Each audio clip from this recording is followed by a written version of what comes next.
I'm the Grace Strega, and I'm here to give you your daily collective read for today, Wednesday, April 29th, 2026. We are going to get started on today's daily collective read in the next few minutes. But if you would like to get on the list for today, the list, as always, is open. As always, it is 3 cards for a donation of 29 or more, 4 cards for a donation of 23 or more for my subscribers. Links in my bio. Please keep in mind there are 3 things I do not read for across these apps: pregnancy, medical, and legal. Happy to give insight on anything in private readings, and you can book private readings on my site. We're also doing 2 giveaways today. Our first reading giveaway is going to be a reading giveaway when we get to 50K likes. So make sure you're tapping that screen and we will get to 50K in no time. The other reading giveaway we're doing today is a reading giveaway for the highest gifter between now and the conclusion of the daily collective read. So I wish you a lot of luck if you're participating in that giveaway as well. Prior to beginning today's daily collective read, I will be giving a brief recap on what we've been seeing in the cards over the last few days. If you would like to find those full readings, you can find them over on the place where we keep the videos. You can also find them over on the place where we keep the photos. You can also find them as podcasts over on my spot at Tarot Church and over on my stack. But before we get started today, first and foremost, most important question: how are you doing today? Scale of 1 to 10. There are no wrong answers. We've got a pretty intense full moon coming up over the next couple of days. It's been a kind of a wacky period between this new moon that we experienced and this full moon. We're going to go over it a bit. What's happening? All right, let's talk about it, okay? First, we've got a ridiculous amount of planets in Aries right now. That can make us feel a little bit more provoked, a little bit more temperamental. I will say the thing about Aries energy is I like to describe it as kickstart energy, right? It's a lot of that vroom. So that modality by which we effectively feel that sense of kind of getting ready to start things. However, and this is why it may feel a little bit like it may feel a little incongruous to the energy that we're currently experiencing. But you have to understand that Taurus energy is more about a sustained energetic force that pulls things, right? I like to describe it as torque or tension. So what happens when you have the combination force of effectively a lot of that Aries activation that's happening in Taurus season? So with a lot of that sustained effort, it can sometimes create feelings it's working through breakthroughs to a certain extent, right? It's that little extra push that we often need to help things get over or get through things. At the same time, I wouldn't be surprised if you're telling me right now that you're feeling a little bit exhausted, you're feeling a little worn thin. We've still got Jupiter in Cancer, which can create a lot of hypersensitivity, particularly in the realm of the feelings. This is just going to be your daily reminder right now, okay? I don't want you doing this is not the time to be doing absolutely anything out of spite, okay? Just remove spite, remove spite from anything you're doing right now, because I'm just going to tell you, and the reason I'm saying that is because, and I want to describe this, we've got a situation or circumstance that can lead to a lot of introspection. It can lead to a lot of deepening energetic commitments. It can lead to a lot of deep conversations if you are doing the work in investing in yourself and your own understanding. If you're not invested in that right now, this energy is probably going to bring with it a lot of anxiety, okay? And I just want to stress that because, again, it's that feeling or working through the space of others' projections, right? And the thing about it is when you see others' projections, that in itself is a form of protection. I'm going to say that again. When you see others' projections, that is a form of protection, because the ability to observe that another is projecting upon you is showing how far you have effectively come. particularly and especially as it relates to feeling your feelings, and also being in the space of understanding and recognizing that the space by which we work through feelings is never in the context by which we project them onto others, but in the way by which we communicate them in order to make them better. And the thing about it, that's what we keep on seeing. This is tender energy. I know it might not feel like that, but it's tender energy. And the reason we see that it's tender energy is because it carries the shape of our emotions. It allows us to be able to explore how we feel in a deeper way. That's what Jupiter, look, I know that Jupiter in Cancer may feel really intense, but it also allows us, right? And I just wrote about this. I had a whole article that I just wrote about it over on Mystic Meditations in relationality to this full moon that's coming up, right?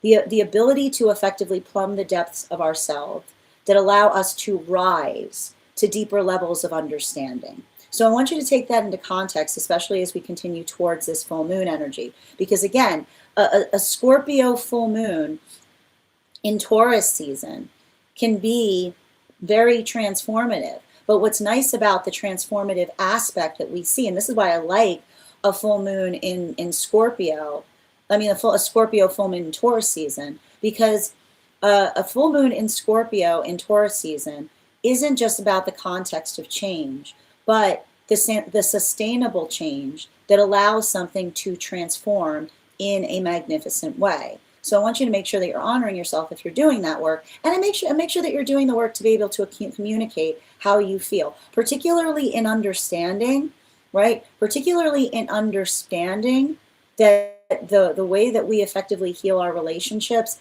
is by articulating upon how we feel that allow the relationship itself to heal. And the reason I'm bringing that forward is this is having a different impact depending on where you find yourself on the frequency cycles. We're going to talk first about the energy in solitude, because there's a lot going on there. And in the last reading we did, I saw a lot of different modalities that were potentially happening. And for some energy, experiencing all of them at once, first and foremost with the understanding that reminisce does not fix relationship. I mean that because this is some observation that energy is potentially having in solitude on energy that is potentially their ability to, when one is addicted to reminiscing, in a way, it effectively allows one not to be able to address an intimacy wound, because it's safe to reminisce on things, right? Like, when a good way to understand when we have the thing about an intimacy wound that's sometimes hard is we don't see it in the context of the present. We often see it in the context of past understanding. So the way that one avoids healing an intimacy wound by overly reminiscing on the past is obviously the space by which it becomes a safe space, because it's easy, right? It's easy to get fixated on the past because the past can't hurt you. So becoming energetically obsessed, or even in the space by which you often see someone who carries an intimacy wound that is articulated upon the fact that they're always seeing a past that was far different than what it was actually like at the time that they experienced it. This could be some energy that's coming into that awareness or coming into that understanding. And that's why we see that if these are unhealthy energetic cycles wherein another person is trying to bring reminisce to a situation in order to fix it, and the unreality that may be observed in how another is reminiscing versus how they potentially see it from the optics of the past versus what it felt like to actually be within it. There's a lot of the energy, and again, it's basically like the healing via the reality check, because it's the understanding of someone of helping another person see that that is the shape of their intimacy wound, especially if that was something that they themselves experienced at the time of being in relationship with them, right? It's a very safe way to avoid an intimacy wound by constantly being fixated upon a past that is always much greater than what you find in the present. Now, at the same time that we see that there are healthy relationships that are potentially coming together right now. You'll recall that these are the world partnerships. And the world partnerships, the reason we've been identifying them as world partnerships is they have been working upon the work that we see in the world card of the tarot, right? It's a very good way to kind of describe the energy that we're currently experiencing. So what do we observe with a lot of those relationships that have been coming together right now? And this cycle has been happening since about the time that we experienced that Capricorn new moon up until the present, which I believe the Capricorn new moon was in November. Now, these relationships, what's beautiful about them is they're building into potential. And I want to stress this because I want to be very conscientious in terms of what I identify with potential. This is not the unseen potential. This is not somebody seeing someone and saying, I can fix that. That's not potential. That's delusion. Okay? Like, that's delusion. But the observed, right? The space by which they are articulating to each other the healthy potential, what they see could be that allows them to be able to move towards it with deeper comprehensiveness and deeper health. So we see that this is energy that is building into relationship, and it is the healthy potential because it's not the potential that they're keeping a secret, right? They're not like eyeing each other up and going like, "Oh, I can turn you into this." No. It's the space by which they're speaking upon it with excitement and vulnerability, right? It's the vulnerability that they're bringing in terms of talking. And why are they able to build into a relationship of potential like this? Because they've healed so much that they can recognize and identify their weaknesses. And in the space by which they can recognize their weaknesses, they're finding a new source of strength in the energetic connection. That brings us to those moon relationships. And the moon relationships were effectively coming together between the time of that Capricorn new moon cycle that we saw up until Uranus stationing retrograde, which happened back in September. Now, these relationships have been very funny because when I was reading for them, it was really hard to see why there was so much resistance. It wasn't resistance. I don't want to say it was resistance, but it was trepidation. There was a massive amount of trepidation that was energetically occurring in those relationships. And what we were basically observing that was occurring in those experiences has to do with the observation that these relationships, the reason those counterparts were so resistant in coming together is because they had been wounded before in relationships that could not navigate the full sum of the self, potentially feeling that they were working through experiences where they may have even abandoned the possibility of feeling like they would ever be in healthy partnership because they'd had so many experiences in the past by which another person kept on trying to articulate that their purpose was breaking partnership. And that's why we see that for these relationships, finding a counterpart that embraces all of their facets is what is leading to a rapid or massive expansion there.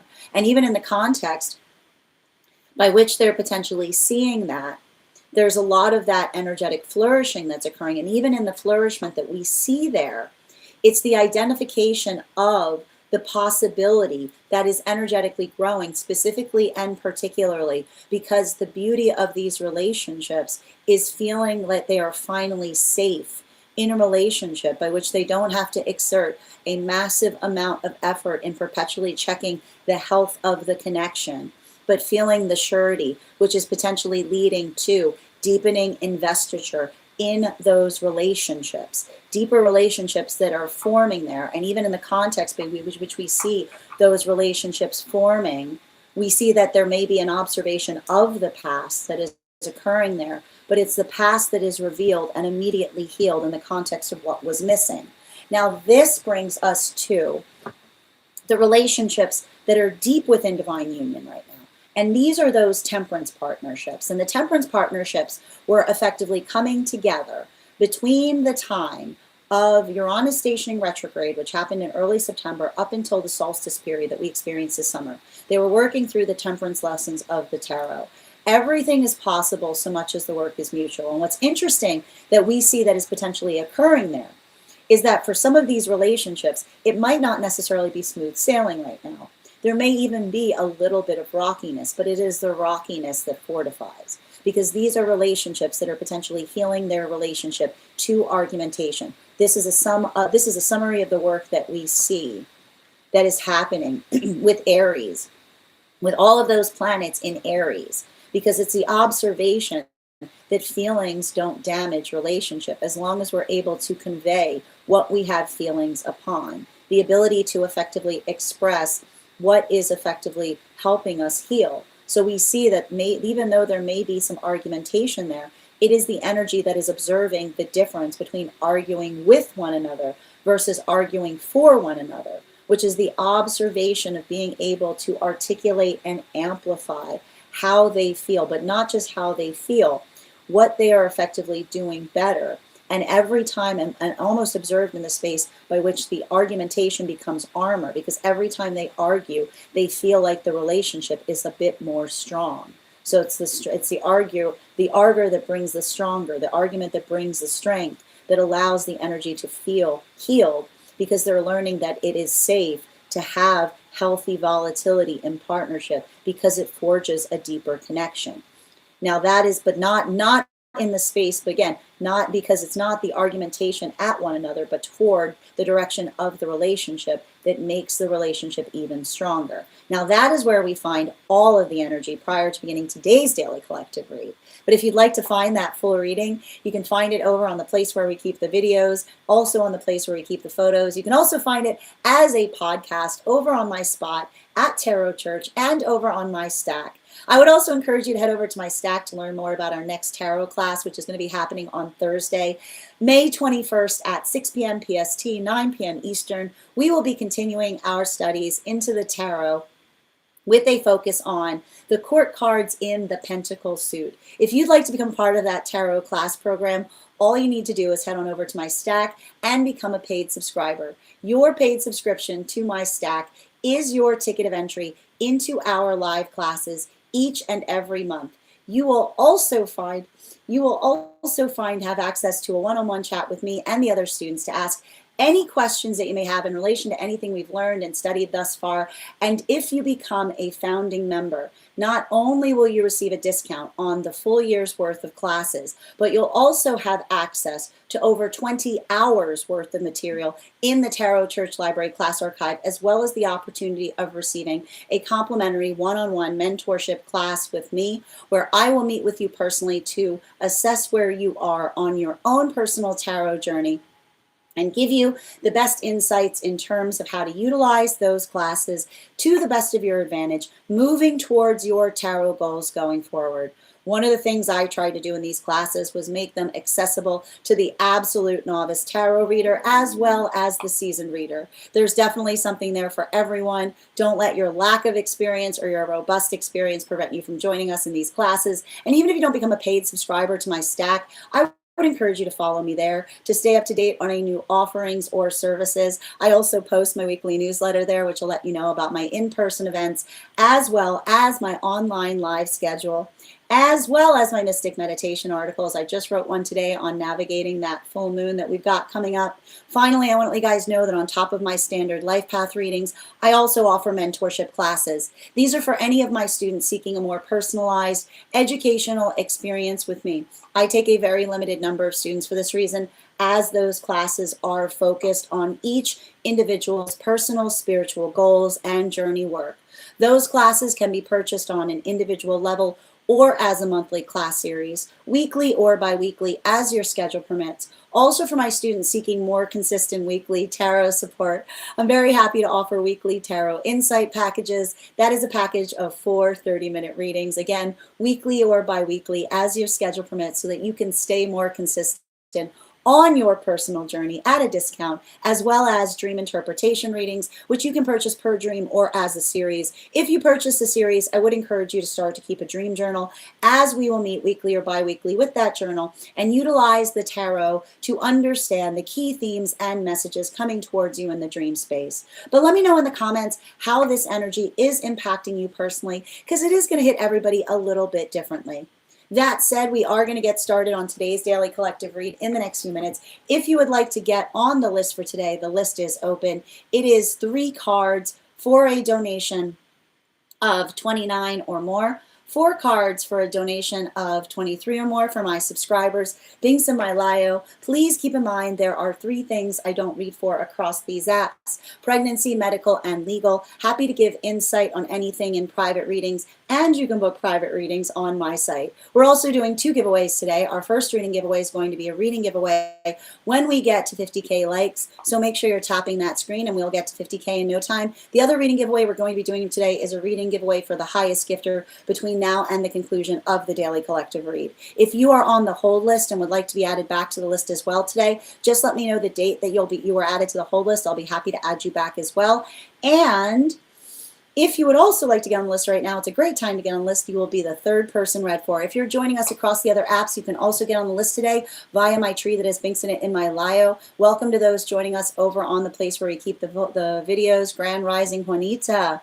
Thank you so much. I'm glad to hear that you're making progress in terms of your own path. If you would like to get on the list as well, you're happy to do so. Please remember that anyone who is a paid member over on the place where we keep the videos, you are also entitled to the same benefits that I've listed for subscribers. I would like to be able to offer that over on the place where we keep the photos as well. I need a bit of your help for that, friends, because we have to get to 10K followers there in order to offer membership. So if you make sure to give me a follow there today and just comment followed, I'll be happy to give you an affirmation from a guide for the advanced soul.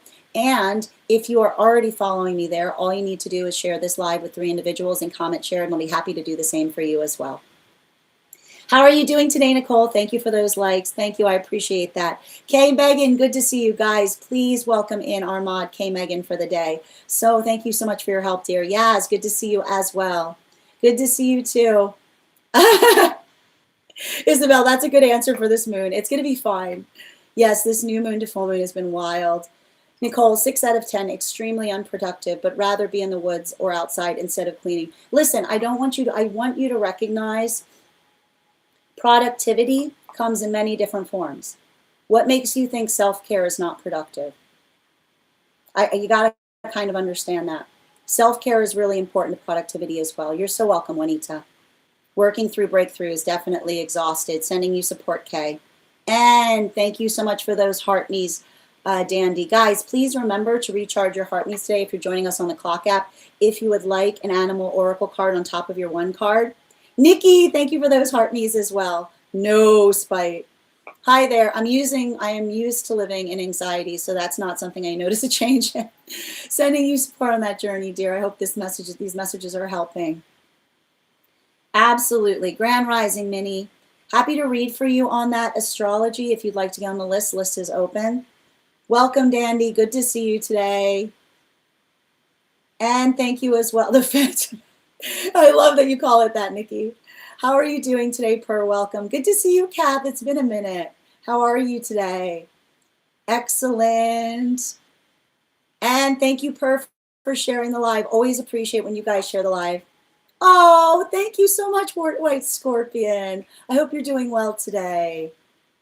That's my new favorite name.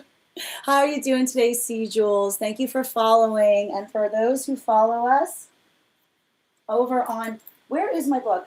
For everyone who follows us over on the place where we keep the photos, we offer an affirmation. Your affirmation for today, C. Jules, is the snow goose need not bathe to make itself white. Neither need you do anything but be yourself. That's by Lao Tzu. Thank you so much, dear, and I appreciate you. And thank you as well. You had a dream that you were a nurse. That's all you can remember. Well, listen, we often do a lot of work here in terms. That's all I need to do a dream reading. So if you want to try to bring those fragments back up and you want to get on the list for that many, we can always do so. I will point out that's some of the work that we can do with dream interpretation. For anybody that's interested in getting on the list today, we read for here life, message, spirit, angelic, dream interpretation, past life, mediumship, love reading, pet, animal, spirit, guide, akashic, mind, body, spirit, love, and aura. If you have information that you feel is relevant for the purposes of our read, you can include it in the notes when you send the donation. You can also post it in our subscriber-only disco channel in the appropriate channels. Excellent. Nothing ever makes sense when I interpret it. Give yourself, it takes time for, it's a work in progress. Absolutely. Oh, K. Just reading over your comments. The T. Hold on, I lost my spot. Oh, there it is. Perfect. Excellent. And Grand Rising Ella, thank you for sharing the live. Sending you support right now, Kay. Sending you support as well, Ella. I'm grounding through the intense energy changes, letting it guide, not intimidate. I love that. Tap to claim, Kay. Tap to claim. Wouldn't be surprised. And MLO, thank you for the tiny bunny. Excellent. Yes, self-care. What makes you think self-care is not productive? Oh, you're so welcome for that, Kay. You can absolutely grab a spot on the list today, Kay. I've got you third. If anybody else wants to get on the list right now, you'll be the fourth person read for. Would everybody, if you guys are, I would like to ask Yaz and Julia if you're comfortable with having Kay go first because of her time issue. Phantom X is a real thing for avoiding people. I'm idealizing past partners, comparing current and current. Yeah, well, again, it's a way not to navigate an intimacy wound. Right? Over idealizing the past is a surefire way to avoid addressing an intimacy wound in the present. You can quote me on that. Yeah, even if it's like made up ideal or impossible standard. I took a leaf out of your book and got myself a fancy perfume. Ooh! Ooh! Now I want to know which one it was. Post it in the disco. Absolutely. What's up? My life is a telenovela. All right, my friends, we're going to get started on today's Daily Collective Read. If you'd like to get on the list right now, it's a lovely time to get on the list. You will be the fourth person read for. Reminder, we've got 2 giveaways we're doing right now. The first one is a reading for the highest gifter between now and the conclusion of the Daily Collective. The other is one for the for when we get to 50K likes. So make sure you're tapping that screen, and we will get to 50K in no time. But we always offer priority here to anyone who gets on the list before we get started on the Daily Collective. Yaz has priority today. So Yaz, if you would like to take priority, can you let me know if you'd like a general reading or if you have a specific question? Oh, you'd like me to answer? Hi there, dear. Excellent. Wonderful. It's on the disco. I got you, dear. One moment, please.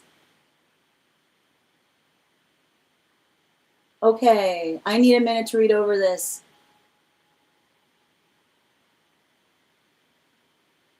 All right, I'm assuming this is inside tea. Just let me know if this is inside tea. Okay. Oh, it's outside at my discretion. Okay, hold on a minute. All right, all right. Is this a dream reading? It's like there's a lot of stuff here. It's a lot to go through. Okay. All right. It's a bit spicy. Thank you for telling me. All right, I'm going to do my best. I'm going to do my best to make this as outside as possible. Okay. My question today is going to be in 2 parts, if that's okay. The first part is concerning what you told me, what I told you during one cards last Thursday on April 23rd. I pulled a card mentioning that I see healthy energy coming towards you. That's true. Can I know more about that energy, how I will recognize them, and the way we'll meet? You're so welcome. Second part, which is kind of an extension of the first, is concerning dreams I've had recently. I have to pull out the dream coconut. You didn't warn me. Ooh. Okay. All right. More particularly a dream with a guy I knew when I was younger. Me and him were in the same middle school and high school. We were also neighbors, which meant we took the bus together and became friends.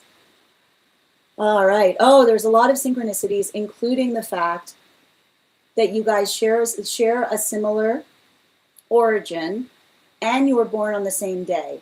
All of these synchronicities always felt odd to me, but I never really read more into it in my younger age. Last year, I found them on social and we started following each other without thinking more of it as just a childhood friend. Recently, I had a really vivid dream with them that was quite spicy. And the dream started off with us talking and catching up as friends as we ran into each other. We talked about it, our cultural identities and how we related to the current culture we find ourselves in as well. They mentioned that they wrote a cooking book. The conversation felt easy, funny, and mentally stimulating. until we got interrupted because they received a call, but eventually got back online in the room talking. And I didn't want to seem like I was running after them by calling them back, but they seemed to genuinely want to keep talking to me. As we were about to say goodbye, we got close and kissed. But the kiss was wet and clammy, almost like I was kissing a sibling. I asked how he felt, and he said the same. He mentioned something about my lips feeling weird. So I go to check myself in the mirror. I noticed my lip liner was smudged and messy. I fixed it. I showed him what I was using, and he reapplied it. His energy shifted. He seemed drawn in. He took my face and kissed it again, and this time it felt completely different. Natural, intense, and full of attraction. We got physically closer, and I became more aware of their presence and noticed unexpected details about them, such as tattoos covering their chest and back, which surprised. I started kissing back, and I was revealing, and as I did, I saw more tattoos of animals on their chest, elephants, etc. They then pulled me up. Things got more steamy from there. And I said, and in the dream, I said, thank God they tried kissing me again, because I would have missed out on all of that. The moment was interrupted when I heard my mother coming upstairs with my grandmother in the dream. I quickly stepped back, redirected them to my room, and tried to hide them. Meanwhile, my father was downstairs with mysterious men wearing fuzzy gray animal-like masks, which felt strange and creepy, like wolf masks. And I understood they were trying to hide their identity, but it was scary. As I tried to move towards this person, the house felt unfamiliar, like my mom had rearranged or moved the rooms into older, historical-looking rooms. I eventually found them hiding under the bed, looking distressed and vulnerable. I reassured them, and we reconnected emotionally and physically. We moved into another space, trying to stay hidden, but it seemed like other people were also secretly occupying these rooms. Eventually, 2 men came through and another door, and we were all casually acknowledged each other, as if we all understood we weren't really supposed to be there. End of dream. Okay. So I need to kind of break here, Yaz, because the thing about it is you have another dream listed. And so I need to acknowledge that you're basically asking for 3 different readings right now.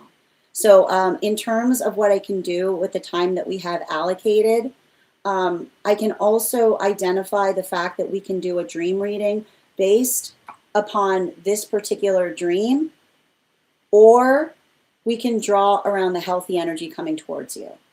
So I need your confirmation there, because especially when it comes between the difference, there's no way, right? There's no way I can effectively give you the full understanding of this dream while also reading into new energy. So if you would like to clarify what reading you would prefer with this reading, I'll be happy to move forward. But I'm going to pause in terms of reading the short dream that could be connected to this one until I get better clarification.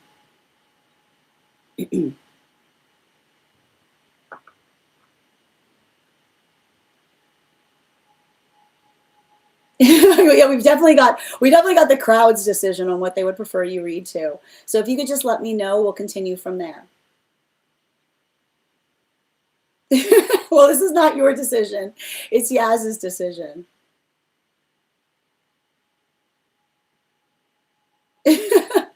Well, the crowd seems very eager to have the dream reading, from what I'm seeing.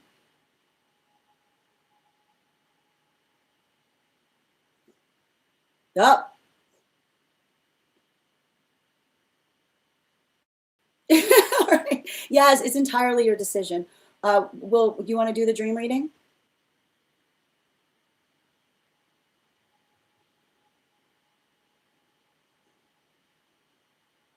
I don't even know how to do a poll here. I don't know how to do a poll. All right, you want his mid-vulnerability? I wish I could tell you. If you guys want to walk me through doing a poll, we can do so. But I am also recognizing my own limits in terms of, like, I'll just be honest, I have no clue how to do a poll on this thing. Poll is out. You guys can give me a tutorial on polls later. Okay. All right, we're doing the dream. Yaz's chosen dream.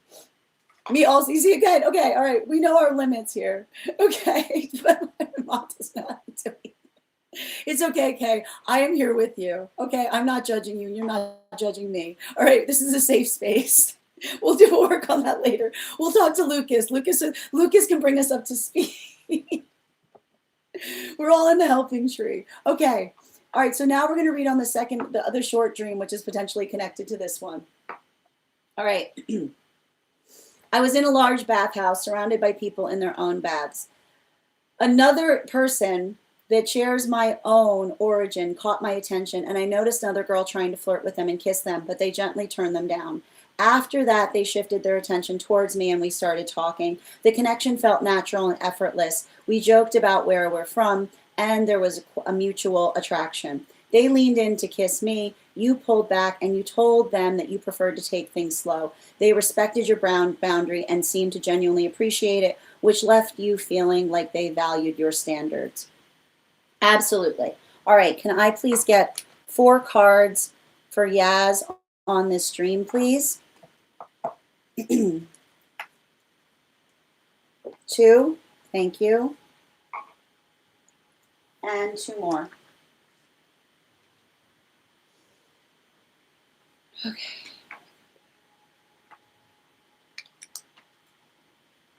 All right.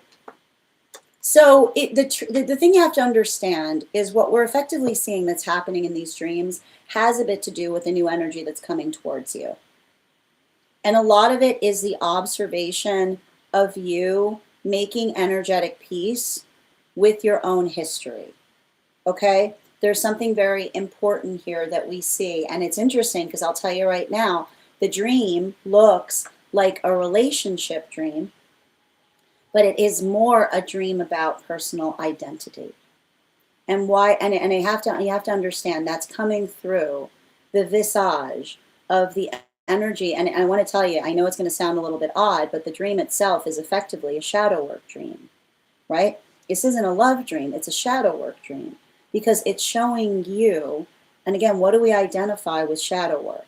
It's working through things that feel energetically problematic that we then see represented. Everything that we have in the dream space is something that we ourselves have experienced. So what do we effectively identify? And that's why I'd even say, I don't believe this dream has anything to do with the individual that you see in question here and your attraction to them, but rather to the representation point in terms of how they make you, how you feel about your own identity and your ability to energetically embrace it. And what do we see at the beginning of the dream? You identified the fact that you saw somebody who you knew when you were younger, right? And the fact that you shared a lot of mutual history. You said that there was a lot of similarities between the fact that you both come from the same place, even to the fact that you share the same birthday. So this is why the guides feel like it is appropriate to bring this message through them to you, because they feel like an accurate representation of yourself experienced from the outside of your own person. And what do we see effectively happens there? You said that you identified the fact that you ran into each other, and you talked about the fact that you talked about your life and your cultural identities and the way that you feel that you connect to the culture that you experienced in the past versus the culture that you both effectively share, the culture that you both effectively share versus where you find yourself today and the disparity in between. You then said that you talked about life, and they mentioned that they wrote a cooking book, okay? The conversation felt fun, easy, and mentally stimulating. And what do we effectively see that's happening here? You said you eventually got back in, you said that the conversation was then interrupted because they received a call and eventually got back in line and you started talking. But you have to understand the space by which they took a call and they go away is the experience that we often have in moving our way from ourselves in order to be able to see ourselves with clarity, right? And that is effectively identified in the space. I would not be surprised right now if you're in an experience by which you're starting to embrace aspects of the self that you used to feel that you were trying to eschew or move away from, right? Because it's understanding the eyes of maturity that allow you to see something with a deeper understanding of care and love, right? And that is articulated in all of the demarcation points that we see in the stream, right? The space by which you are having a fun, casual conversation, and then you are interrupted by a call, is the work of your own journey of the self, which is the space by which you effectively had to move away from something, right, to answer the call of the self that builds into, in the space by which you do so, it builds into a deeper understanding and profound respect from where you effectively came from. And that's why you identify that when you came back towards them, right, you were about to say goodbye, but what were you saying instead? You were saying hello, right? That wasn't a goodbye moment. It was a reintroduction, which is why you notice the energetic intimacy there. And the space by which you identify that you kissed twice is why we sometimes have to move away from our own identity in order to love the space that we've come from. Because when we're too close to something, we can't see it. We can't love it because we have no method of comparison, which is why you identify that when you first kissed them, it felt strange. It felt too close. It felt too similar. But in the modality by which you are able to build into the context of the world around the self, and that has to do with the fact that you identify the person that wrote a cooking book, right? Because a cooking book is the identification of the appreciation in something that you have that others do not, right? The context that we sometimes don't recognize what's precious until we move it into the context where others don't see it that way, or something that we don't realize was energetically a gift to us. So that's why we see that in the space by which you kiss this person a second time, you identified the distance in between. This is you coming into the context of building a deeper understanding with your own ancestral lineage based upon the understanding and the recognition of moving away from it, right? That then allowed you the context of appreciating and valuing it even more, because the gift that you have that you're bringing to it is experience, which is why you saw the experience that was on their body that was dictated or articulated by tattoos. And the tattoos that you effectively identified would effectively navigate the experience of someone who has traveled or who has been in many different places and has many different stories. So the space by which one is building the appreciation is the beauty, is you being able to observe the beauty of your own personal story in the context of being able to identify and move away from it, that then builds an appreciation towards it even more. And this is why you said that now it's interesting that you articulated that in the context of that, you then felt the presence, and this is where it becomes the inner child healing. You felt the presence of your mother and your grandmother coming up the stairs, because what did you effectively see was happening in that moment? You were energetically regressing, right? Now the wariness, right? And this is basically why we see that you had to move away from something, because often the point by which we are able to build appreciation has to do with the sense or the space by which we're able to see something maturely. So this is why we identify the valuation point in terms of how you perceive something that potentially is experienced by having conversations with others that are not necessarily built upon the context of one's own family, because often it's hard to build that appreciation with those that we're deeply close to, because it feels too much like it brings forth the inner child wounds, which is the modality by which you're understanding why you had to move away from something in order to build a deeper appreciation to it. Because what do we see that you navigate in the space of building into those connections? Having too much having too much of the experience by which another person tries to identify you as to how they remember you, as opposed to who you currently find yourself to be. And the thing about it is, when we're building into healthy relationship, we're energetically respective in terms of who we've become, not in the space by which we're trying to pull each other back. So this is the articulation point in the difference between the relationships that you bring forth with you. Because the relationships that you bring forth with you are often articulated with the respect of who you are, rather than making you feel triggered in terms of experiences that they potentially had with you, which is the identification point of those experiences that you identify because you were having, right? You were having that very mature moment. And what effectively triggered the inner child healing to come up? The presence of your family, the presence, the presence of those who are too close to you, that make you feel more like a child, instead of in the space of, or not in the space of seeing you as an adult, but treating you more as a child. And again, this might not necessarily have to do with the connection that you have to your parents, because this is a shadow work dream, but this is often something that guides bring forth to show you the energetic difference between the respective connections that observe how much you've changed versus the ones that you're letting go, that often try to articulate a connection by hearkening back to things that happened in the past instead of building into the healthy present.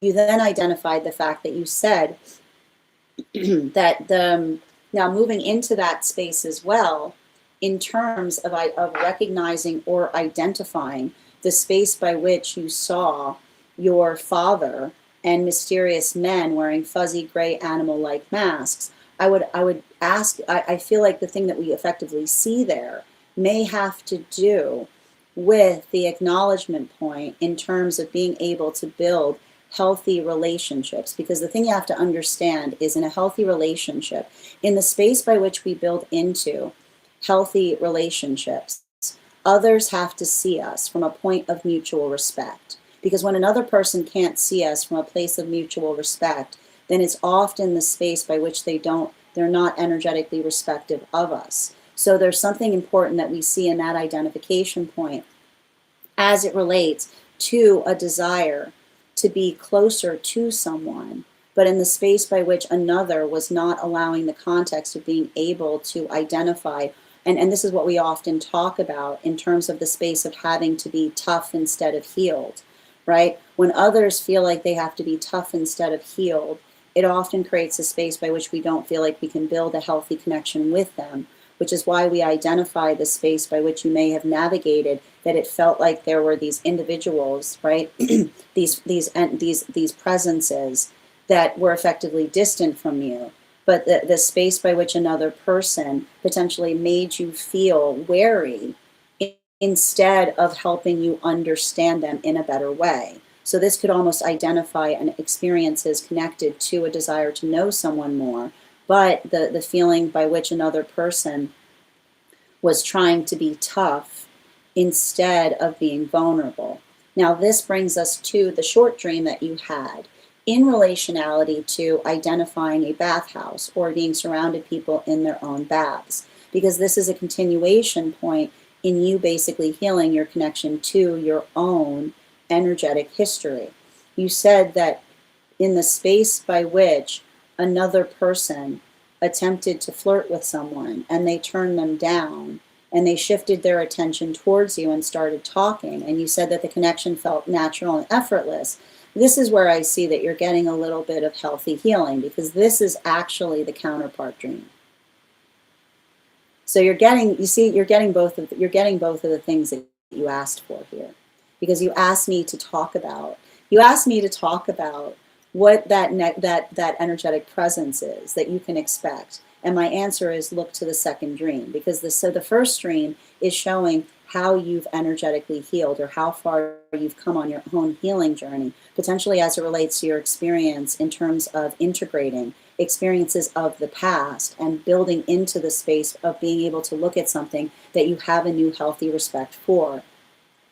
The second dream is the feeling is the request that you made to me in relationality to what it will feel like when you find that divine counterpart. And what did you identify? The space by which another person was trying to get another's attention, but they could not care less. Why? Because their eyes were only on you, right? They're shifting your attention to you, and it's not based upon, you said the connection felt natural and effortless. I would ask you, did it feel natural and effortless, much like it did in the first part of the dream, with you healing that child connection, you healing the intimacy wound that is connected to your own history, that is allowing you to be able to feel more energetically comfortable and confident in the space by which another person turns down another person's attempt to come towards them in order for another person to put their full attention to you. And that's why you said that when you saw that they leaned in and kissed when they went to kiss you, and you pulled back and told them you prefer to take things slow, what did you see? The confident energy that didn't take that personally, but instead was deeply respectful to you, right? So this is the energetic respect that you're finding for yourself, that is going to be reflected in the divine counterpart that is going to respect you the same way that you are respecting yourself. Bottom of the deck on this reading. Yeah, this is a shadow work dream. But I need to point out, not all shadow, here's the thing about it. Not all shadow work dreams are necessarily negative, right? Just because it's a shadow work dream doesn't mean that it has to effectively be scary. Sometimes shadow work dreams arrive to show us how far we've come, because even in the context by which there may have been experiences in the past, I wouldn't be surprised if there was something in that dream space that would have potentially triggered you in the past. But here we see that you're seeing it in a new context, because it's the observation of the understanding of how far you've come, specifically and particularly as it relates to embracing something, right? Embracing aspects of yourself in a way that feel like they're integrating to you, rather than feeling like they're energetically pushing away from you. This is you effectively, this is you doing shadow work and at the same time also ancestral healing. Thank you so much for having that reading with me, Yaz. And if this message connected to you as well, it's very common for those who need these messages to be here to experience them. We are doing personal readings right now. If you would like to get on the list is open. It is 3 cards for a donation of $29 or more. 4 cards for a donation of $23 or more for my subscribers. Links in my bio. Please keep in mind there are 3 things I do not read for across these apps: pregnancy, medical, and legal. Happy to give insight on anything in private readings, and you can book private readings on my site. I'm going to take a moment to read over some of the comments that came through as I was reading. And if you have, like I mentioned, a dream like we just did, and you want to share that dream to be read, you just need to include it in the notes when you send the donation, or post it in our subscriber-only Disco channel in the appropriate channels. Those who are members on the place where we keep the videos, as well in the Clock app, you have access to the Disco. If you need access to it, just message me directly and I'll be happy to send you that invite. I'm going to take a moment to read over the comments that came through as I was reading. Julia, we've also had a request from K. Megan to ask if they could have priority before once we complete the daily collective. Just let me know. Excellent.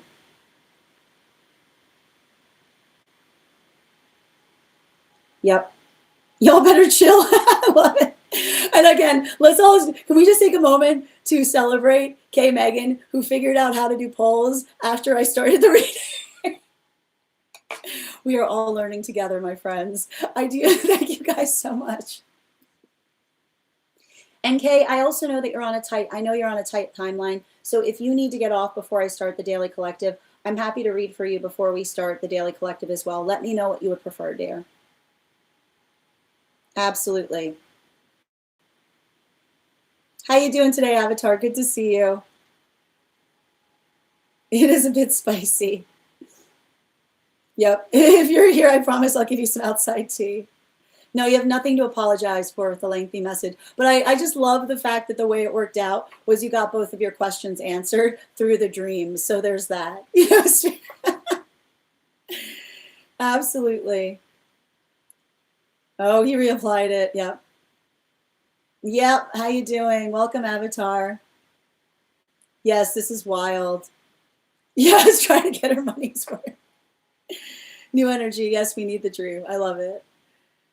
Yep. Absolutely. Mods can do polls. Yep, absolutely. We shall consult with Lucas.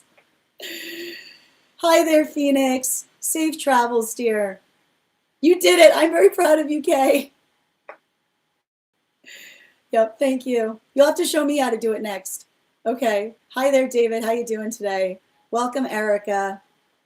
Amatria, I can't read what you wrote, dear. If there's any way you can translate it, I'd appreciate it. Thank you for being here, though. And Denise, Grand Rising. I want to know about the lip liner. So the lip liner, okay, the lip liner is someone who's paying attention to when they speak, right? So a partner that corrects our lip liner is somebody who pays attention to our words, right? Somebody who who values what we have to say. This makes a lot of sense. Yeah, I was like, I don't recognize this, and I found another one of my. This resonates so deeply. I feel emotional. Thank you so much for sharing that reading with me, that dream with me, Yaz.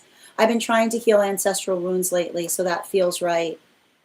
This is amazing. Yeah, I knew there was a connection with health energy coming towards me. Yeah, there it was. Absolutely. You got both of your readings. There you go. Mutually respected partnerships. It is beautiful. It did feel triggering at times, but almost like healing afterwards. Yeah. So that's what I keep on, like that second dream is what it's going to feel like. You're so welcome, Yaz. And Anne, thank you for the follow. Thank you for becoming the 126th fan in my fan club as well. How you doing today, Cosmic? You're so welcome, Kay. Yep, absolutely. Okay, you'll do it after the collective. I appreciate it. Hi there from Australia. How you doing today, Sandra? One moment. I actually forgot about the poll and forgot to check the results. It's okay, Kay. It's okay. It's okay. We learned something today. Okay. I'm not sure if that lip liner interpretation applies to me as well, but that's interesting. No, so like a partner with the lip liner, it's a partner that values what we have to say, right? That they're able to, like, they know the shape of our lips, right? They know what feels like us. Yeah. Not trying to put words. I wouldn't be surprised if you had relationships in the past where someone was trying to put words in your mouth. So if you're having a dream with someone who's lining your lips, that's someone who would never put words in your mouth because they like the shape of your lips. To be fair, the results weren't exactly relevant. It's okay. It's okay. It's a work in progress. Do another. I'm happy. Oh, excellent, Cosmic. Absolutely. All right, we're going to continue right now. We're actually going to get started on the Daily Collective. But if you would like to get on the list right now, it's a wonderful time to get on the list. You will be the third person read for. 3 cards for a donation of $29 or more.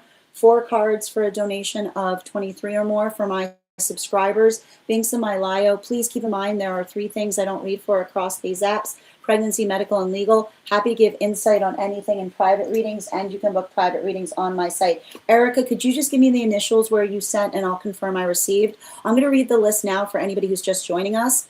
Grand Rising, Oculus, and Torah. For those who are joining us over on the place where we keep the videos, your membership benefits are the same as a subscriber. If you become a paid member, you're also entitled to 1 cards. I'd like to offer that over on the place where we keep the photos. I need your help, guys. So make sure that you're giving me a follow there. If you do, I'll thank you with an affirmation from a guide for the advanced soul. And if you're already following me there, just share this live with 3 individuals and comment share, and I'll be happy to give you an affirmation as well. Excellent. And before we continue right now, and it's interesting too, and you know, it's interesting too, because I know I didn't give you an animal spirit oracle card before the dream, but I feel like that's the reason why, because the animal oracle card was actually in the dream space, in the space of the elephant, which I would be very conscientious. I feel like there's some work to be done there in terms of exploring the connectivity point of the elephant, because I'm just seeing that I would be there's the thing about it is an elephant carries their trunk, which is the elephant carries their trunk, which is the elephant that carries their history, right? So it's the ability to carry something in a way that feels comfortable to you. and the fact that you're allowed to articulate what that feeling is because you are a part of it too. Thank you so much, dear. All right, we're going to get started on that daily collective. Before we do so, though, we are going to warm up our intuition muscles with an intuition check. I've got the animal spirit guide card here. We're going to count back from 10, and when we get to 1, I will reveal the card. 10, 9, 8, 7, 6, 5, 4, 3, 2, 1. We got the cat. Thank you for participating. We'll do that again after the next reading. And if you guys could do me a favor and share this live, I would appreciate it. Make sure anybody who would like to catch this reading live is here to receive it. Kay, I did see that. If it helps, I can't vote.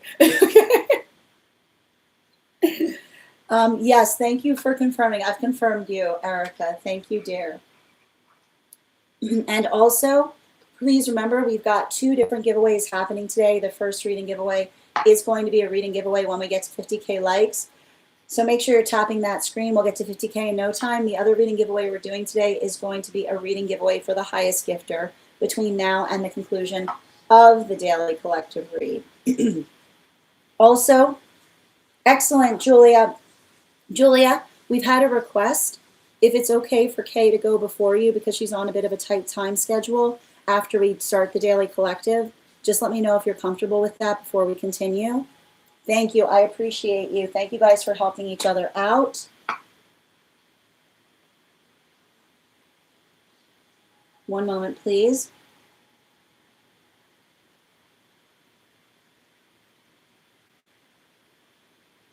Excellent. And just for those who are joining us, I'm going to read over the list before we get started. The list we currently have is Kay, Megan, Julia, and Erica.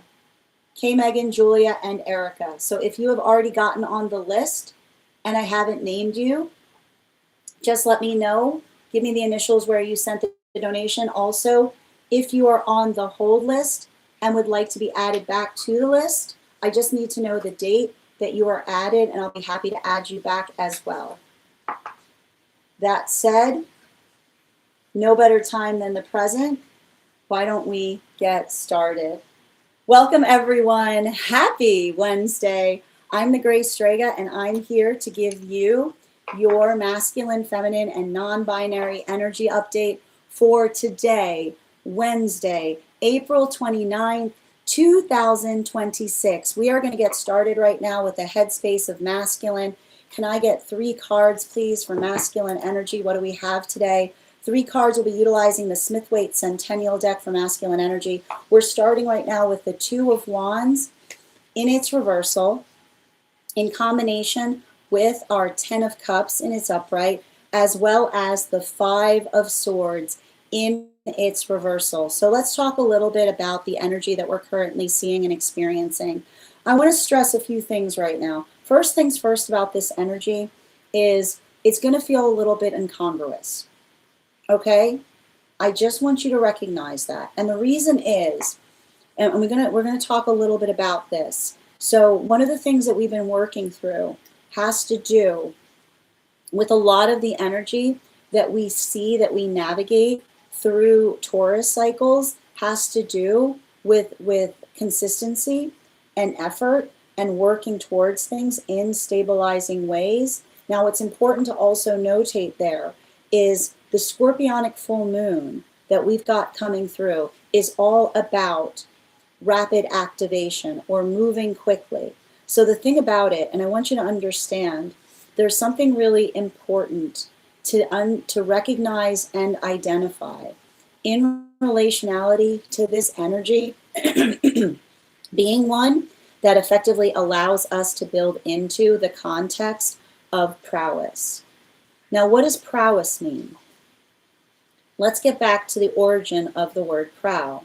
Prow is the ability to navigate from the front of a ship, right? The ability to work through a prow has to do with the ability to effectively identify and recognize what is energetically needed in circumstances or experiences, right?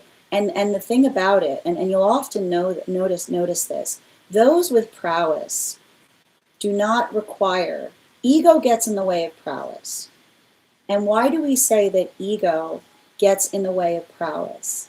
Because ego gets in the way of prowess because when we're thinking too much about the self, we can't see what is energetically needed in a circumstance or situation. It's that observation that allows us to be able to put our force of effort into things, that allow the context and consideration as it relates to where we effectively apply energetic pressure.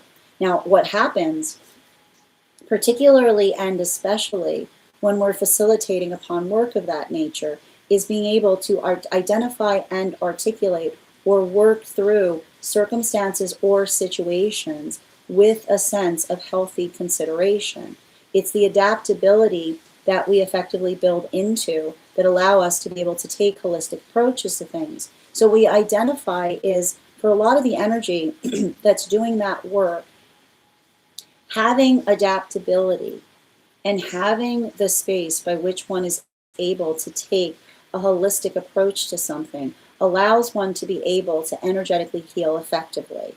So we see that for a lot of the energy basically facilitating upon that work, and I want to describe this, I think that this is really beautiful because we've got that 10 of Cups there with the 2 of Wands in its reversal and the 5 of Swords in its reversal, right?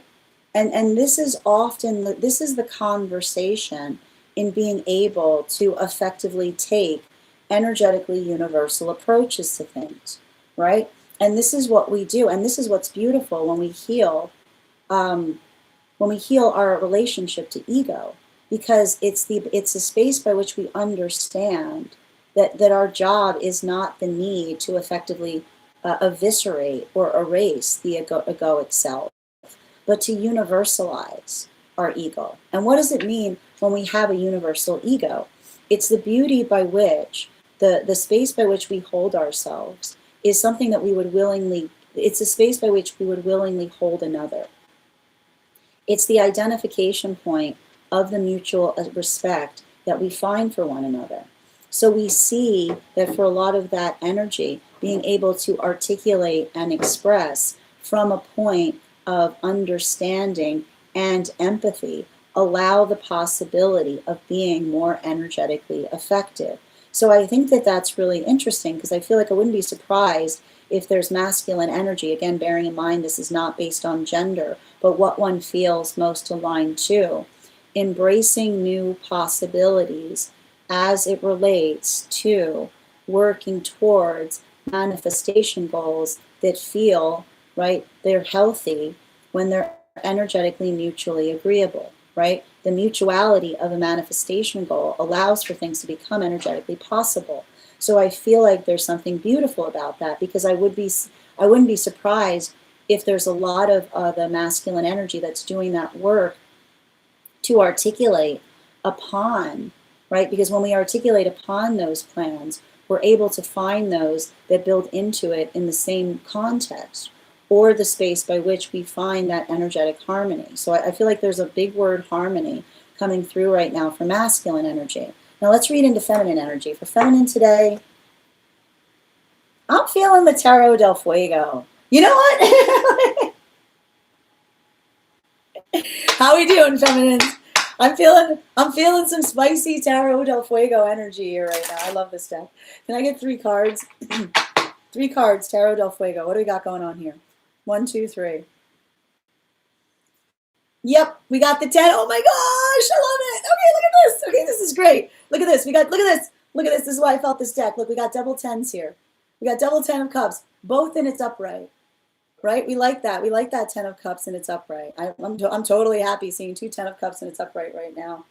10 of Cups, Queen of Swords in its reversal. Queen of Swords in its reversal. Okay, it's okay. I don't mind a Queen of Swords in its reversal.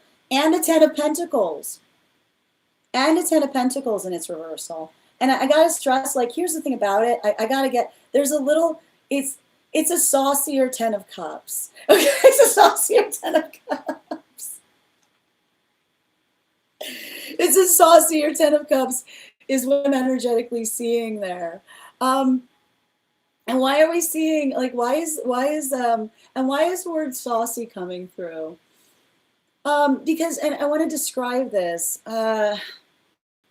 you know, and the best way I can describe it, like the best way I can describe what I'm seeing here, has to do, you know, I wanted to, the best way I can describe it is, you know, how do I, it's a little bit, I'm trying to like find the words for it. When one understands, it has to do with working into the context of being able to move things in the right direction. And like, I feel like, you know, and I need to stress this. There's something about feminine energy and working through the context of having like the difference between needing to do something and having to do something is the best way I can describe this, which is often the space by which we understand that, and you'll always see this, and this is why, and this is what I keep on getting in relationality to feminine. And I feel like, you know, and I feel like feminine, I'm gonna say this, I'm gonna hold your hand when I say this. When you're working on healing, prepare to be disliked in the best way possible is what I keep on getting. And you know what? And if it breaks my heart, and it breaks my heart that I have to say that. But I also understand that feminine that really understands, like feminine that understands will also understand why.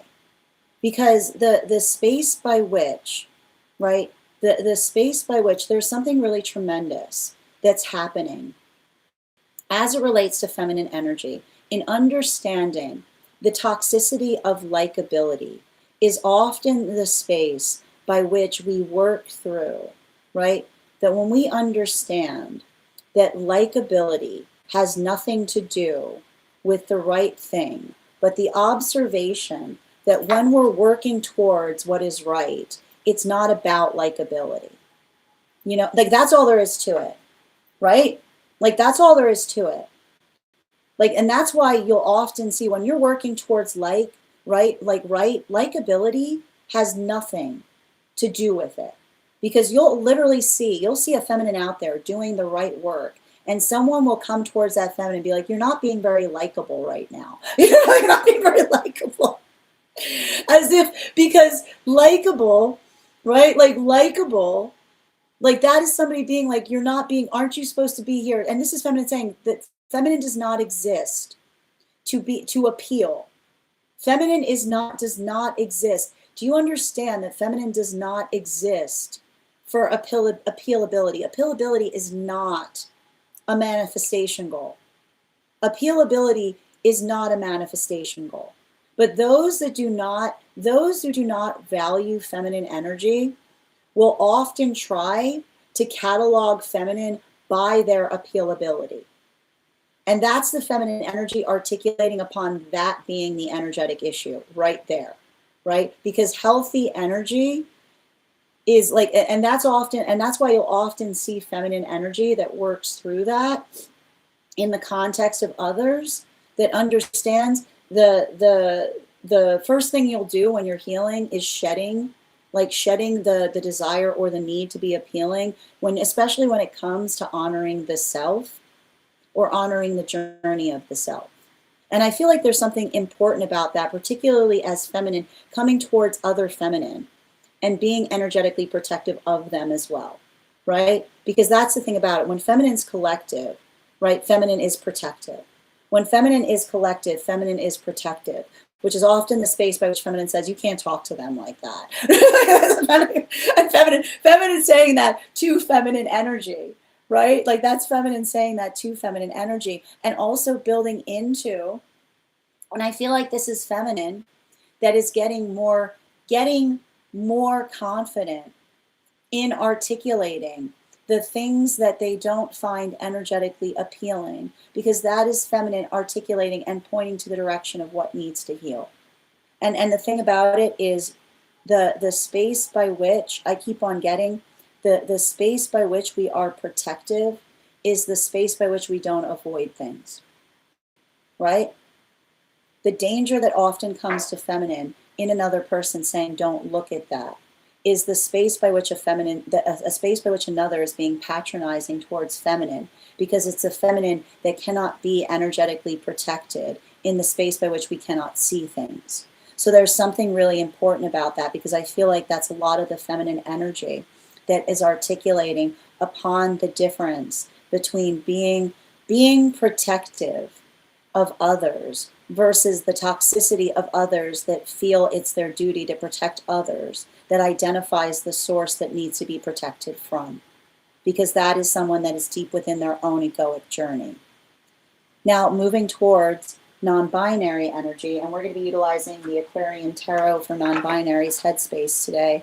3 cards, please. What do we got here? We've got the 2 of Swords in its reversal, the 5 of Wands in its upright. What else we got here? We've also got the We've got the Knight of Swords in its reversal. So, I mean the Page of Swords in its reversal. So let's talk a little bit about what we're effectively seeing here. Because, and I want to describe this, I feel like there's something important right now that around non-binary energy in terms of working through some inner child healing. And the thing about inner child healing is not about, and I need to demarcate this, because this is really important, because I feel like there's a confusion that happens with inner child healing. Okay, and there's 2 different things that you have to recognize when it comes to this. There's a demarcation point in inner child healing that we need to recognize. Okay, there is inner child healing, and then there's honoring the inner child.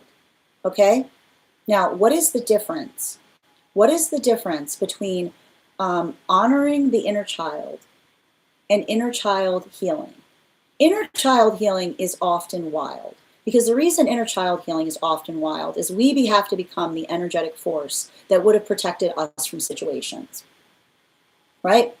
There's nothing childlike about inner child healing. Okay, there's nothing childlike about inner child healing, because being energetically becoming the force that energetically protects the inner child is the observation of being able to recognize and identify what that point of strength is. So I keep on seeing that for a lot of that energy, working through experiences, and not just working through experiences, but being able to articulate and understand and recognize the shape of that healing, I feel like that is a lot of the energy that feels very protective, because they understand that inner child healing there's nothing childlike about it. Honoring the inner child is the work by which we work to preserve the inner child within us. Because, and then this is why that's why this work unifies. Because when we are doing our inner child healing right, then we're working into the preservation of innocence. And the preservation of energetic innocence is feeling strong enough, the confidence that one has in order to maintain one's own sense of innocence. Because others cannot, here's the thing about it, often the space by which innocence is damaged is the space by which another person becomes protective of our innocence. You want to see the trauma that happens where another person loses their inner child, is the space by which another person claims ownership of that energy, right? The space by which, and this is what I keep on getting on it, the creepiness the absolute creepiness that comes through another person articulating that they're doing things to maintain another's innocence is the space by which another person is coveting, right? And so we see that for a lot of the energy that's working through that, it's the observation of recognizing and understanding that the work that we do to heal is the space by which we understand what we need to be strong within ourselves, the space by which we energetically prepare ourselves for things. So we see that this is the energetic work of a lot of energy that is articulating upon the difference between inner child healing and honoring the inner child, which is the modality or the experience by which we articulate what is energetically needed,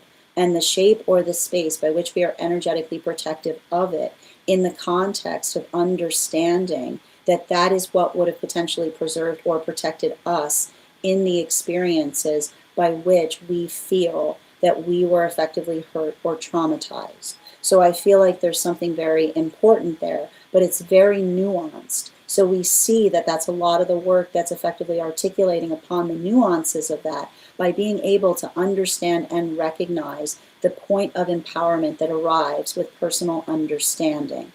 This brings us back to masculine energy right now. Heart space of masculine. 3 cards, please. We're going to be utilizing the Tarot del Fuego. 1, 2, 3. We've got the Hermit card in its upright,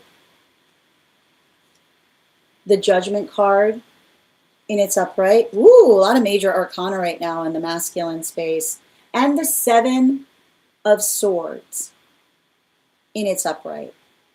So what are we effectively identifying or recognizing in relationality to the heart space of masculine right now? Hermit card and Judgment card in combination with the 7 of Swords. And I want to point out, like the 5 of Swords here with the 7 of Swords in its reversal is very important, because it's understanding or recognizing. It's understanding and recognizing what feels, it's working towards rationality. And the thing about it is when we're taking rational approaches to things, then the rational approaches that we energetically take to things is the observation or the understanding of being able to recognize and identify what effectively builds into the context of energetic strength. And there's something really important there that we potentially see that specifically about or completely working through the understanding of our own energetic sensitivity, right? And the thing about it, and here's the thing about it. When another person is operating from fear, they will ask you to do irrational things, right? Fear asks the irrational of us. When one is taking a fear-led approach to things, which is often why our rationality is the context by which we understand and recognize the source of our own trauma. Because when one is working through, and this is all I keep on saying, when one is working through a trauma environment, then it's the understanding. The best way, if you're ever unsure, if you're ever unsure, if you are in a trauma environment, right? Then the way you'll know is if it feels like there's nothing you can do that's the right thing to do, that's a trauma environment. Okay. Ta-da! You've discovered a trauma environment, right? So it's that understanding. And often when you understand that one is in a trauma environment, the most important thing to do is not allowing fear to override what one knows is the next logical step. And so I feel like that's really important, because I feel like to a certain extent, this is what I meant by prowess. You want to know what prowess is? Prowess is literally being in a situation, being like, yeah, this is a trauma environment. This is logical. Like, this is logical. Like, this is the logical. This is the logical. Like, let logic guide oneself, right? Which is not. And here's the thing about it. And especially like, and I think to a certain extent, like, that's the beauty. Like, I'm actually very relieved to see the fact that we've got Uranus and Gemini, because when others are throwing irrationality to you, allow for the context of just taking the next logical step, which is the modality by which you say, like, if you can clarify why that makes sense, I'm happy to do it, but I'm not going to take a step forward until you explain why, right? Like, helping another, like, one of the things we do is helping others see if they're being illogical. And I think that that's really important, because I feel like that's something that masculine is doing for themselves, but also they're doing that in relationality to some of the energy around the self. Because the thing about it, and I got to tell you, like, some of this energy right now, like I told you, it's projection central, because if you're not doing the deep work, it can bring a lot of anxiety out of the woodwork, is the best way I can describe it, right? So if you're observe, don't absorb, basically. But even in the space, I think that the beautiful thing about this is I don't see, and I want to point this out, even though I see hermit energy and judgment here, and I got to describe this, like, I like to point this out. You ever want to see a hermit that is not lonely? This is not a lonely hermit here. This is what a hermit is looking for. Okay, this is a hermit going, oh look, sound judgment, right? Like, that's why they got the lantern in the first place. Like, this is the hermit being like, oh good, like, finding energy, right? And that's what's beautiful about it, right? When we allow logic to guide us, we find our energetic family, which is the modality of being able to be like, oh, there you are. Like, oh, good, somebody logical. Somebody logical. You just follow, you let that logic guide you, man. You're gonna find somebody else following logic, and then you'll be, and then you won't be so alone, because it's there's a lot of that energetic logic there. So I feel like that's what's basically happening here. And I do think that there's something beautiful about it, because even though I see a hermit card here, it feels like a communal, I know, like, a communal hermit card is basically energetic sanctuary. So that's beautiful to see. Continuing to get clarification, moving towards the feminine energy, bearing in mind this is not based on gender, but what one feels most aligned to. We're going to be utilizing the Smith-Waite Centennial deck for the heart space of feminine right now. 3 cards, please. Really? Okay. I've got 2 that very much want to sit underneath the 10 of Cups. And then we've got 1 more in the center with the Queen of Swords in its reversal. We've got here Queen of Wands in its reversal. Fool card in its upright. And the Ace of Pentacles in its upright. And, you know, I think that I feel like there's something really important here that we're identifying. And I don't know why, I don't know why I keep on hearing, like, this is feminine. That's like, I don't want to keep on hearing, this is feminine throwing away hearsay.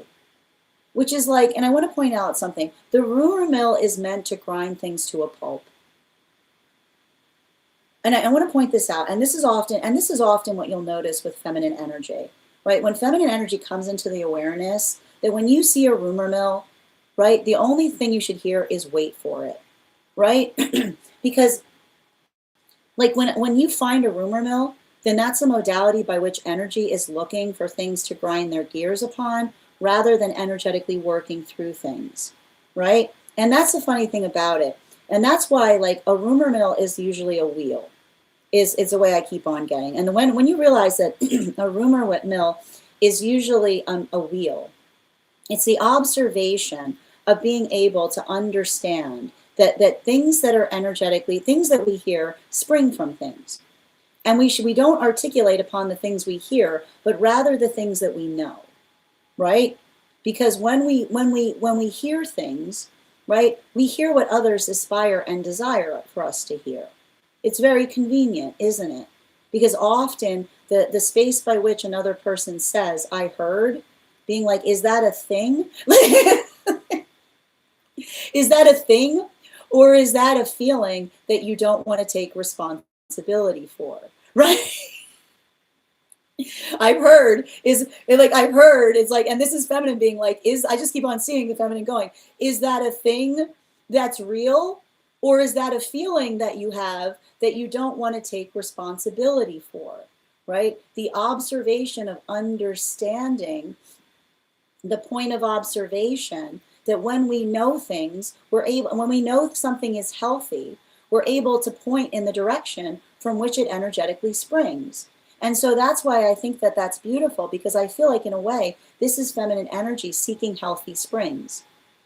And feminine energy seeking healthy springs is shedding rumor mill energy, right? Because often the space by which, and this is the thing you identify, right? The space by which, rumors are meant to stir, right? Like that's the purpose of a rumor. It energetically stirs. It doesn't get you anywhere, right? Then it's a space by which feminine effectively, I feel like that's feminine steering clear of stuff like that.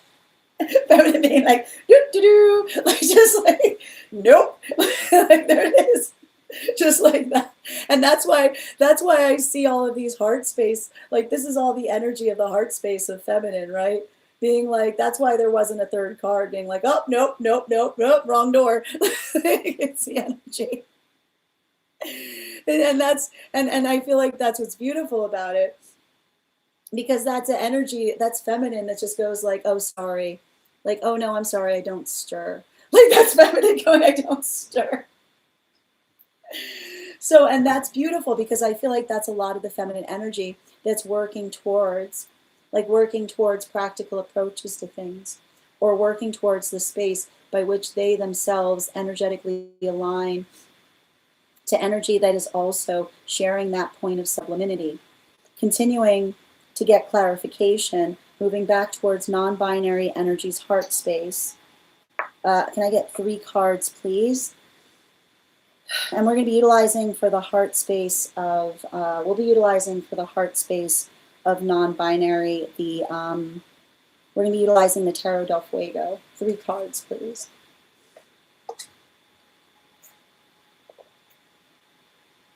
Okay, let's see here. Oh, no, that's a transverse right there. Okay, stop spinning. Okay, sorry, it's spinning all over the place. All right, can I get one of them? We've got the 5 of Pentacles in its upright, the King of Cups in its reversal, and, oh man, you're so spinny, the Strength card. But the thing is about it is the Strength card right now, like the Strength card does not want to stay still. And the thing about it is what I keep on seeing is, especially with that Strength card, just like spinning like crazy. And I want to describe this. There's something really important about this. This energy, like I feel like there's something beautiful about this energy. Not taking something personally in the context of recognizing or identifying the shape of another's, like the shape of another's busyness.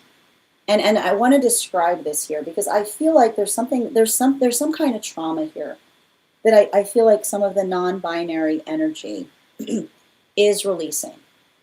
And I want to work you through, and it's often the misconception of what it actually means when somebody is obsessed, okay? And what does it mean when another person, and here's the thing about it, it's the difference between how others imagine obsessed energy to be versus what obsessed energy often energetically feels like. Because you have to understand that the reason that something is energetically obsessed is feeling drawn to something, but not being able to identify or articulate why. Okay?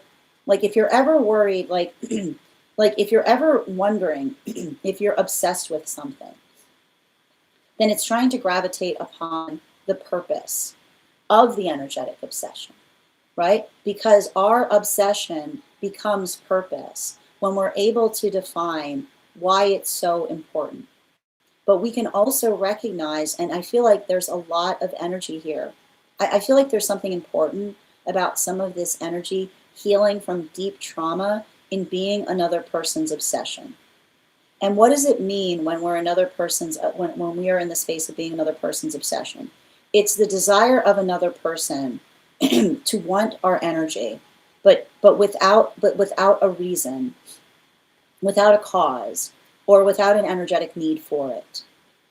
And I don't know why that's coming through so much with non-binary energy, but I feel like it's either the energy that's articulating a conversation with another in terms of their own experiences in navigating those that in an obsessive state, or the observation of understanding that this is what we need to understand collectively, right?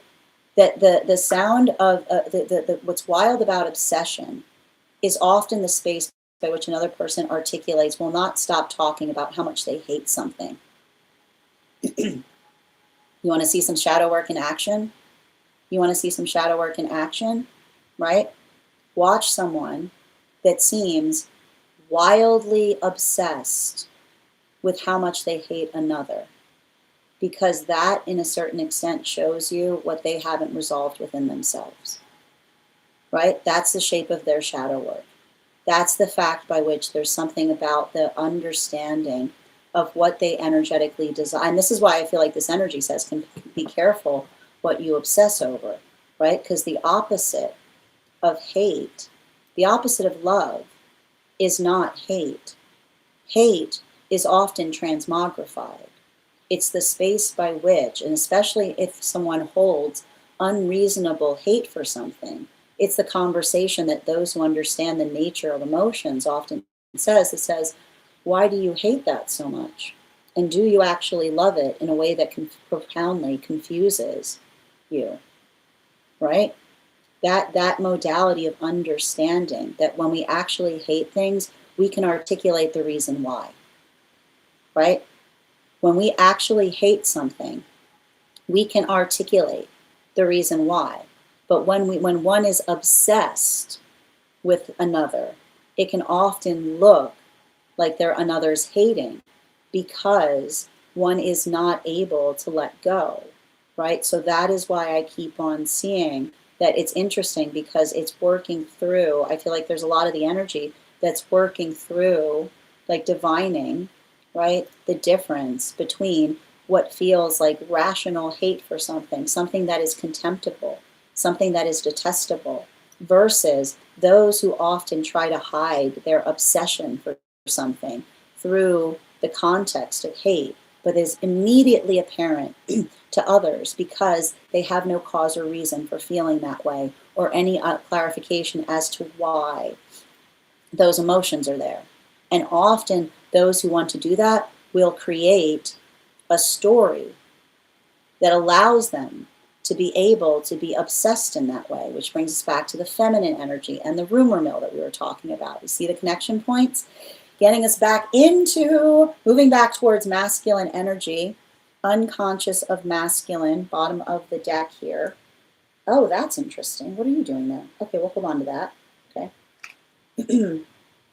We're going to be utilizing for the unconscious of masculine right now the Aquarian Tarot. 3 cards, please. 2, 3. We've got the 6 of Cups in its upright. I'm in reversal. We've got the World card in its upright. And we've got the Sun card in its upright. And I like, you know, there's something really important here that I see that is potentially happening. And what I'm identifying that's potentially occurring there has to do, I keep on saying it has to do with the observation or the understanding of what we work through, but not just what we work through. It's a continuation of actually what I'm seeing with the non-binary energy, which is a lot of the work of the masculine that works like the healthy masculine energy that knows the shape of their heart. And the thing you have to understand, and this is why we talk about the nature of strength, right? The nature of strength, like the way that our love, like the way that we recognize that we feel, is that the way that we feel is the way that we feel within is how another person receives it, right? It's not just about how we feel it, it's how another person receives it. And the thing about it, and this is why you'll often notice that healthy masculine energy understands the value of energetic boundaries. Because when you notice that a masculine is unhealed, then you'll often see the energy that feels deeply insecure in the space by which another person doesn't want to receive something, right? Because you have to understand the nature of what we feel here is not affected as to whether another person desires to receive it. That's what's so beautiful about love. We hold love here, right? There can be those that we love, and then we recognize that the shape of a love, imagine a shape of love that you say that says, I'm giving that person, right? I care about that person. I'm giving them what they need. What did they ask for? They asked for distance, right? The shape of love is adhering to the requests that we give one another and respecting those energetic requests. And the hard part about it, and this is why we see feminine working to heal their boundary issues, is the anxiety and fear of another being passive aggressive confounds that and often creates the space of energetic violations. So this is a lot of the energy that is not only working, right? They're not only working on understanding that the shape of our love is respecting one another's wishes, but also doing the work to purify their own words, because we cannot adhere to that as long as in the context by which we're not being clear in terms of what our needs are. So we see that that is both, like I feel like that's a lot of the masculine energy that is recognizing why, and I know I bring back passive aggressiveness, but when I say passive aggressiveness is one of the most toxic things in our experience, because passive aggressiveness begs for boundaries to be violated. I'm going to say that again. Passive aggressiveness is unhealed trauma that begs for boundaries to be violated. And it is the shape by which there's energetic confusion there that often creates the context of energetic violation. Because in the space by which another person says, I know they said that, but they mean this, that is where all harm can occur. How can we not hurt each other if we're not clear with our words? And when you understand how dangerous passive aggressiveness is, then you work to clear it. You work to remove it, because it's not a little thing, it is the biggest thing. Because the moment by which another person hears yes and has to wonder if that actually meant no is the space by which they have to throw standards out the window. And so this is why we see that this is the energy that works into the context of understanding that. And it starts with the adherence to respecting another's wishes while simultaneously working to purify and be honest about what they themselves desire and need. And that's why we build into the context of healing our vulnerability. Because as masculine heals that vulnerability and is able to articulate what their needs are, so too is counterpart energy also able to heal and hear and fulfill those energetic needs properly. Moving towards feminine energy, and we're going to be utilizing for the unconscious of feminine right now. We're going to be utilizing the Aquarian Tarot again. 3 cards, please. Oh, 4 cards, fine. Okay, 5 cards. Sorry, we had a lot of stuff coming up right now. How you doing? It's all right. It's okay. There's a lot. It's okay. We're gonna get through it. A lot of stuff here. Okay, just give me a minute. It's triggering energy.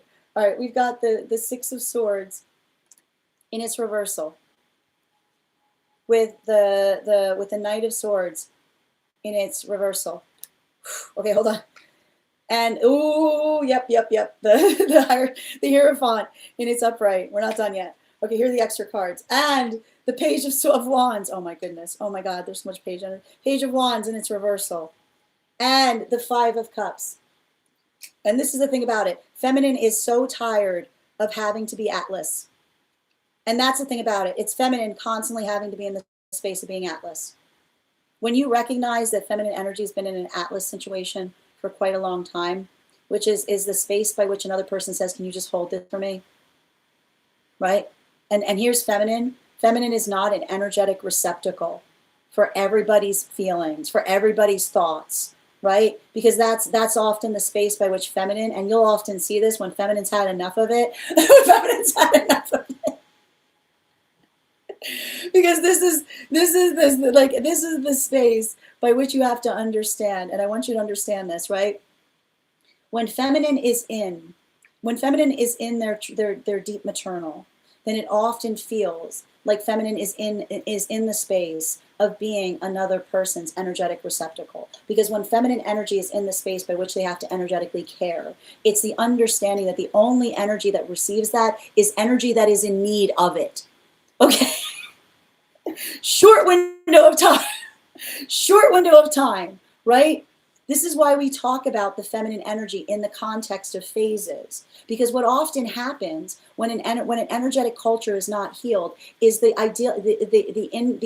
understanding that when one is respective of feminine, then you respect feminine in every energetic phase that you find feminine in. But when energy is not maturing, when you find an energetic space that does not want to be matured, if you want to look at a society that hasn't matured, look towards a society that tries to insist that all feminine is only of quality if they maintain the first phase of energetic femininity, right? And that is a premature society. Because the prematurity is the space by which the energy is looking towards feminine and saying, can you please let me be a child to you? Can you please let me be a child to you? And then you're surprised that you find feminine exhausted because there's feminine energy that hasn't seen a grown adult in their entire life, because everybody wants to be a child to feminine instead of allowing the context of having feminine have an energetic counterpart. And so that's why this is why we often talk about the space by saying, let feminine rest. Because when you say let feminine rest, it means grow up. It means grow up. Grow up. Take responsibility. Be understanding of not looking towards your feminine to be the space of having to hold everything, but rather giving the feminine the ability to be able to do things is the space by which we energetically mature, because we see feminine as beautiful in existing within all of the phases of femininity. And so this is why we see that there's a lot of deep healing here, because often you'll see super energetic. What will you often see?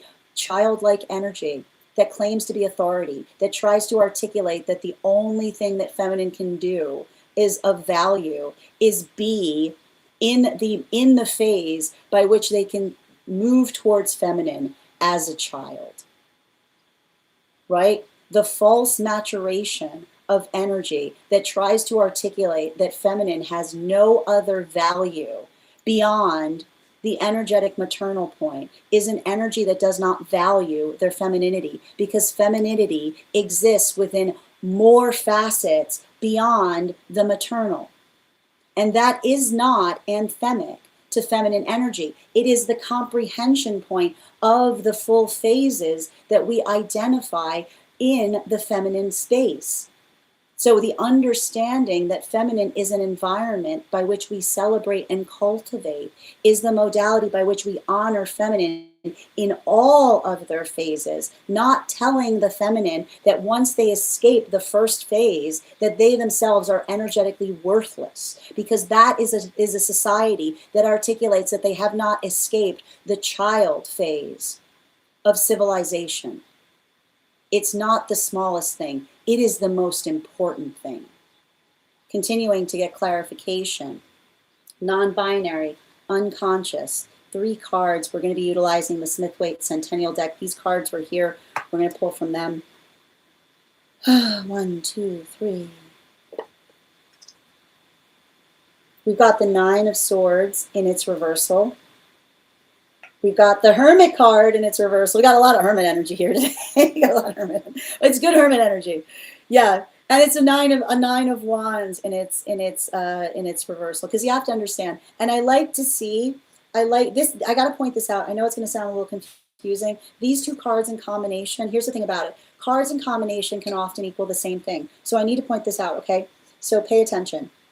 The Hermit card in its reversal here with the 9 of wands in its reversal is effectively, check this out, it's pretty much the same thing that we see in the heart space of masculine, right? Which is the Hermit card in its upright with the Judgment, right? So this is masculine looking for a judgment-free zone, but understanding that a judgment-free zone does not mean that everything is allowed there, okay? A judgment-free zone means a judgment-free zone in terms of identifying and articulating our feelings. Because when we don't, a judgment-free zone is a space of healing that still holds standards. I don't know why that isn't under, like that's not, like a judgment-free zone also holds standards. Which means like it doesn't, like, and often you'll see this with somebody that's energetically unhealed, right? Which is the understanding that when you have a judgment-free zone, you can't walk in with poison. Okay? You can't be like, I thought this was a judgment-free zone, and then be pouring poison everywhere. Okay? Because that's not a judgment-free zone. That's a poison space. So you understand and recognize that you cultivate a judgment-free zone with standards. And that's how you create a safe space. That a judgment-free zone plus standards is a safe space. But a judgment-free zone with no standards is a poison pit. It's just waiting for the wrong thing to come in to spoil everything.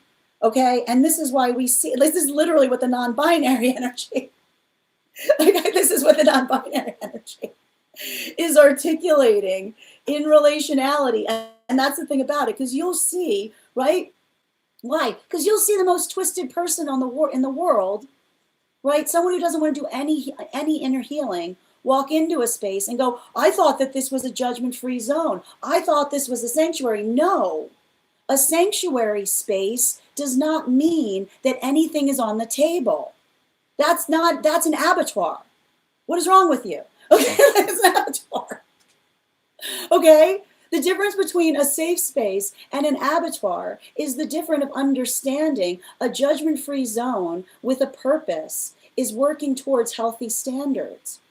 But it's not the space by which you articulate upon the fact, and you'll often see this, someone who doesn't want to do any work on healing themselves will often commiserate and feel sad because nobody will let them in because they're not healthy. Because they're not healthy. That's not the same thing. You don't get to articulate upon the space that you're trying to create sanctuary if you're being abominable. It's not the same thing. If you're going into a space and being like, oh, I'm so sad, there's nowhere I can go to spread all this hate in my heart. That's not healthy.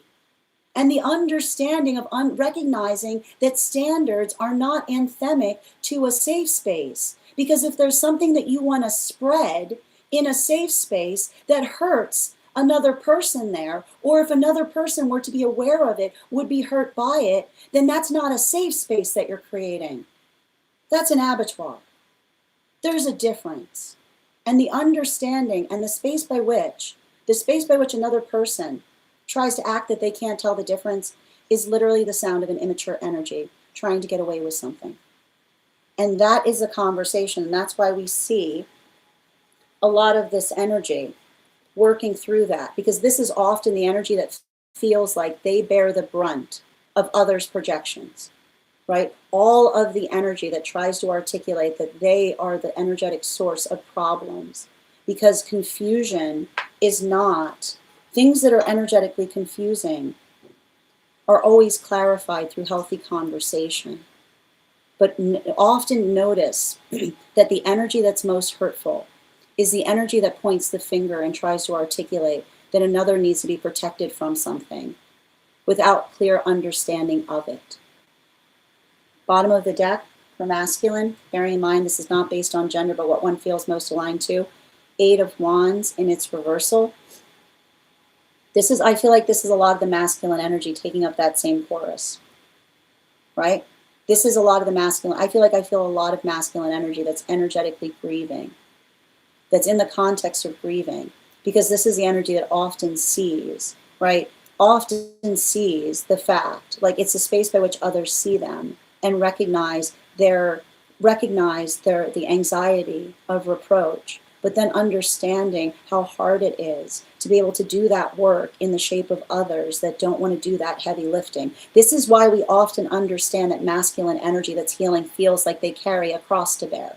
Because the modality by which the masculine energy is aware of the energy of masculine that does not want to do the work but make others bear it is why it feels so heavy on the back of masculine that often wants to do this work. It's the work that feels like they themselves are doing all the heavy lifting. If you're feeling that way, masculine, you are doing the most precious work on this planet. Keep going. We need you. Feminine energy. Unconscious, bottom of the deck for feminine. We'll be utilizing the Aquarian Tarot. Whoop. Yeah, six of Pentacles in its upright, right? There's no, like, I feel like the word status quo, what is status quo, right? Those that identify status quo often don't want to talk about what needs to be changed, just what one feels comfortable within. So I keep on saying that I feel like there's something important of feminine navigating or recognizing this. I feel like feminine being like, I see a lot of feminine going, raise your hand if you've been personally hurt by the status quo. It's like raise your hand. Raise your hand if you yourself have been personally, because you'll often identify, this is why, right? Because the shape by which another person tells a story about the status quo to amplify what they feel like another person is lacking, being like, can you please show me the status quo I've heard so much about? Can you please show, this is the feminine being like, can you please show me the status quo that you are going on about? Because the modality by which another person projects the fantasy of what they expect in relationship versus the reality of what they find there is often the understanding of energy that's been fed a fantasy, right? A fantasy of why relationships are so broken in the first place. Because it is the space by which we understand that the ideal is not somebody we find. It's what we put our work into. There is no ideal person. And often the energy that complains about the fact that they find others lacking is exactly why they don't find the healthy relationship. Because it's a space by which another person is perpetually going on about what's lacking instead of providing, right? Instead of addressing the lack. Is usually the shape of understanding the nature of why something is broken in the first place.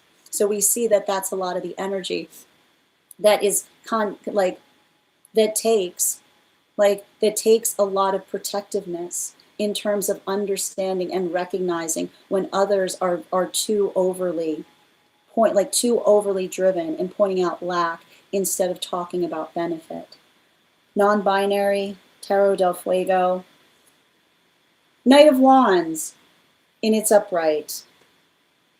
You know, I like the point, and I keep on seeing this. I feel like there's something about the non-binary that often articulates upon the fact of saying that they often feel that they're the convenient distraction from what needs to be addressed, right?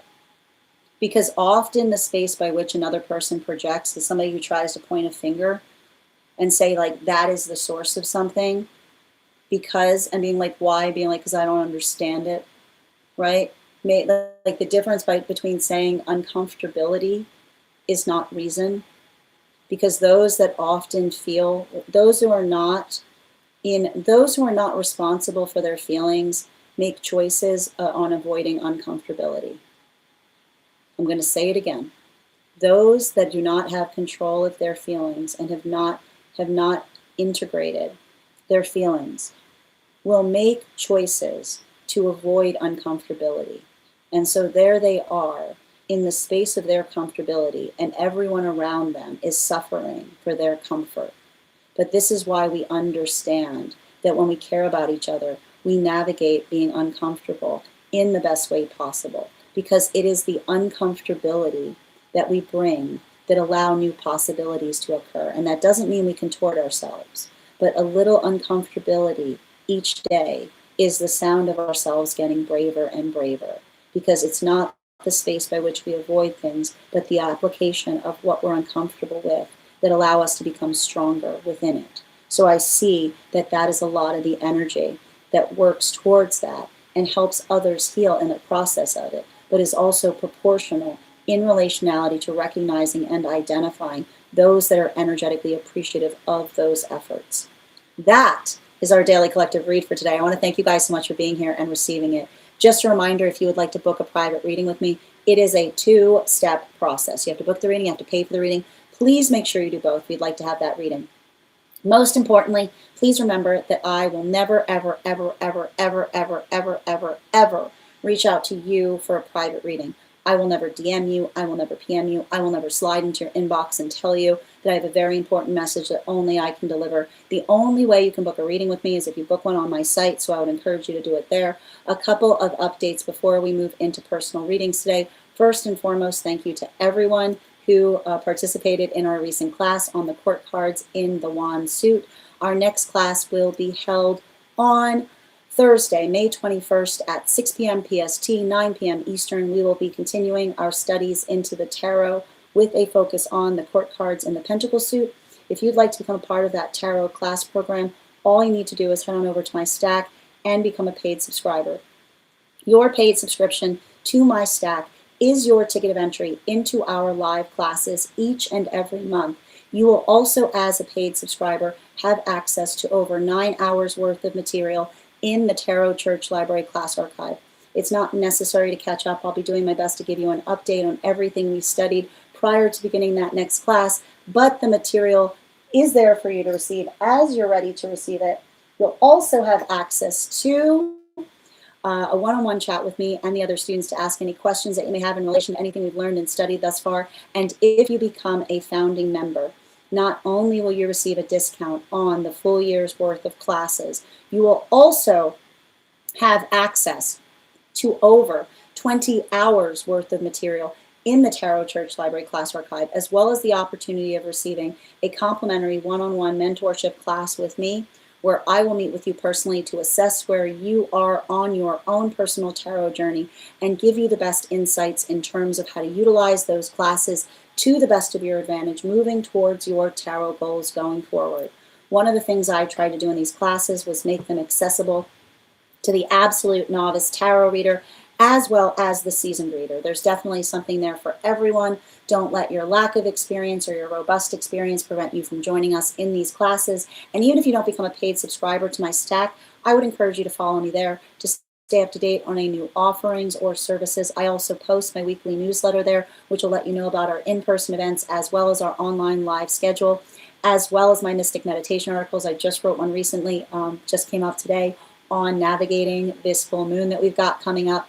Finally, I want to let you guys know that on top of my standard life path readings, I offer mentorship classes. These are for any of my students seeking a more personalized educational experience with me.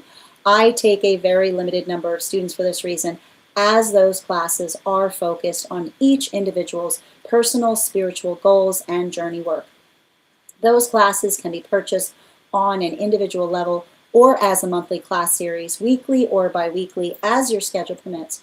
Also, for my students seeking more consistent weekly tarot support, I'm very happy to offer weekly tarot insight packages. That is a package of 4 30-minute readings, again, weekly or bi-weekly, as your schedule permits, so that you can stay more consistent on your personal journey at a budget, as well as dream interpretation readings, which you can purchase per dream or as a series.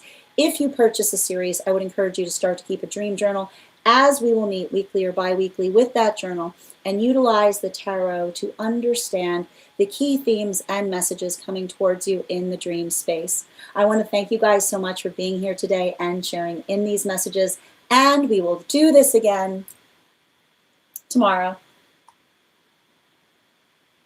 that is our daily collective read. We are going to get started on personal readings. Congratulations to Kath. You got our highest gifter today. And thank you. So you'll get that free reading. And Nicole, you came in second.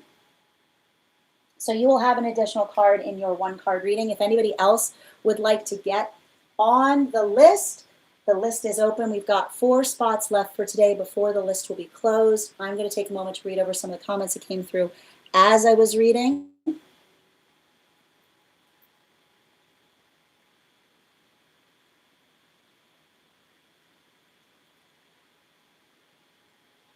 True feminine energy is unapologetic and vulnerable. I mean, I want to describe it. It's not the fact by which it's, the word unapologetic is, I feel like it's not unapologetic, it's accountable, right? Which is, it's vulnerable and accountable. I wary a little bit from unapologetic, because the thing about it with unapologetic, that sometimes those that are in their feelings but not being rational will try to glom on to saying that they're being unapologetic. I feel like healthy feminine energy is vulnerable and accountable, which is the understanding of recognizing spaces by which they're working to heal, and the space by which we're working on trying to do something better allows one to be more vulnerable, not less. That's my opinion on it, but it's a very good point. Oh, thank you for the compliment, Justice, and thank you for sharing the live. Thank you as well, Avatar. Thank you as well, Julia. Be free, my queens. I love that, Nikki. Grand Rising, Laurel. How you doing today? And I want to confirm, Laurel, I just want to confirm, you said that you wanted to get on from, I just need to confirm the date that you want to get on. People taking advantage, exactly. And thank you for sharing the live, Justice. One moment, please. Yes, I'm naturally very giving and learning. To choose who to show that is hard, but necessary, so don't get taken advantage of. Yes, we need to protect one another. Tap to claim, Kath. Thank you for confirming. I've got you on the list, Bianca. I'm going to read the list in a moment. Yeah, it often takes getting burned a few times to realize your heart is rare and sacred. Tap to claim, Julia. Absolutely. Yeah, breaks my heart and also fortifies my mission. Beautifully stated. To be in a position to create real change. Beautifully said, Julia. Oh my gosh, you hit the nail on the head so many times. I do my best, Avatar. Turning the pain into motivation. Yes, prepare, don't protect. Oh, thank you for the compliment, Michelle. Learning from the past and fortifying for whatever comes next. Tap to claim, Nikki. Demond, thank you for the follow. If I'm ever saying your name incorrectly, by all means, please feel free to correct me. We let it shield us, but not change it. Tap to claim, Kay. Absolutely. Thank you as well for the help. Guys, please thank our mod, K. Megan, for all their help today. 421. I got you. Thank you for that.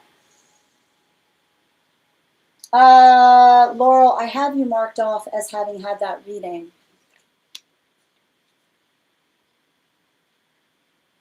Yeah, 421. Hold on a minute. The 100K?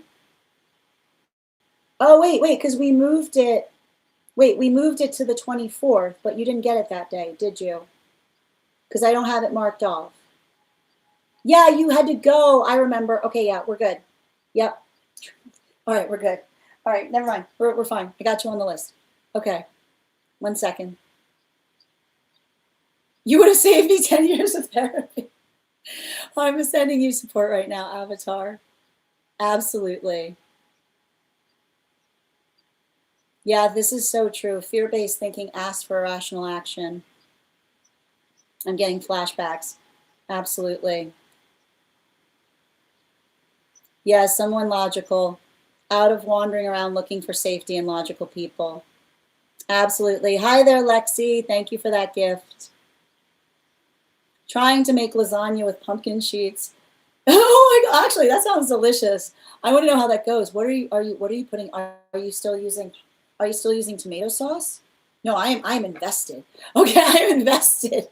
This sounds delicious. Where are we? Okay, one moment. Hold on.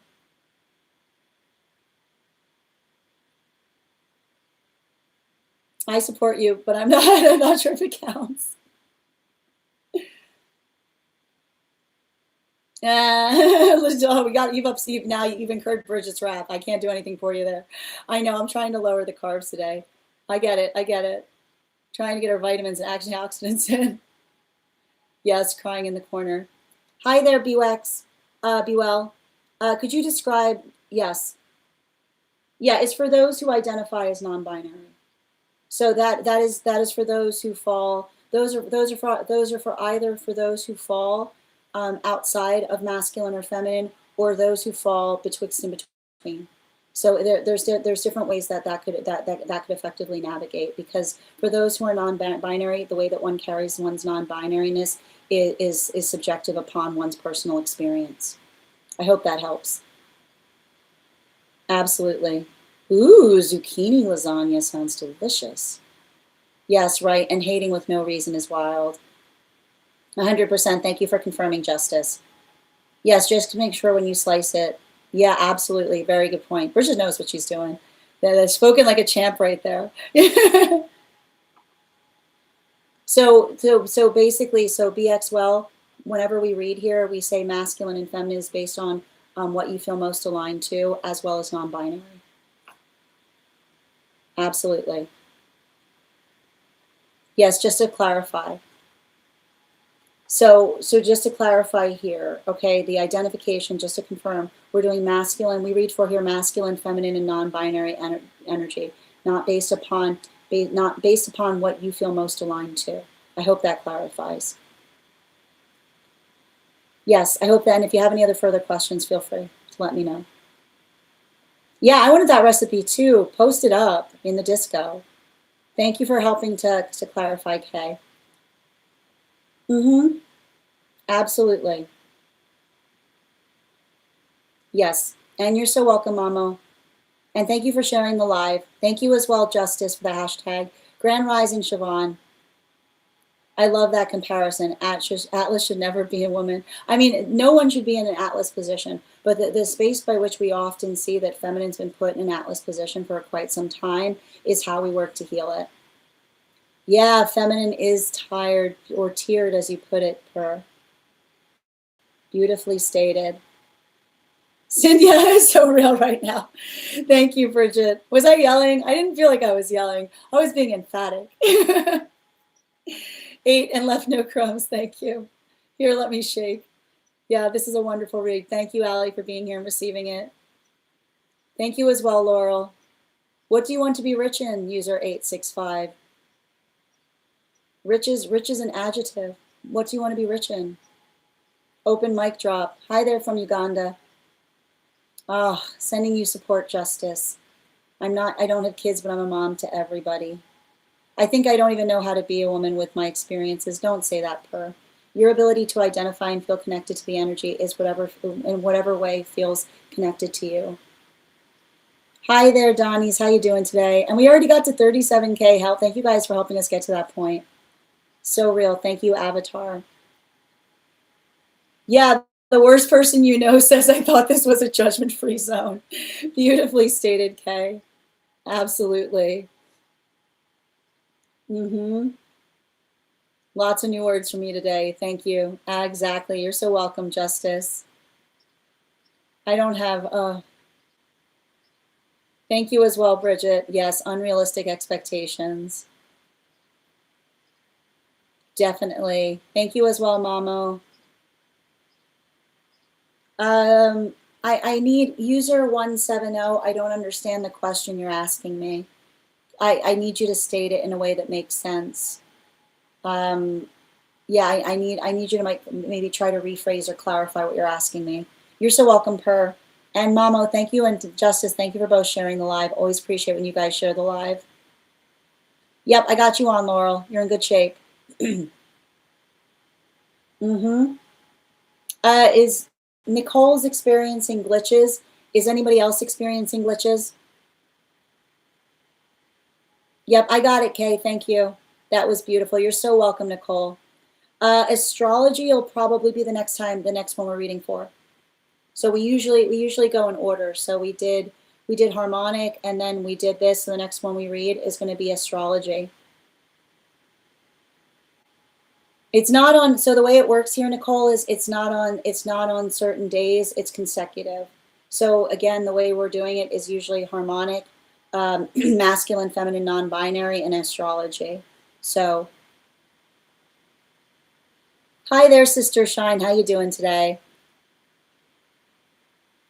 Yep, no, I found it. I got you, Laurel. I know, I want this recipe for her. Spill the tea. Thank you for the follow. Thank you for the compliment, Sarah. I'll share it if it tastes reasonable. I like the fact that you didn't say good. You said reasonable, which is hilarious. Yeah, I'm curious about where you're getting these sheets. That sounds interesting. Yeah, post it in the disco. Excellent. No glitches. Thank you for confirming. Hi there, Kofi. So Nicole, if you're having glitches, you might want to step out and step back in. See if that resolves it. Oh, that's really kind of you, sister. Thank you for being here and sharing in this collective. All right, friends, we're going to get started on personal readings. First person we're reading for today is K. Megan.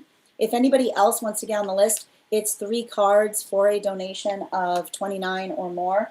4 cards for a donation of $23 or more for my subscribers. Binks in my Lio. Please keep in mind, there are 3 things I don't read for across these apps: pregnancy, medical, and legal. Happy to give insight on anything in private readings, and you can book private readings on my site. We're also doing a giveaway when we get to 50K likes. I'll be gifting a free reading back to the collective, so make sure you're tapping that screen. We'll get to 50K in no time. Also, for those who are joining us over on the place where we keep the videos, your paid membership entitles you to the same benefits that I described for those who are subscribers, including the free 1-card reading each day. I would like to offer that on the place where we keep the photos, but I need your help there. So if you guys give me a follow on INSTA, I will thank you with an affirmation from a guide for the advanced soul. If you're already following me there, share this live with 3 individuals and comment shared, and you will also receive that affirmation.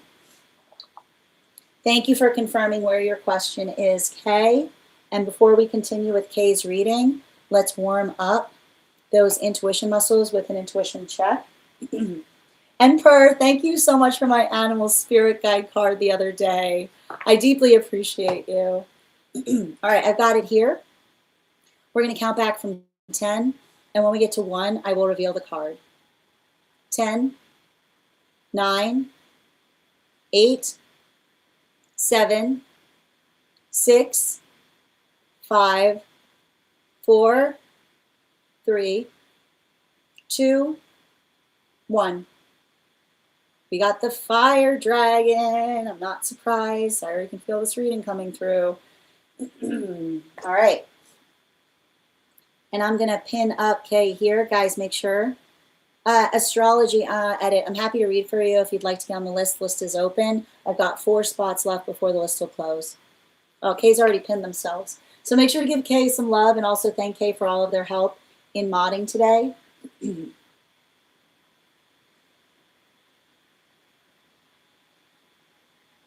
What we got here? Under general, correct? I got it. Outside tea.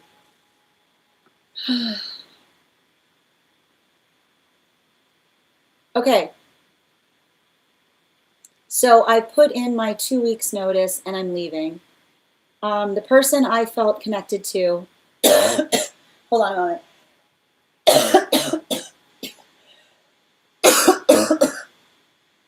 Forgive me. All right. It's funny too, because as soon as I started reading for you, my throat chakra started closing up. So we're going to pay attention to that. All right. The person I'm interested in seems pretty happy with their new energetic connection, and things seem to be moving quickly for them. I can't act like I don't feel frustrated, disappointed, and heartbroken over it. I'm finally free in case we wanted to explore things together, and it feels so strange to have all that tension and nothing to end up happening. Once I say goodbye on my last day, that will be it. I'll be stepping away from not only my job, but this individual, as I refuse to step on anyone's relationship, even if we're just friends. We had our last bar shift the other day where I broke the news about me officially leaving to them. Can I get a reading around our energies as we part ways? What was the significance or reason behind our connection? And what were we brought into each other's lives to teach each other if this was the way things had to end?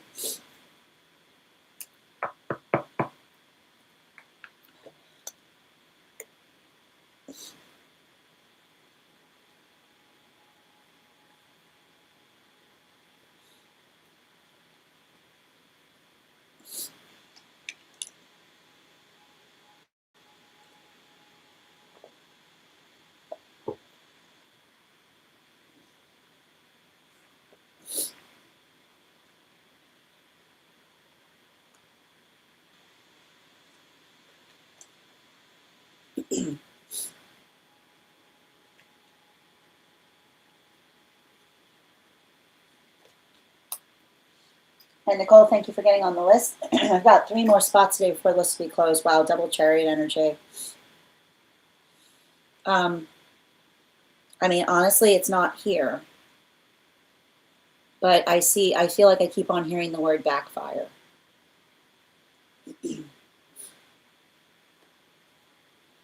You're a cut above the rest. They've never met anyone like you. And all I keep on seeing is the thing about this that I literally keep on getting is we admit our feelings. We don't try to orchestrate a revelation. We admit our feelings. We don't try to orchestrate a revelation. Because I literally, and it pains me to read this. Like I see a situation by which somebody started a relationship to get their mind off of you. And also with the observation. And I feel like there's something about it, and especially in the space that they articulated it, that instead of admitting to you how they felt, they were trying to elicit a reaction from you. They were trying to, and I literally see somebody that's now in a space of devastation because in every other space, they expected, like I just keep on saying, somebody who thought that by bringing somebody else into something, they were energetically raising the stakes, like trying to say to you, like, oh, look, you see, like I might not be energetically available much longer. But the thing is, you're not like that. you're not the kind of person who energetically competes for things. Right? And here's the thing about it, it's low vibrational. Like it's low vibrational to try to put someone in a competition game. It's low vibrational to effectively try to articulate to another person saying, I might not be available much longer if you don't do something, right? And what's heartbreaking about this is like their guide's coming forward, and I just keep on seeing all they had to do was tell you how they felt about you. And I got a very frustrated guide around them because I've got an angelic around them that feels like they tried to create a situation by which all they had to do, they're saying they couldn't have made it any easier. Right? Like they couldn't have made it, like they gave them everything, like they gave them everything that they needed. And all they had to do was be vulnerable. But the thing is, they're going through something where they can't help orchestrating. Because orchestrating is a easy way to protect one's feelings, because it's trying to bring something to a head instead of saying how one feels. And it's interesting because the reading, it's funny because the reading itself almost feels like an angelic trying to issue an apology to you in relationality to it. And the fact that they're articulating that you're doing the right thing, which is you basically saying to someone, like, I care about you, but I'm not going to compete for you. You're not in the department, I keep on seeing the reason you're above them is because you don't compete for affection. It's degrading to make someone compete for affection. And so I feel like it's hard because their angelic is articulating that they took the degradation route when there could have been the relationship that they would have had with you would have been it would have been life-changing. And the thing is, not so much for you, but for them, is what I keep on seeing. Because this isn't the first time. I keep on hearing this isn't the first time that this has happened. They've moved back into a karmic cycle, is what I keep on seeing. So I want you to be very conscientious, especially if they try to reach out and they're in connection with that person. I keep on hearing no midnight revelations on how they feel, is what I keep on getting. Like none of this. I keep on hearing none of this. I'd rather, right? Because I keep on hearing their guide articulating, I rather should have been I ought, right? Which is the space by which they should have done something different than what they chose to do, was put you in a situation to make you feel like they were a commodity rather than a counterpart. They tried to commodify themselves, is what I keep on seeing. And that's what I keep on here. And it's interesting too, because they've cleared a path for divine counterpart to come through. And I just keep on hearing here, especially like you've got double chariot here.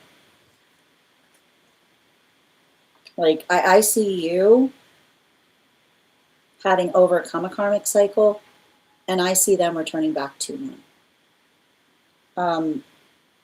Bottom of the deck on this reading.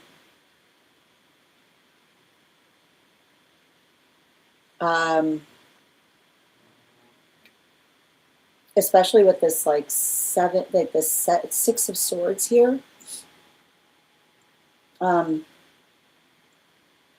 The thing I keep on hearing, and here's the thing about it, the thing I keep on hearing from your divine counterpart is clean break. Which says to me, like, remember, your divine counterpart's articulating the fact that they're not bringing any strings into a relationship with you.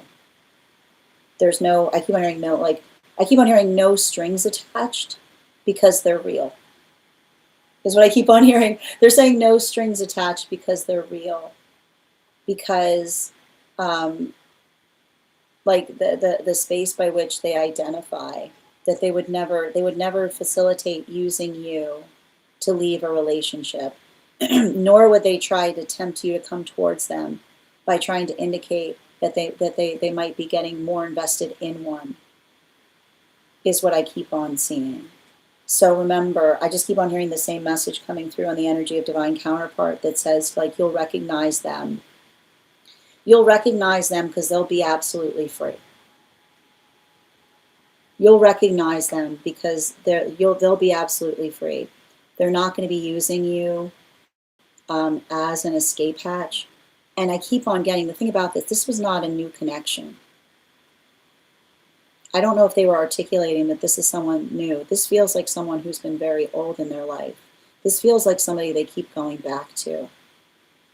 I want you to understand that. If this person told you that this person is new. I don't know why, but I just keep on getting a really firm head shake from one of their guides, which is them articulating the fact that this is not a new person that they're seeing. This is an old person. I keep on getting this is an old reliable energy that they reestablished a connection with, or they articulated something about, is what I keep on seeing. Like, that's why I just keep on getting this like profound head shake, because it feels like even in the space, and I feel like in a way somebody has like painted themselves into a corner, because I almost see somebody who's like thinking about telling you, I only said that to see what you would do. But then I literally see them going, I only said that to see what you would do. And I literally see them going, how could I possibly say that? And that's why I've got one of their guides just like shaking their head, which is saying how could you?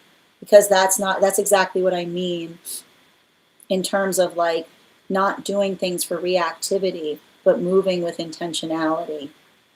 Thank you so much for having that reading with me, Darren. If this message connected to you as well, it's very common for those who need these messages to be here to experience them. We are doing personal readings right now. If you would like to get on the list is open. I've got 3 spots available before the list will be closed. 3 cards for a donation of $29 or more. 4 cards for a donation of $23 or more for my subscribers.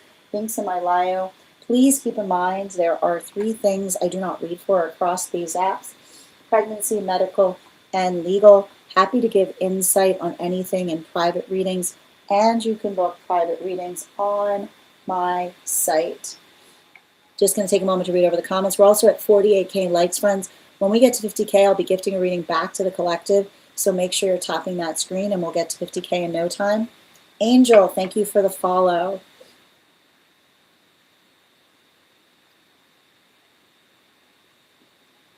Let's have the sweetest reading ever. I've got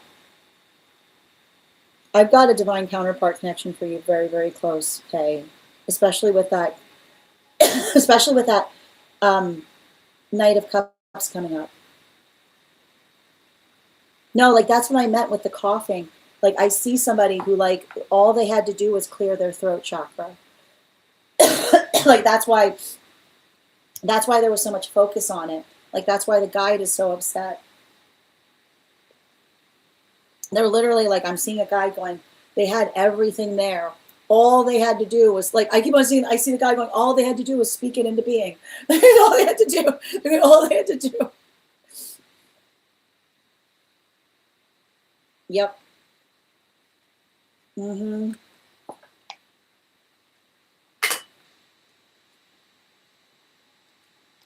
Okay.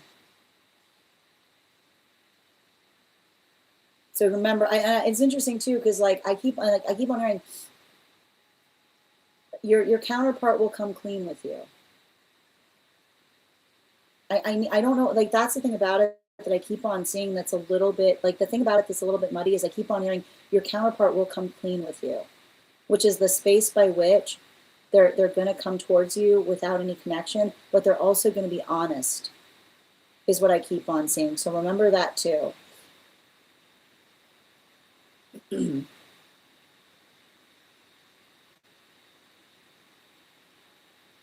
Yeah, not because of them. Yeah, absolutely. Thank you, Nicole. I got you on the list here. Yeah, like that. No, it's like if you're seeing it like that, you're seeing it the way the guides are seeing it. Like if you're seeing that, then like you're seeing it the way the guides are seeing it. Yeah, there was a lot of songs that were coming through on that. I'm gonna write them down. Hold on a minute. Oh, you have a book yet? Hold on a minute. There's one that's coming through very heavily, the whole reading. Yeah, hold on a minute. Where's that? Where's that? I need another book. Come on, where'd they go? Oh, here they are.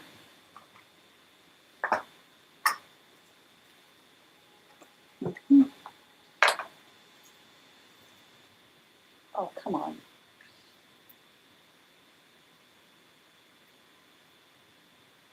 Let me just write this down.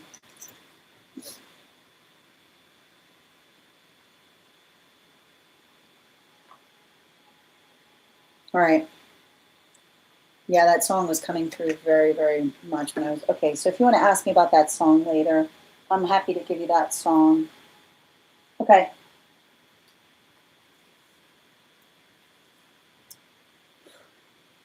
I'll post it in the subscriber only disco. Do you want me to post the song in the disco? Okay.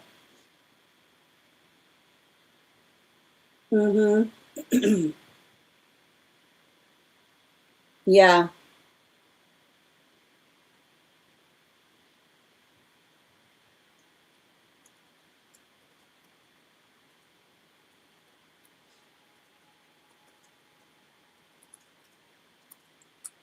Okay.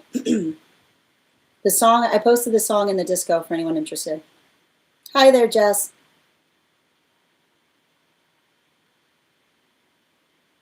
Yeah, you're so welcome, Kay. Mm-hmm. Music has been significant in your connection. Yes, okay, perfect. All right, let's continue right now. The next person, yeah, as soon as I started reading, I started hearing a lot of songs. So that was one of the songs that was coming, like that was happening over and over as I was reading. All right, the next person we're reading for today is Julia. Julia, and if you are a super fan and need access to the disco, you can just message me directly from this chat with a disco gift, and I'll be happy to add you. That includes those who are paid members over on the place where we keep the videos. And we got to 50K. All right. You're so welcome, Kay, and thank you for all of your help modding today. Sending you so much support on your journey. All right, so I am thinking of a number right now between 1 and 52. First person I see that posts it will get the free reading. First person I see, not the first person that posts it. Sometimes I see things in a different order than you guys post them. Per got it. Congratulations, Per. All right, we'll do that again when we get to 100K. And for anybody else, we've got 3 spots left before the list will be closed. All right. You don't know that song? Now I feel really old. Now I feel so old. I am ancient. I am ancient. It's all right. It's okay. It's fine. It's fine. It's just my heart. It's just my heart. Okay. It's in the disco. She has to look it up, Bridget. She has to look it up. Okay, it's fine. It's fine. Julia, what do you want to read for? Julia is the next person we're reading for. As we wait, let me know if you want to do a general reading or if you have a specific question you'd like me to answer. And in the meantime, while we wait for Julia's question, let's warm up those intuition muscles with an intuition check.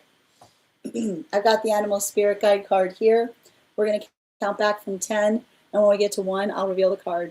10, 9, 8, 7, 6, 5, 4, 3, 2, 1. You have a good rest, Kay. Thank you for all of your help today. We got the ram. All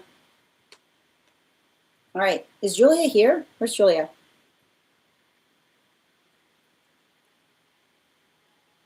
Second call for Julia. Okay, if Julia had to step away, the next person on the list for today is Erica. Erica, if you're here, can you respond in all caps? And Ava, thank you for getting on the list. We've got 2 more spots today before the list will be closed.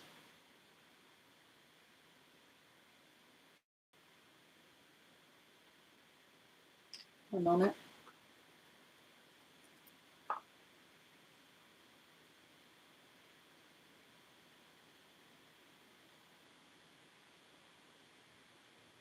Okay. Hi there, Erica.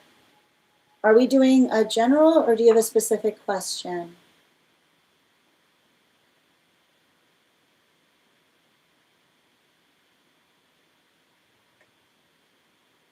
Got it. And let me just pin you up here. Hi there, Nicole. Welcome back. Let me know if the feed's better. Okay. All right, guys, make sure to give Erica some love. Can I get 3 cards, please? Guys, please remember not to message people promising weird things. Be safe out there. Okay. And 4 cards for Erica, please.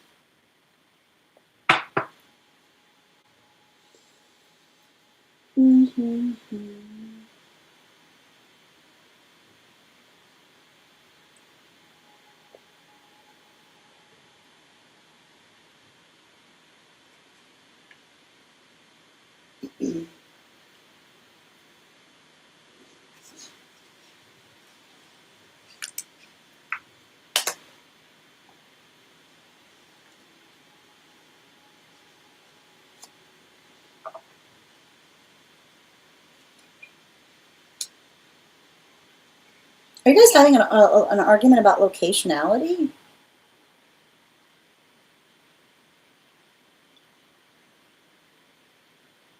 Because it feels to me like, I don't know why, I keep on getting some kind of location fight here.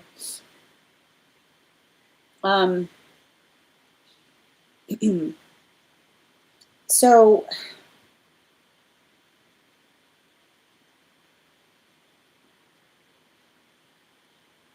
there's something I think that's really important that I just keep on seeing in terms of understanding. It's always easier to shift into something rather than to start doing something entirely new,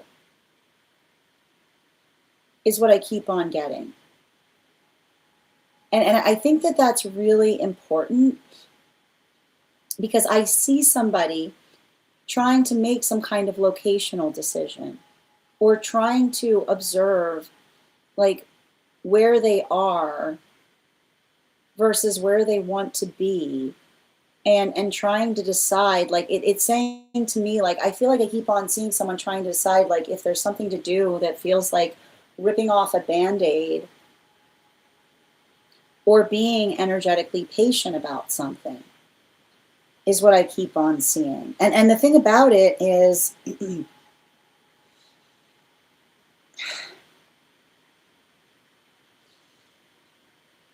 I feel like, in a way, like I feel like some of this energy here is now, like I see you kind of getting some kind of new opportunity in the process of something. And I want to stress this.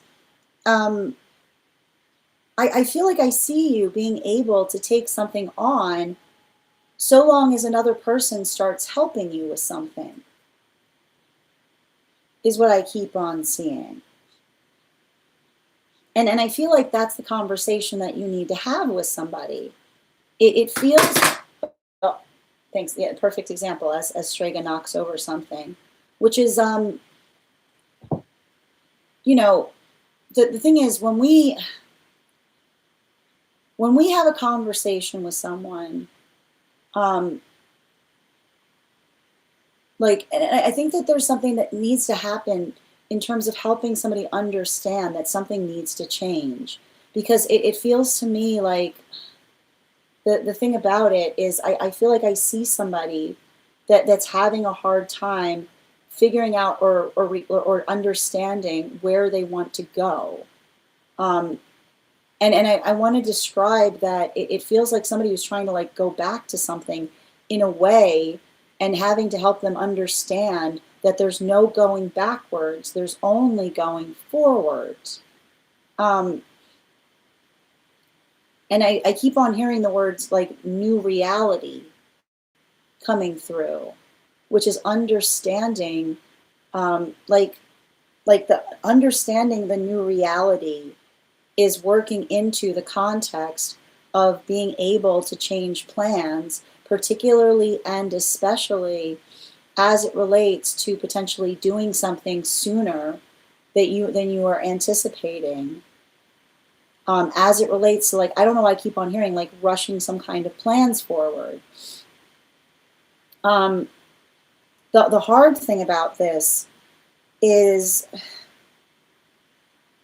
the one thing I wanted to describe that I see is, and this is something that we always have to be conscientious about, is when we're anticipating a change, an anticipated change is something that we have a date attached to, which is understanding and recognizing that when we're waiting on something, we can tell the date by which something is going to change.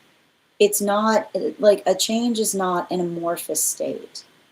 And I feel like that is the hardest thing about it, because, and I feel like you need to have a conversation with someone about getting help with something, because I literally see a situation by which everything was moving really, really smoothly.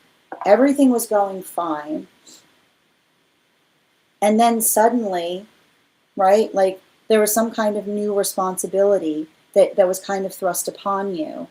And the space by which you can do that, like I see the space by which you can do that, but it's requiring you to have to make decisions as it relates to long-term plans, investments, or opportunities, is what I keep on seeing. So I feel like that's the conversation that you need to have with someone, which is basically being able to articulate and say to them, right, what their ideal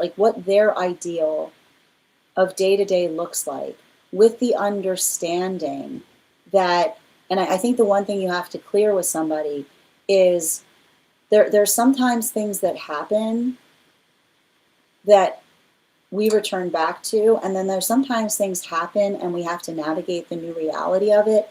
And I feel like that is the disparity that I see in terms of you and another person as it relates to what their expectations are, which is the difference between like helping another person understand that like there's no going backwards, there's only going forwards, and not getting frustrated at themselves in relationality to the progress that you and them are making, but also being able to accept the new reality that is requiring you to have to make very different decisions.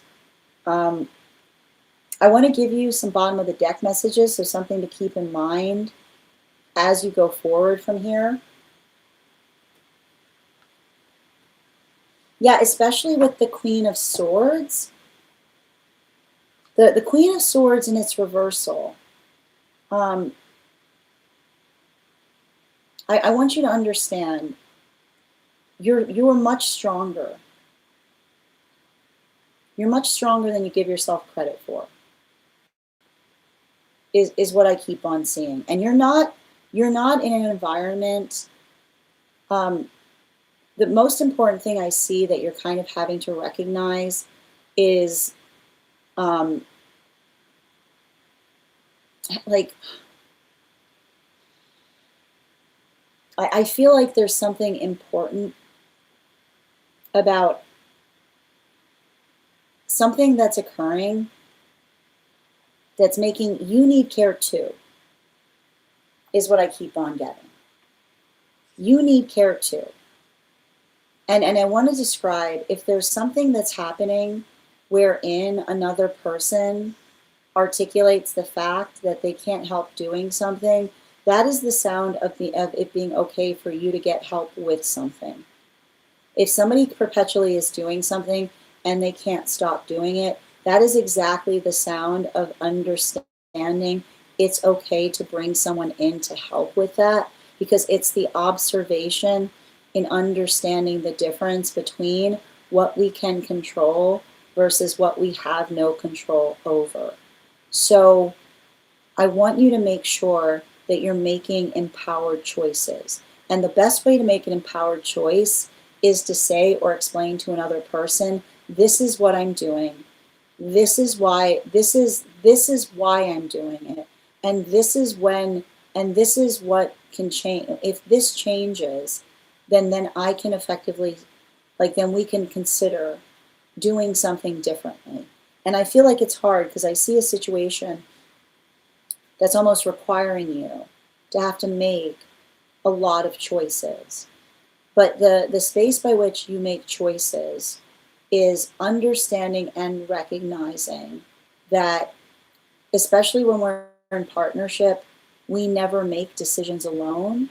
We make decisions that feel that they are conducive or understandable to what we know another person wants us to do, right? And I feel like there's something about that that is really important, because I almost feel like it's a conversation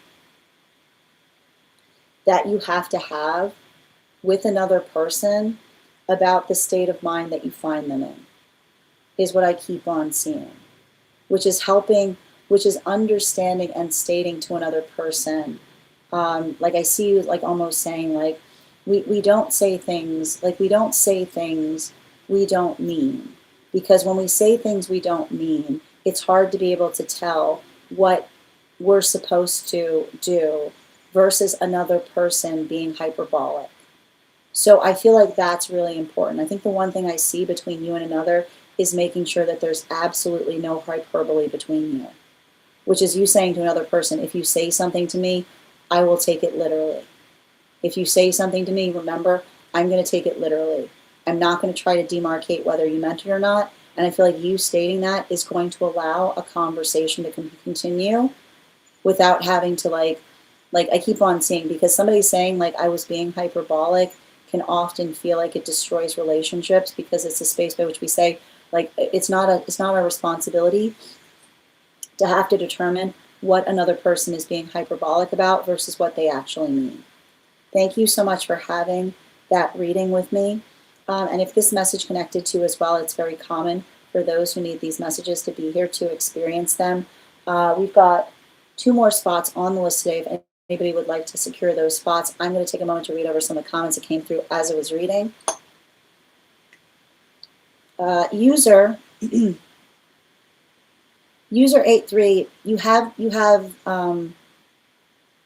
0 followers, you have 0 followings. You could be anywhere right now, and you just keep on posting a word. So I'm going to ask you to please be conscientious and respectful to those who are in the chat. If there's something here that you do not find appealing, then you can go, because I believe that you are the state of harm that's coming into this space right now, in the space by which you're being judgmental at a moment where we're having a conversation on very sensitive subjects. So I'm going to go ahead and mute you, and I would ask you to find the healing that you seek and potentially think about making better choices as you continue through your day. Thank you.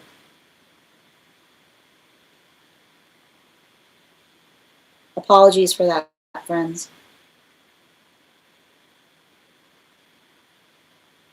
But in a way, like that's what I was kind of getting. Like I feel like in a way it was also a part of the reading I was getting, in terms of having to like navigate somebody articulating something versus what they mean.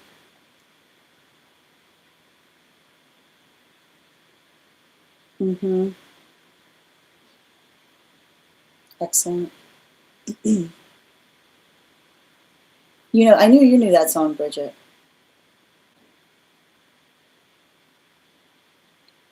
Oh, Erica, I'm sending you so much support on that journey.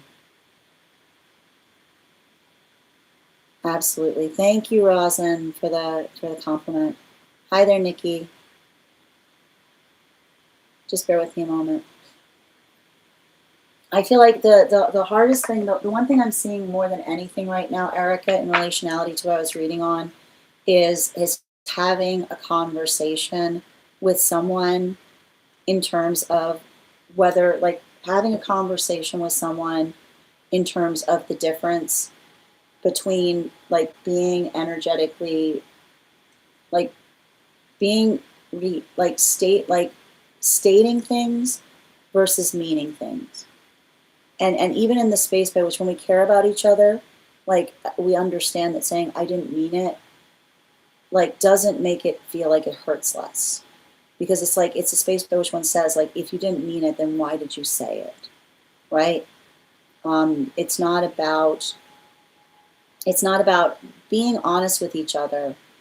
Isn't about getting everything. It's not the space by which we get everything off of our chest, but we're very intentional. I feel like the one thing I would say to you is saying to another person that we don't talk about how we feel, we talk about what would make that feeling better. Right? Like, and often the space by which when we talk about our feelings too much, it doesn't create, like, it sometimes can make us feel, right? Like, I feel like I see somebody who sometimes doesn't recognize the toll it takes on you in relationality to, like, their own feelings of frustration. So, I feel like you have to, like, I keep on hearing you having to say to someone, like, stopping their own negative talk, because, like, if it's like the negative talk that doesn't allow something to be possible because they're dwelling on the negative instead of what could be possible, is what I keep on getting, and sending you so much support on that journey. All right, we're going to continue right now. The next person on the list for today is, I'm still looking for Julia. If Julia's not here, the next person on the list today is Bianca. Bianca, if you're here, can you respond in all caps? Let me know if you'd like a general reading or if you have a specific question you'd like me to answer. Are you a ghost, Dean?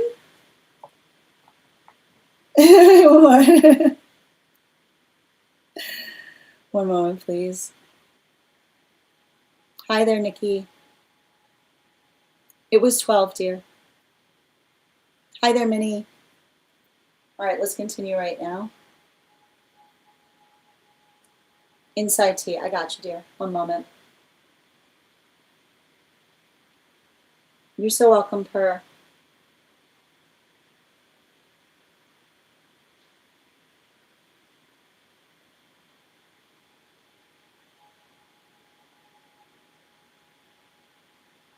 Where did you post it, Minnie?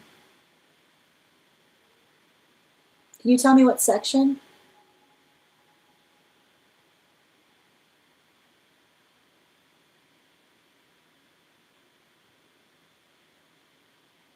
Oh, wait. I got it. I found it. Yep. So this is Inside Disco Tea. So if there's anybody who is a super fan who is interested in understanding the reading deeper, you can find it in the general section. I do need a moment to read over this. So while I read over this, for those who are here, I will give you a hearth warmer.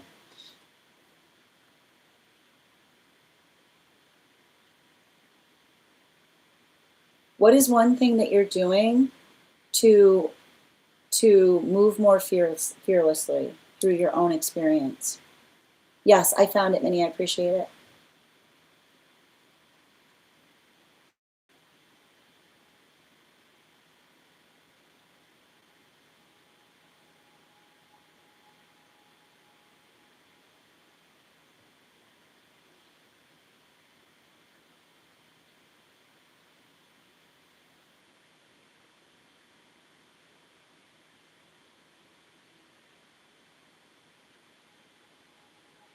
A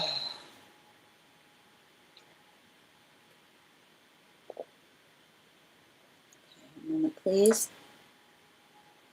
I got you, dear. And before we continue right now, let's warm up those intuition muscles with an intuition check. I'm going to count back from 10. And when I get to 1, I will reveal the card. 10, 9, 8, 7, 6, 5, 4, 3, 2, 1. We got the B. Thank you for participating. We'll do that again after the next reading.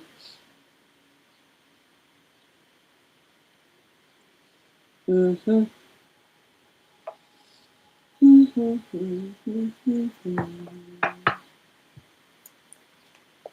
4 cards.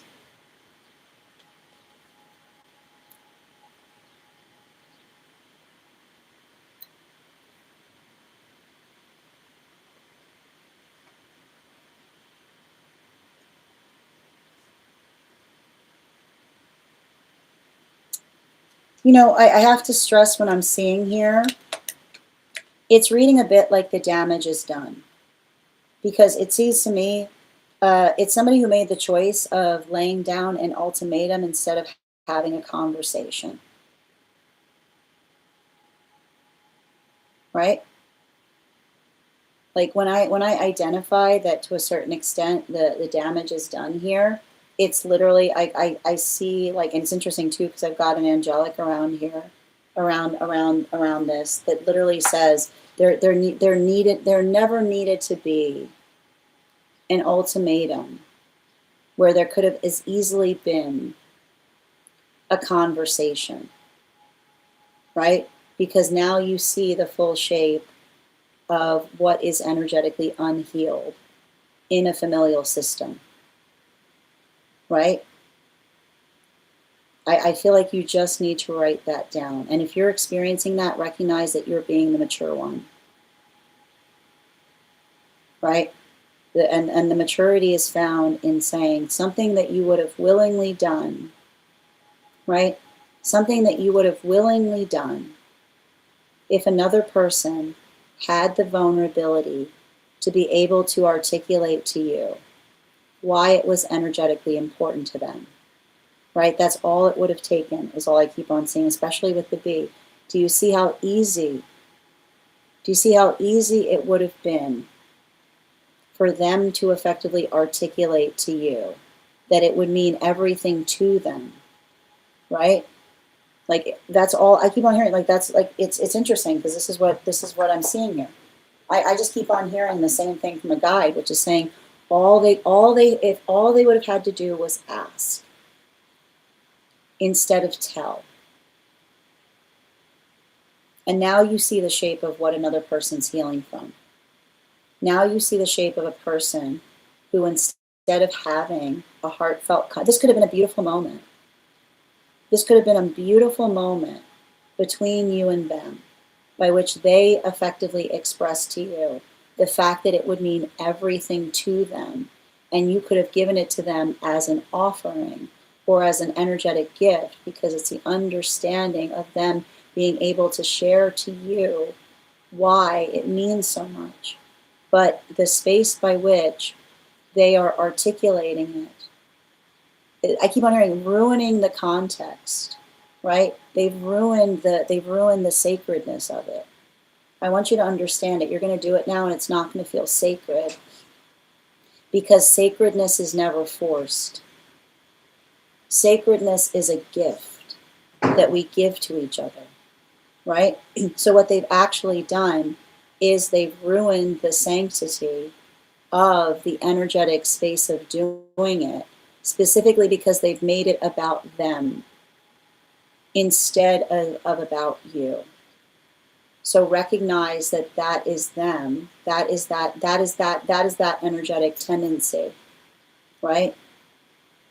Like, that is, now you see the full shape of someone. You see the full shape of someone who took something. They don't hold sanctity towards it because they utilize it as a weapon, right? They've taken something energetically sacred and they've weaponized it against you instead of it being true to what it's meant to do, which is to unify and heal. So I want you to remember, they ruined the sacredness of it, not you. So when they try to articulate that something that you're doing is sacred, they are the non-sacred one. I know that's painful, but that's what's coming through on it. And the space by which they've ruined the sacredness is nothing sacred is forced. Nothing sacred can be done in the context by which another person says, do it or else. There's nothing sacred. And this is what you can communicate. Like, this is something that you have to communicate to your partner, they've ruined something that should have been sacred, because nothing sacred is done under duress. I want you to write that down. Nothing sacred is done out of duress. So your ability to articulate to another person that you, and this is how you're going to heal it. You can say to this person, I want you to understand, I would have gladly done this if you had asked, but now it is forced. And so now it no longer feels sacred, right?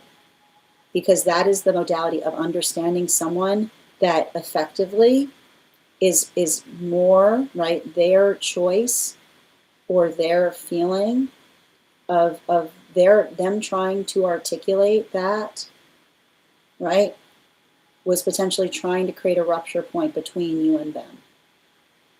So it's a space by which you can articulate, and this is how you can work to heal that rift, right? The way you're going to work to heal that rift is saying to another person, I would have preferred to do this if you'd asked us. And now it is sad because you forced us. And your ability to articulate that is you being able to navigate the fact that you're being the energetic mature one, because nothing sacred is done under duress. So the conversation that you need to potentially have is, why were they spoiling, right? Their ability to try to spoil things is the ability by which they'll try to articulate that you are, like you're going, they're going to try to articulate that you're spoiling tradition when in fact they are spoiling tradition, because it's the space by which they're trying to use their energetic traditions to weaponize against you rather than welcoming you into them. So I want you to understand that you've got a lot of angelic energy protecting you through that, because it feels to me like they're, like, I literally have an angelic articulating that they did something sacrilegious to you. That's sacrilege. And I'm getting here, I don't know much about this tradition, but I feel like if there was somebody else who found out that that was the condition by which another person was forcing you to come towards it, they would be very quick, somebody would be very quick to point out that what they said to you was sacrilege. I don't know why, I'm not aware of this energetic tradition, but I'm just articulating that that's what's being articulated, because there's an angelic connected to it that's very emphatic about it. So I want you to be conscientious about that. And I feel like the way that you're going to heal it is like, that's the conversation that you're going to be allowing you to be able to navigate, is saying to another person, I would have done it gladly had you asked. I would have done it gladly had you asked. Which is the space by which you say, your happiness is one that I prioritize, but nothing can be happy, right? They've pulled all the happiness out of it, because even in the space by which you're doing it, they'll articulate to others that they left you no choice. But understand, others already see the fact that they put you in an impossible position, right? They put you in an impossible position because I keep on saying, they put you in a situation by which they can articulate the fact that they themselves are victimized. Do you see how they put themselves in the space by which they get to articulate that they're victimized? Because now if you do it, they're going to articulate the fact that you're only doing it because they energetically force, recognizing that they never needed to force, they just needed to ask.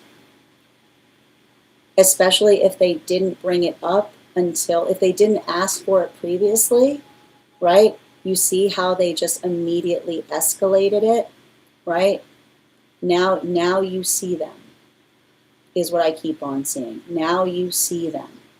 So recognize or identify that unhealthy, and it is a condemnation to those who are truly victimized to put oneself in a position by which anything another person does, you try to articulate that you are the victim of it, right? So they put themselves in a victimizing position by articulating the fact that they're forcing you rather than having asked you. So understand and say, like I just keep on seeing, like the angelic around you is articulating that understanding that is going to help protect you from them, because that is the way that they effectively, like that is the space by which they make others feel, especially if they're in the space, like even in the space, like be very conscientious when they say things like, I like, you know, they're like, I force, like there's like when energy says they're only doing it because I force them, the energy around them knows enough to go, but did you ask them? But did you ask them? Right? Like if you skip asking, it's not forcing, because that's another person trying to make it a control issue. Sending you so much support on that journey, Darren. If this message connected to you as well, remember it's very common for those who need these messages to be here to experience them. We are doing personal readings right now. If you'd like to get on the list, I've got 2 spots available before the list will be closed. It's 3 cards for a donation of $29 or more. 4 cards for a donation of $23 or more for my subscribers, thanks to my Lio. Please keep in mind there are 3 things I do not read for across these apps: pregnancy and medical. Happy to give insight on anything in private readings, and you can book private readings on my site. I'm going to take a moment to read over some of the comments that came through as I was reading. Your partner says you have B energy at all times. That's beautiful. But what a beautiful thing for another person to say. It's very unfortunate. Thank you as well, Freeze. Yeah, exactly. But I keep on hearing it's the escalation. They can't say that they forced if they never asked. And I feel like that's the conversation you need to have with someone. Thank you guys for supporting each other in the comments. Yeah, exactly. Right? Like that is, you can, like, I feel like that's the space by which you can see someone with clarity. Why can't everyone just be chill? I don't know why, Krusty. I really don't. Like, because when another person, like when another person has not healed, or they have a lot of trauma that they haven't let go of, it's usually amplified in having no chill. I know it's sad. It's a sad state of affairs, but sadly it's true. Thank you guys for supporting each other. It's incredibly manipulative. And I keep on hearing, this is what I keep on seeing that they're grafting onto. They can't say that they forced if they never asked. Can't say that they forced if they never asked. So make sure that you're having that conversation. Hold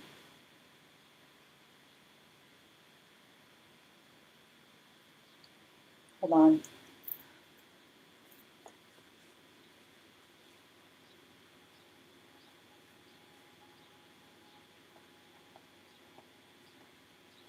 I gotta look up this angelic, because I'm not, it's a new angelic to me.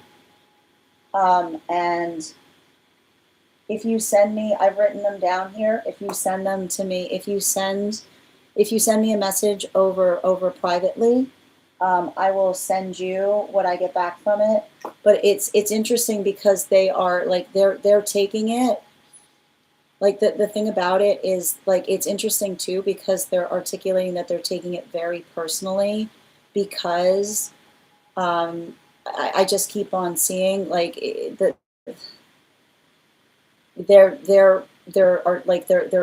got a lot of strong feelings on it. And specifically because I don't know why they're articulating that someone summoned them, like someone energetically summoned them in the space by which, like the one thing I need to, and this is what you have to be very conscientious about, you don't bring something in sacredly to try to weaponize against someone. If you want to have an angelic, like, against you, like, if you want to have an angelic against you, I guess you could do that. But, like, it's, you like, I see somebody articulating that someone is on very dangerous territory, is the best way I can identify it. Like, let this, like, I just, like, but for good reason, because I literally see the fact that somebody, like, it's the angelic almost saying, like, they, like, you can't articulate, you can't bring an angelic in to do something hateful, is what I keep on seeing. And it feels like somebody who effectively did something like that. And so now the angelic, it's interesting, it feels like the angelic they summoned is on your side on something, is what I keep on getting. Like, absolutely, please do. And I'll look it up. Like, I'll look it up after this to see if I can get more clarification on what I'm reading into there. It's a unique energy. I got you on the list, Per. Yeah, but it in more ways that you can imagine is what I keep on. I'm sending you so much support, dear. All right, we're going to continue right now. The next person, hold on, I just need to make that. All right, the next person on the list for today is, Laurel. Laurel, if you're here, can you respond in all caps? Let me know if you would like a general reading or if you have a specific question you'd like me to answer.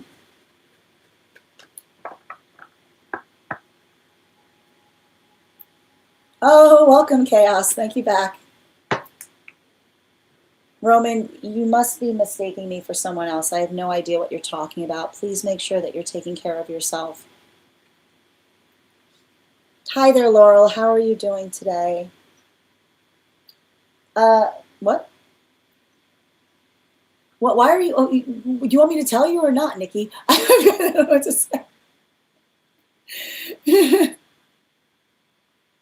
Oh, I'm so glad, Laurel. Excellent. All right. Okay. So, Laurel, it sounds like we're going to do two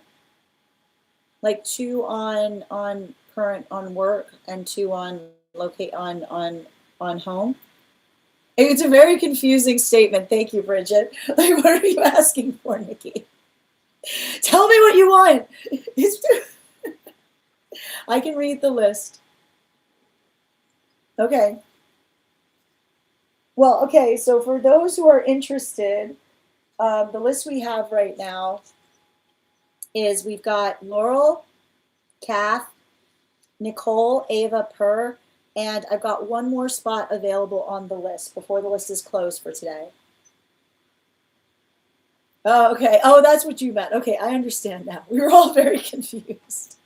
And just a reminder to those joining us across the other platforms, it's 3 cards for a donation of $29 or more, 4 cards for a donation of $23 or more for my subscribers.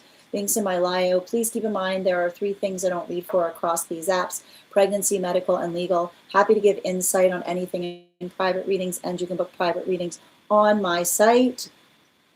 And if you are a paid member over on the place where we keep the videos, you're entitled to the same benefits. It's Nikki, the gift is no longer a baby dragon. It's changed to a meteor shower. Yep. It's okay. It's because they changed. Oh, we got cards coming out already. It's because they changed the amounts. So if you just want to send the difference, we'll be in good shape. Oh, that's fine. Okay, thank you, Nikki. I got you on the list. And the list is now closed.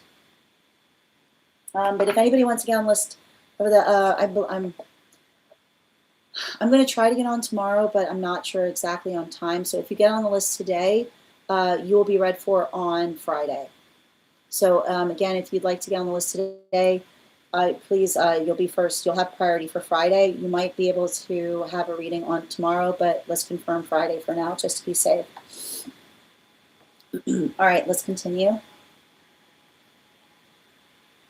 No, I think we can do 2 cards for each, Laurel. We should be in fine shape about that. Okay. Yep. And before we continue with Laurel's reading, let's warm up those intuition muscles with an intuition check.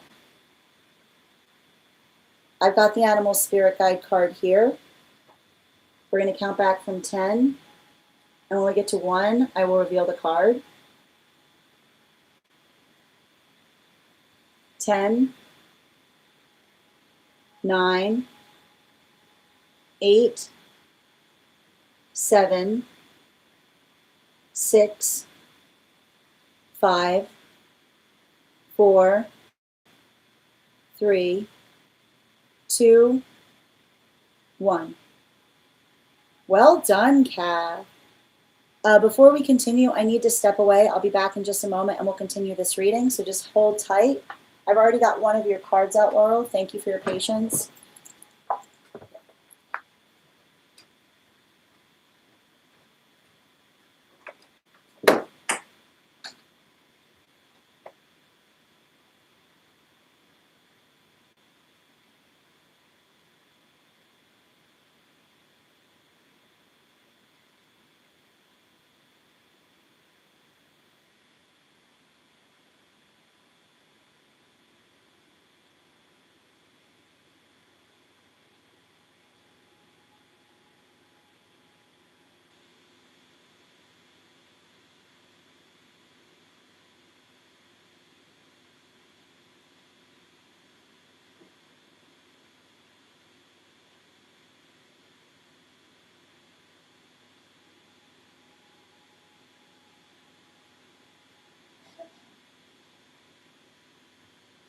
All right.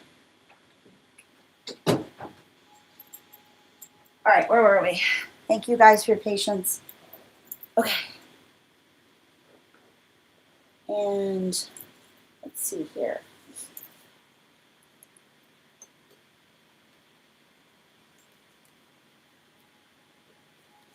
And let's see. 2 and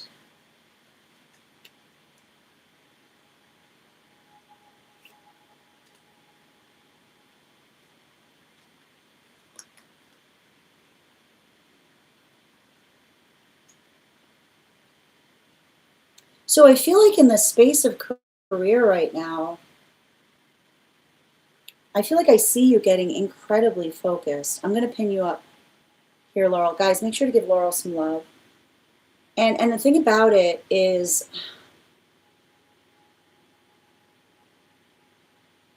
I don't know why, but I feel like I see you like working to heal from some kind of energy that was like,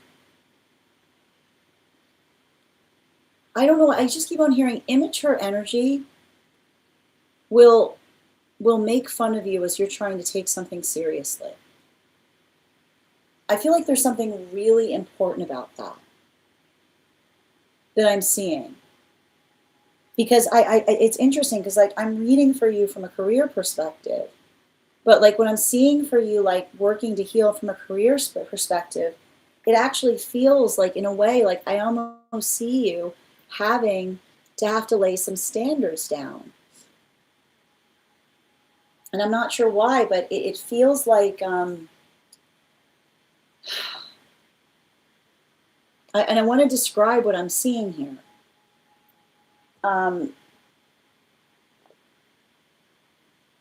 And it's giving me the type of energy where it's somebody says like, oh, can you just do something for me? And I want you to understand like there's something important about energetic exchange that says not unless you pay me. And I want you to understand the reason that your guide is articulating that is because a healthy energetic exchange is the understanding that we value and recognize the effort and energy that we put into things, right? It's the observation of understanding and recognizing what feels proportional. And I don't know why, but I keep on seeing that, like, I feel like you need to heal in terms of understanding there's nothing harmful. There's absolutely nothing harmful in asking others to energetically respect how much it takes you to do something. And if someone is not respective of that, then it's okay. I keep on going, if someone is not respectful of that, then it's okay to close your palm, which is to say the understanding of saying to another, right, that's not, I keep on hearing, that's not you being selfish, that's them taking advantage of you, is what I keep on seeing, right? That's not you being selfish, that's them not being respected. So I feel like there's something there that's very energetically important because I feel like there's something about, like I've got here, especially with this Page of Wands and the Three of Coins, right? having to draw the line in terms of like especially if you're already doing someone a favor, is what I keep on seeing, right? Like when you're already doing someone a favor, another energy is respective of the fact that you've drawn a line. And it's the understanding or the quality of understanding and recognizing like what is like the difference between something that you do temporarily versus permanently is being able to identify to another like what that energetic endpoint will be. So that's something that's very important. Specifically and particularly, I keep on saying it's not selfish if it affects your day-to-day, right? It's not selfish if it affects like where you can stay, is what I keep on seeing. So it's almost like, I feel like it's interesting too, because you said to me, do I need one of these readings or another? There's the same reading. You know? Like if something that you're doing is not putting enough energy in being able to remain somewhere, then it articulates the fact of having to make a different decision. So I feel like there's something that you need to say, like, and the one thing I will say in a situation like this is, I don't know why I keep on hearing,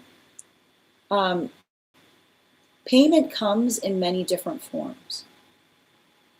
I want you to remember that, which is payment comes in many different forms, which is the modality by which another person says, if somebody says, I don't have that, right? Then you say, okay, but what else can you do? Right? And and I want you to understand, that is you. That is the only way that you are being as adaptable as possible. Because not only, I keep on hearing, while also holding a standard, which is to say that it's the understanding of another person, right? Even if you're not getting paid the same way, or even if you're not being compensated the same way, that there are other things that another person can do that would qualify as appropriate compensation. So I feel like there's something very significant and important in having that conversation with someone, right? Which is the space by which you don't have to effectively say to them, like this or else, but saying something must be done. And I keep on hearing, and I feel like those are the words that I keep on hearing. Something must be done is saying to another person, like this is what you can expect, right? In the relationality, to be able to work through something in terms of understanding that is not, I keep on hearing, that's not you, right? Like that's not you surprising someone. That's you having to say to them that you've got, I keep on hearing, like you've got a certain amount that you need. And if they can't, I keep on seeing you say to someone, if you can't reach that amount, then you can't do anything for them, is what I keep on seeing. Bottom of the deck on this reading. Yeah, this is what I mean in relationality. Like, I feel like this is a good opportunity for you to be exploring different avenues, specifically and particularly if something has reached a point. I keep on pointing out, when you're having a conversation with someone about basic needs and it feels like another person is blocking their ears to it, in a way the conversation is over, right? Like, I feel like that's like, I need to point this out. And often the space by which, like, make sure that you're articulating.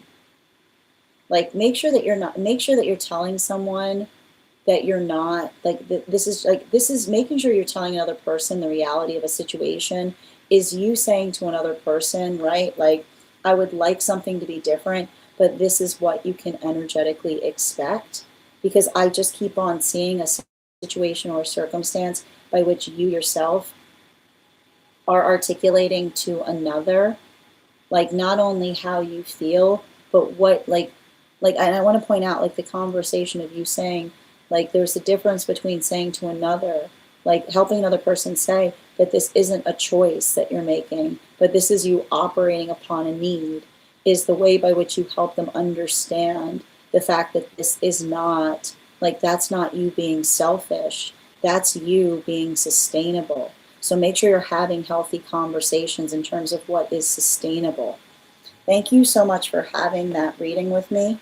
And if this message connected to you as well, it's very common for those who need these messages to be here to experience them.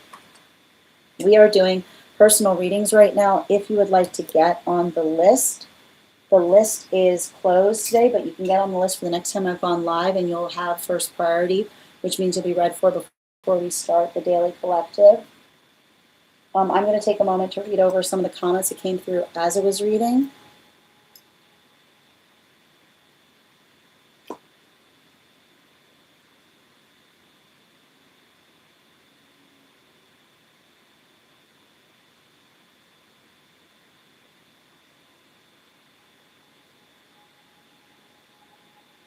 What? What is that, Nikki? It sounds cool. Oh, okay. Did you see the giraffe with the baby dino on it? Jovan, thank you for the follow. And Mike, thank you for the follow.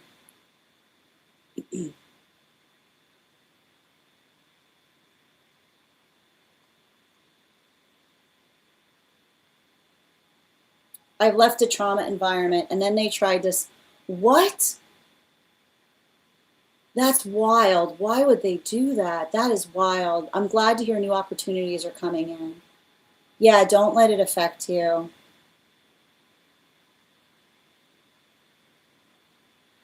I keep on seeing, the thing about it, Laurel, I keep on seeing is like, I keep on getting like the difference between something that one has to do. Like I keep on hearing the understanding.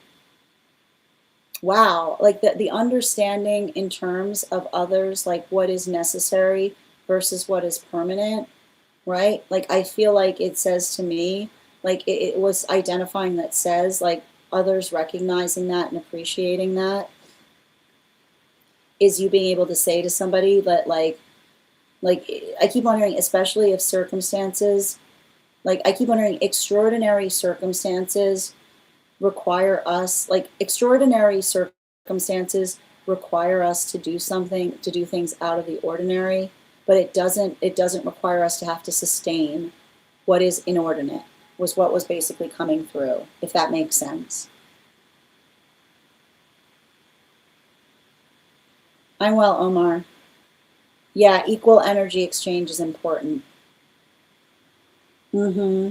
Yeah, absolutely. Tied to temporary housing. And thank you, GN, for the follow. And thank you, Indocs, for the follow. Thank you as well, Per. You're welcome, Laurel. Oh, that's so exciting. Congratulations, guys. Make sure to give Laurel some love. Readers supporting readers. That's beautiful. Absolutely.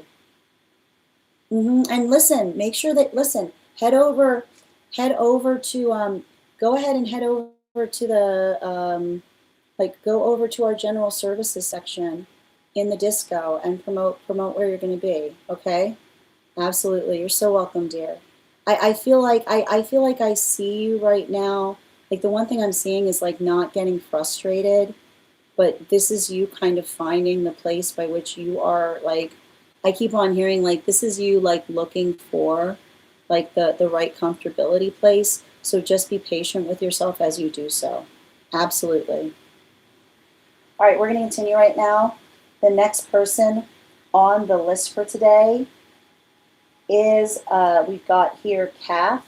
Kath, if you're here, can you respond in all caps? Let me know if you'd like a general reading or if you have a specific if you would like a general reading or if you have a specific question you'd like me to answer. And while we wait for Kath's question, let's warm up those intuition muscles with an intuition check. I've got the animal spirit guide card here. We're going to count back from 10. And when we get to 1, I will reveal the card. 10, 9, 8, 7, 6, 5, 4, 3, 2, 1. We got the seal. We'll do it again after the next reading. And I'm going to pin up past person's energy. Oh, yeah, I got you.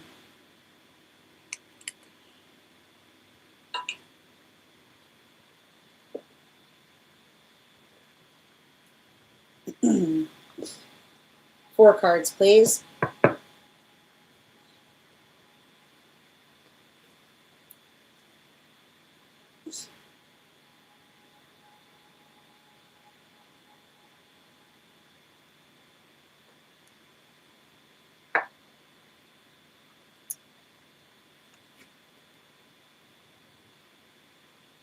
This person got like a Venus and Aries. What's going on here?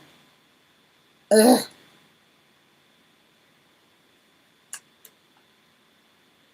Oh my goodness.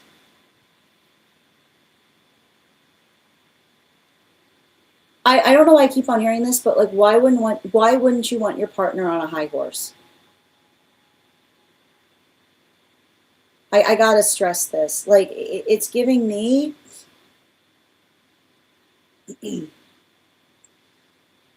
like, I'm gonna walk through what I'm seeing here, because I see somebody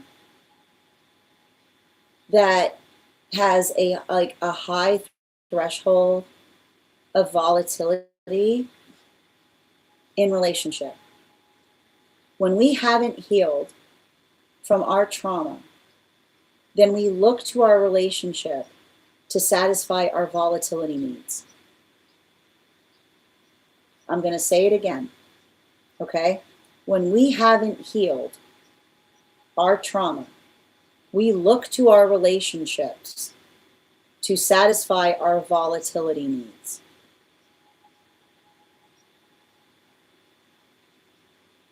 And I think that that's really important, because I see somebody that is, I don't know what this, like this volatility that I'm identifying, recognize that this person is no smooth sailing, right? When we haven't healed from our trauma, we find a healthy relationship and we feel energetically bored by it and we ruin it. And I see somebody right now, like, look at this. Like, I that's why I'm getting frustrated reading on it. What's wrong? Nothing. Nothing's wrong. They're in a copacetic partnership, right? Whatever you want. Whatever you want. I just keep on hearing whatever you want. I've got somebody around them. They've got exactly who they want, because I see them, like, I see this person like this. You know? Like, this is what they wanted. Right? They've got some kind of energy here that I see. Like, I just see them working through the context of somebody, like they wanted somebody who would bend over backwards. And now they're upset because it says to me the fact that everything is peaceful. Right? And what are they doing? They're reminiscing. They're reminiscing on the volatility, because they see you, right? They see you as the energy that got away. But I keep on hearing your standards, like that, your standards are your standards, is what I keep on seeing. You know? Like, your standards, like, I see a situation by which, and I think it's hard, because I feel like you had a conversation with someone about this. You know? Like, I don't know why, but it feels to me like there was somebody, like, it feels to me like there was something about someone, like, having some kind of desire to come and go into a relationship as they please. And I see you having put your foot down on it. You know? And so, like, this is why I feel like I wouldn't be surprised if this person's thinking about you a lot. Because, and it's hard for me, because I'm even seeing here, like, I look at this and I see, like, is anything wrong? It's like, is anything wrong there? And I see somebody being like, no, it's fine. Right? They let me, like, I feel like I keep on hearing say it's fine. They let me do anything. Right? So, like, now they're with somebody who lets them do anything. And what are they energetically sentimental on? Energy to put their foot down. Because I don't know why, I feel like I see an energetic, I feel like I see this person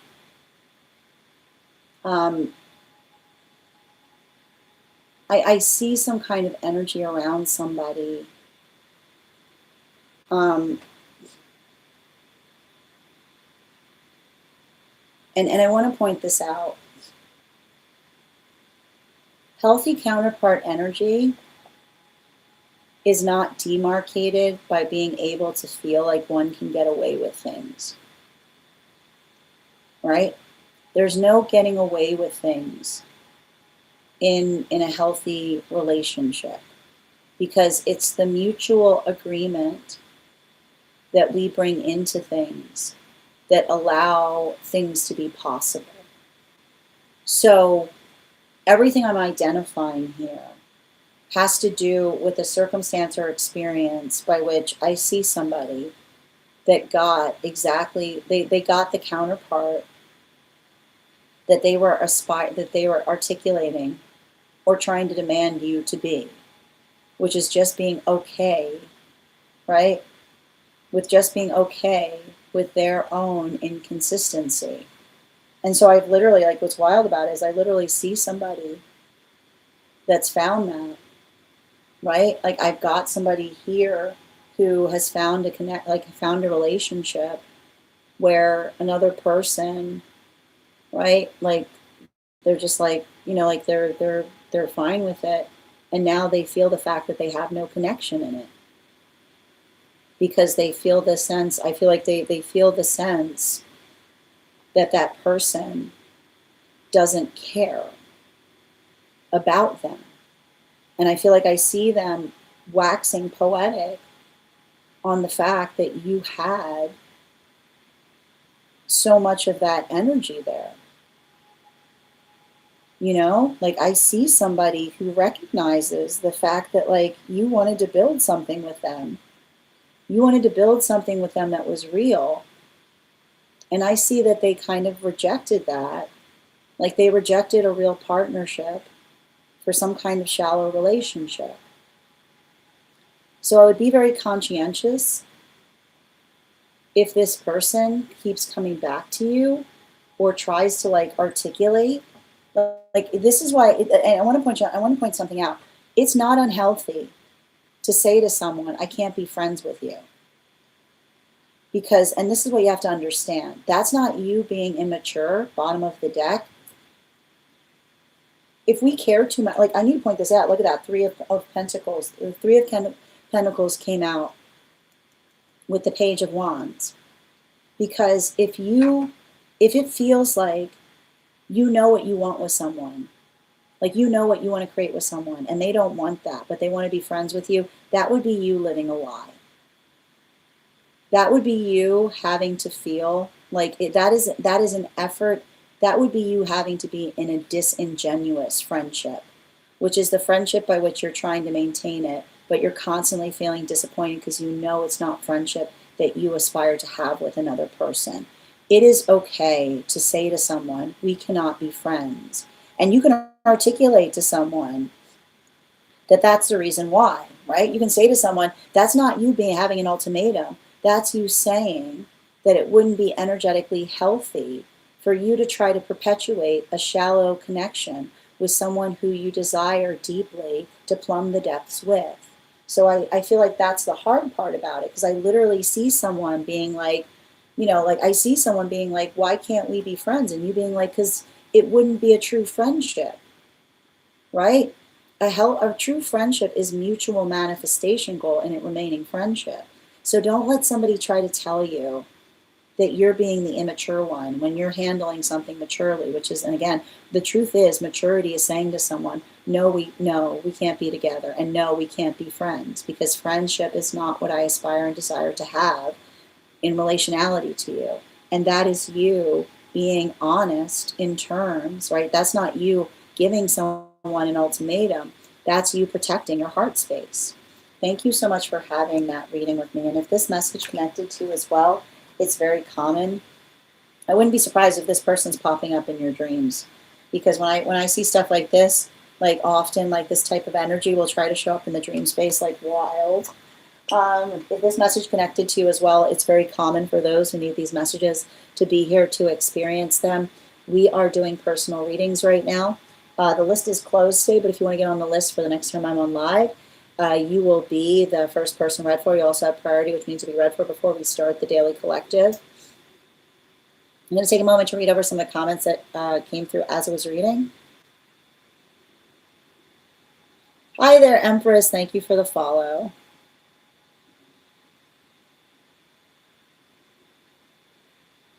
Yeah, wait a minute. You have Venus in... No, it's not. Listen, it's not all Venus and Aries. There are some Venus Aries that have healed, but I feel like I see somebody that has not healed the volatility that they aspire in partnership in a healthy way. Yeah. I already figured he's really not into... They're going through it, man. I already figured he's really not into smooth sailing, even when we're dating. Sending you support, dear. Oh, very much attached. I see somebody thinking constantly about it. You saw those cards, right, Mistress? Yeah. Sometimes there's a question on my mind whether if he's already moved on. Yeah. I mean, the thing about it is, like, I feel like I see somebody. Like, I see somebody who's in a relationship. Like, they're in the relationship that they energetically wanted with you, which is saying to me, like, they're in a relationship with someone that lets them come and go as they're pleased and doesn't ask too many questions, right? And now I see them thinking about you because they recognize the fact that it feels like they're like, I just don't feel connected. Why would you? Because they want a relationship with someone that's not deeply invested in maintaining it. It says to me like it feels like a very airy relationship. Oh, wow. Thank you for confirming, Kat. Yeah. No, they came back. Okay, thank you for confirming. They asked if you could be friends. You're like, I'm not sure about that. I see that. Absolutely. Excellent. No problem, Julia. All right, let's continue right now. The next person on the list for today. Next person on the list for today is Nicole. Nicole, if you're here, can you respond in all caps? Let me know if you'd like a general reading or if you have a specific question you'd like me to answer. Hi there, dear. How are you doing today? And just a reminder, friends, the list is closed, but if you want to get on the list for the next time I'm on live, you'll have first priority. And Nicole, can you let me know if we're doing a general or if you have a specific question?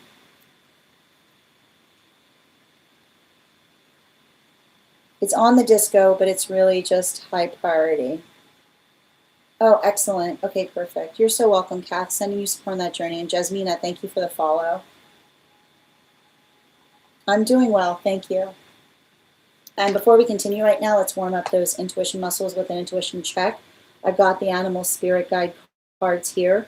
We're going to count back from 10, and when we get to 1, I'll reveal the card. 10, 9, 8, 7, 6, 5, 4, 3, 2, 1. We got the fire dragon. Thank you for participating. We'll do that again after the next reading. All right. The cat looks a lot like a tiger, Kath. I'll put that out there. Okay, and I'm just looking up Nicole's reading. Just bear with me a moment.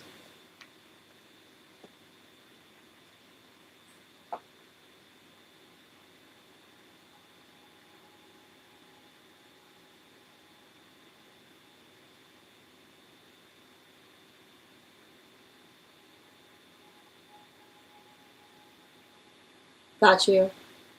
Outside tea, highest priority energy.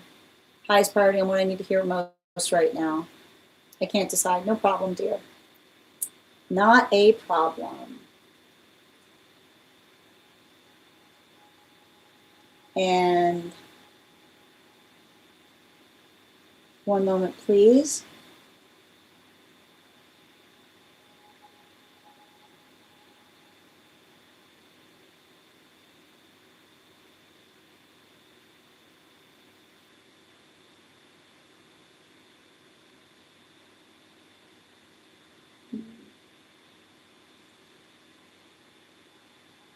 Got you, dear. All right, can I please get 4 cards?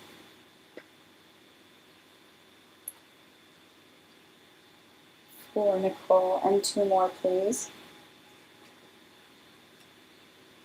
And 1 more.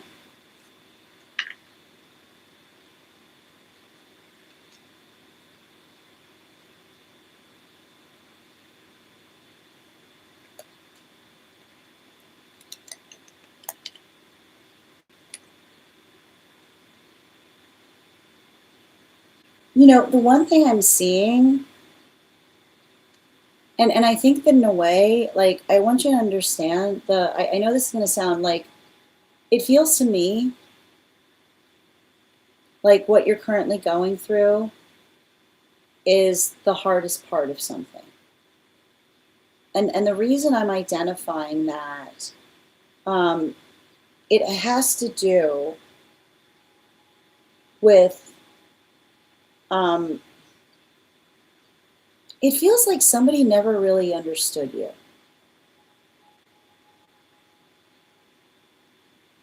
And the thing about it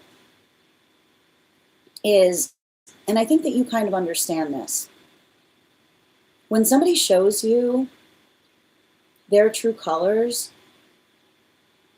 believe that. Like, and you know, I did not come up with this quote, but when somebody really shows you their true colors, like, we have to navigate that with a sense of sadness, but also feel energetically restored in relationality to the fact that that's not something that you need to endure anymore. And I think that that's really important, because I feel like there's something that's happening between you and another person where the words, "that's no longer my problem," is really significant and important. Because I don't know why, I don't know why it feels like I almost see some kind of situation, like, I don't know what, like, I often see this with someone that's delusional, that feels like delusional energy will anticipate that they will become free of something, and then everything is going to open up to them, and all of these opportunities are at their feet. And the thing about it is, unhealthy energy will lose the gift of a lifetime by trying to articulate the fact that they see the gift as a burden. And I feel like that is what I see is happening right now. I literally see a situation of someone who had some kind of fear of missing out, right? They had some kind of fear of missing out, and they effectively made some kind of choice because they felt like they were then going to have opportunities that come towards them in relationality to being able to have the opportunity of seeing what they're missing. And now they're recognizing that all of those things that they thought they were missing out on were energetically empty, right? It's energy that literally, energy that fell for the illusion of another person over aggrandizing something that felt like an empty space, is what I keep on seeing. And when somebody does that, they lose access to your energy. They stay there, is what I keep on hearing. Because I keep on getting healthy energy does not require convincing in relationality to how good they have something. Healthy energy does not require convincing in terms of how good they had something. And so I literally see a situation by which another person was trying to articulate, and I keep on saying, always the energy that says, if it weren't for you. And now they're standing there with their hands empty because they realize that you were their everything, right? You are not a burden. You are an energetic gift. And so I think that that's really important, because I see somebody Like I literally see somebody who is potentially like somebody who's trying to potentially articulate like proximity or wanting to have any, they don't get the right to any of your business, is what I keep on hearing. They don't get a right to any of your business. Your business is no longer their business. And you have to look at it like that, because everything I keep on seeing in relationality to it is somebody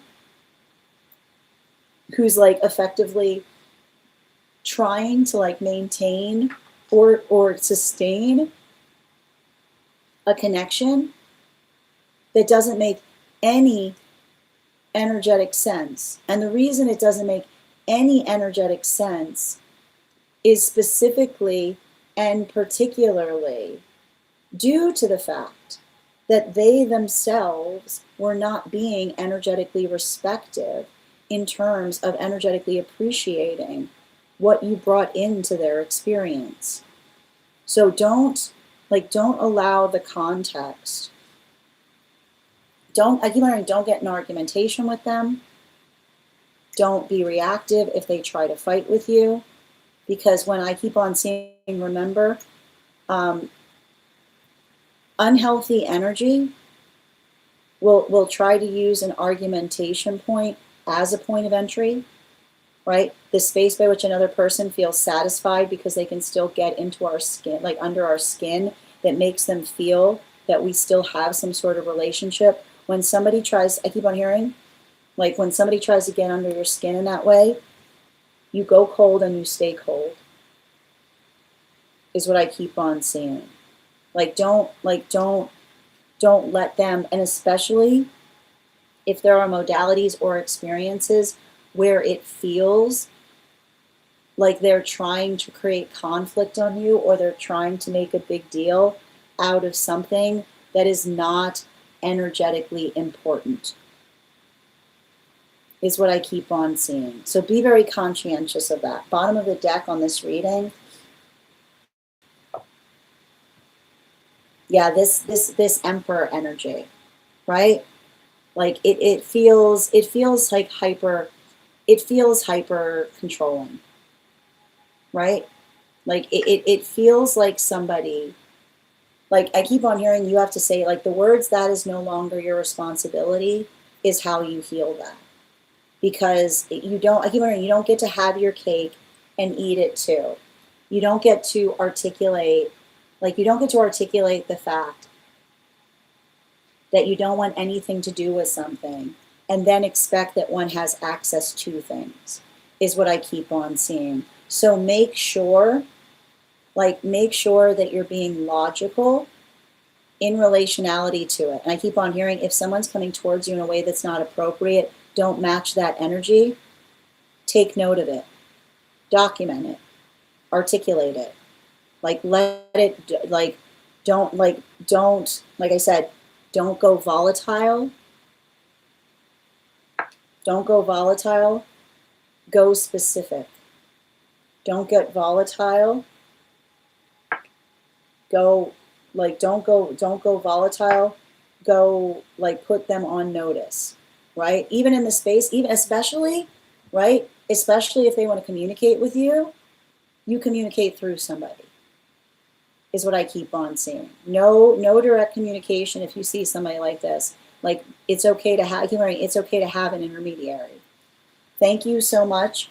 And especially you remember, you have an intermediary when you recognize that somebody has a quality or condition by which you say something and they articulate that you said something else, right? The minute you recognize someone's tendency in that way, you no longer communicate with them. You always make sure that there's someone else there to fact check what you said. Thank you so much for having that reading with me. And if this message connected to you as well, it's very common for those who need these messages to be here to experience them. We are doing personal readings right now. If you would like to get on the list is closed today, but you can get on the list for the next time I've gone live, which should potentially be on Friday. I'm going to take a moment to read over some of the comments that came through as I was reading.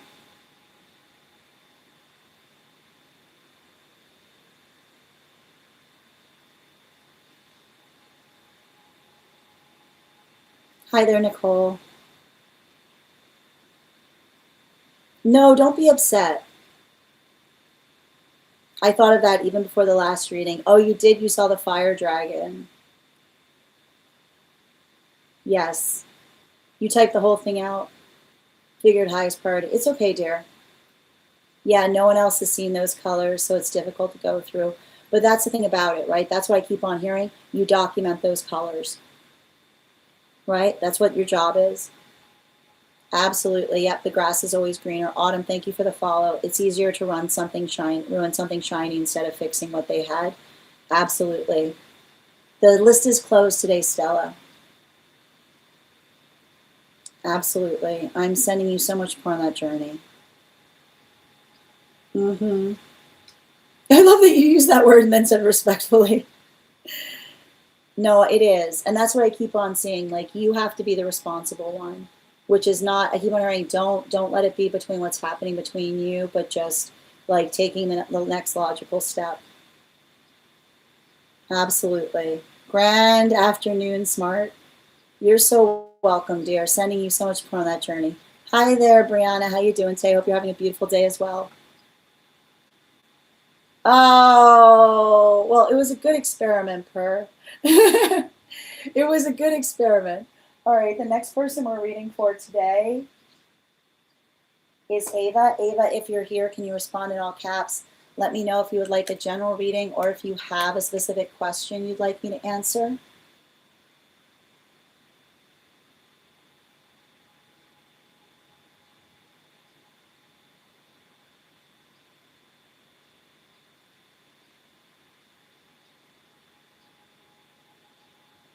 Got it. Thank you for telling me where it was. Let me just pull it up.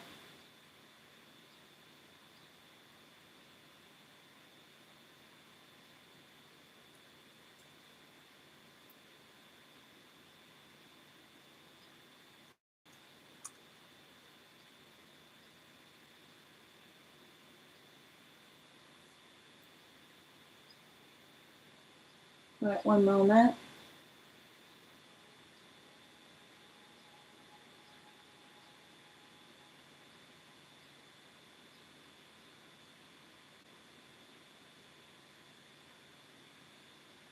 Yes, outside tea. Pulling it up now. Let's see here.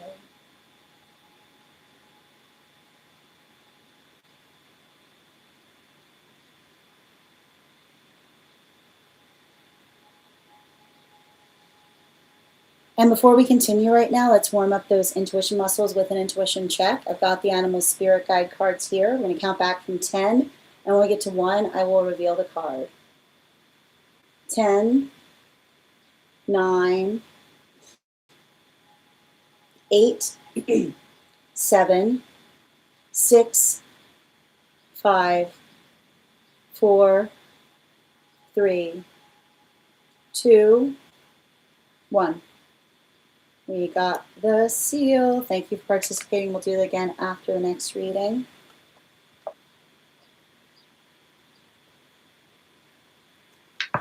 All right.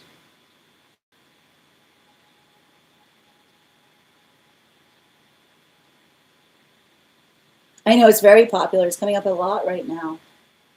I would love an aura reading on how my energy has imprinted on people and spaces I have left behind, especially in romantic contexts. I'm trying better to understand this area. 2 on aura, 2 on cards, imprint on past romantic partners. Beautifully stated. 2 more, please.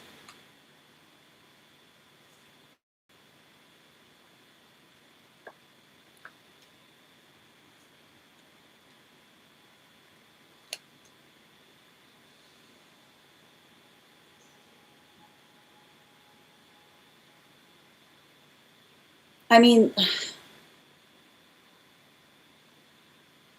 I feel like there's something really important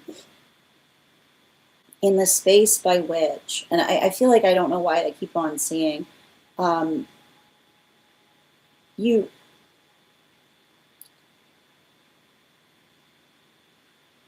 I feel like there's something I see about you by which and I want to describe this, like it says to me that I feel like you don't recognize the effect that you have on people, is what I keep on seeing.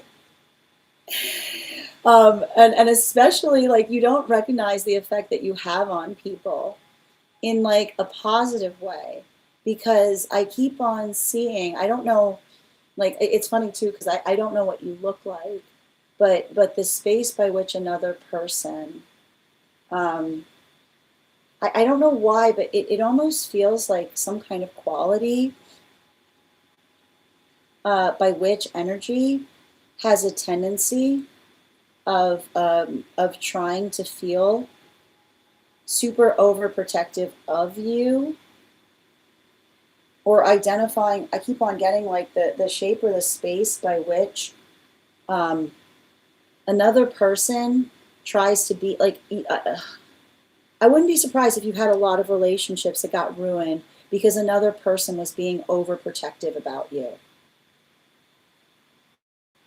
is what I keep on seeing. Which is the space by which, like, I see a situation by which you are fully capable, like you are fully capable of handling yourself. You are fully capable of doing something in a responsible way. But the thing about it is I literally see a bunch of the energy around you that often tries to energetically diminish your own capability, specifically and particularly because, right, like I keep on seeing like I feel like I see a situation be like, everyone else I've dated was fine with it, and you being like, just because everybody else that you've been in relationship was fine with it doesn't mean that it was okay. It means that they were tolerating it, is what I keep on seeing. And I think that that's really important, because I feel like you have helped energy. Like, that's the hard part about meeting you, is I feel like there's no space by which you sugarcoat things, right? There's nothing about you that requires you to take, like there's nothing about you that requires another person to effectively sugarcoat.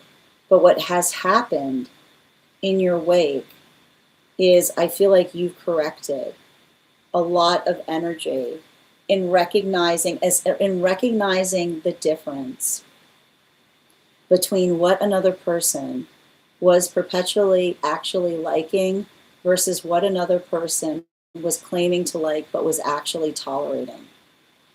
And I need to stress this, I often see this that occurs with those who are incredibly attractive.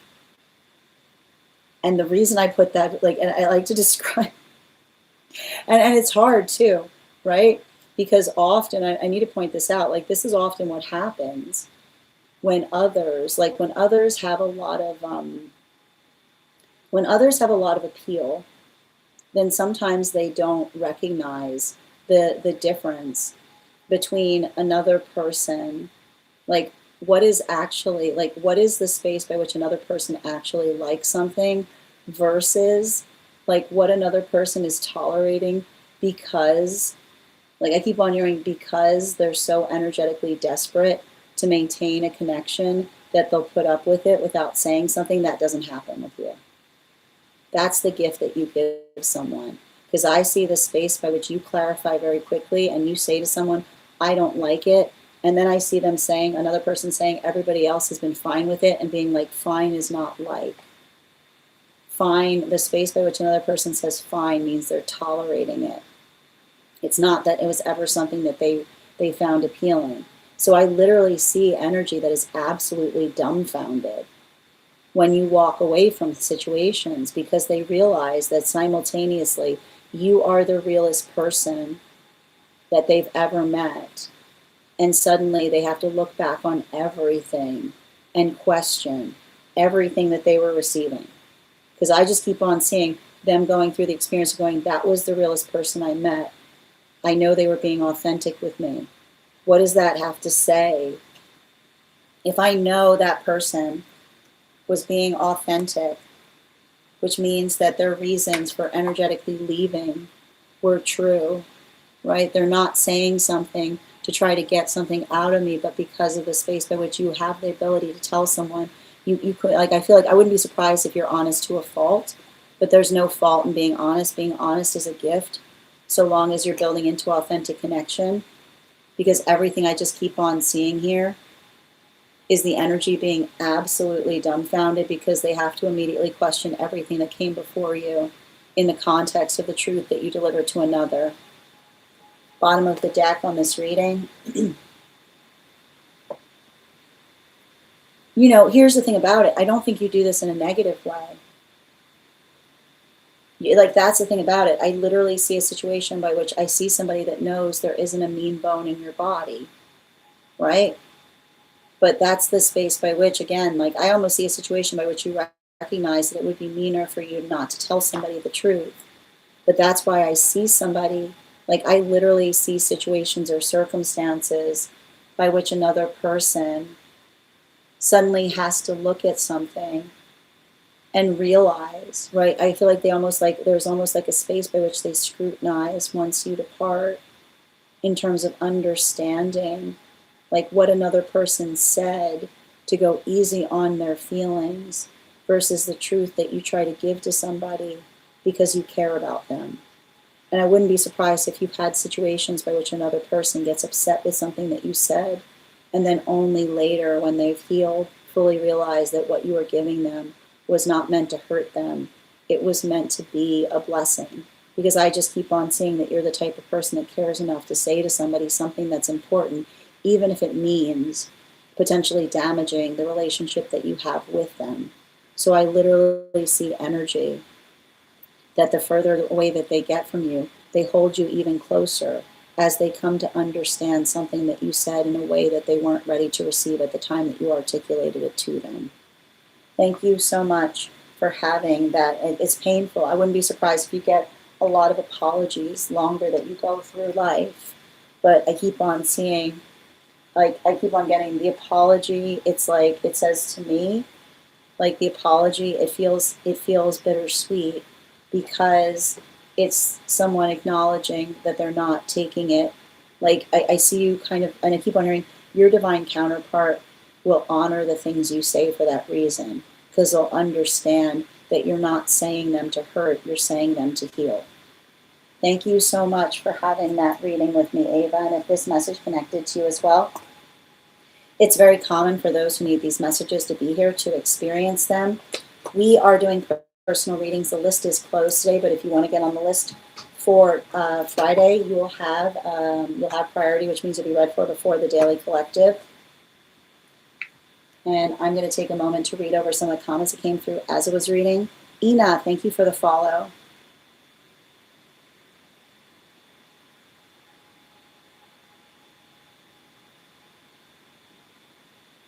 Hi there, Brianna. Yeah, I feel like that's the thing. You're moving in the direction of authentic connection. Remember, every time your truth is not going to damage anything real. Thank you for that. Yeah, the Sag Aries, I get it. Never judge a book by its cover. Beautifully stated, Per.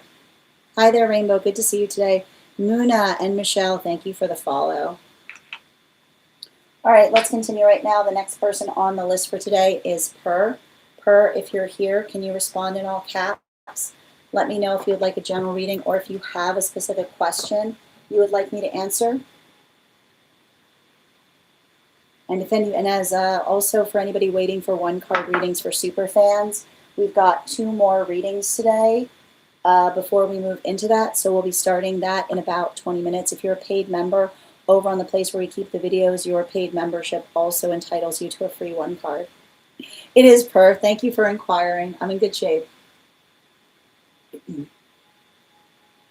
And can you let me know if we're doing a general or if you have a specific question you'd like me to answer?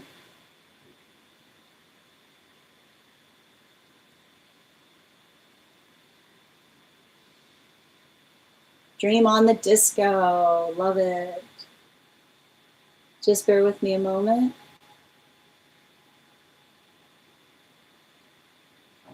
Before we continue right now, let's warm up those intuition muscles with an intuition check. I've got the animal spirit guide card here. We're going to count back from 10. And when we get to 1, I will reveal the card. 10, 9, 8, 7, 6, 5, 4, 3. I gotta do it again. I just showed you guys. Let's try that again. 10, 9, 8, 7, 6, 5, 4, 3, 2, 1. We got the wolf. Thank you guys for participating. Well done, water. All right, we'll do it again after the next reading. This is not much of a dream. Don't get too excited. Oh, you don't get to say that. You don't get to determine the quality of your dream. That's my department. All right, let's continue right now. A steer rainbow. All right, where were we? And just bear with me a moment.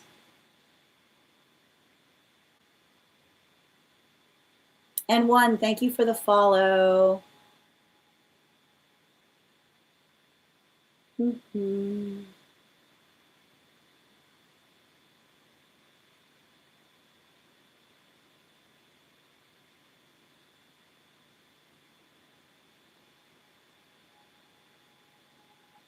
Oh my gosh, Per, what did you put up here? For those of you who are on the disco, you know, there's an image that comes through on this. So if you want to go over the disco, you'll be able to find it in the dream interpretation section. If you are a super fan who does not have access to the disco yet, you can just message me directly with a disco GIF here, and I'll send you an invitation to the disco. Same for those who are paid members over on the place where we keep the videos.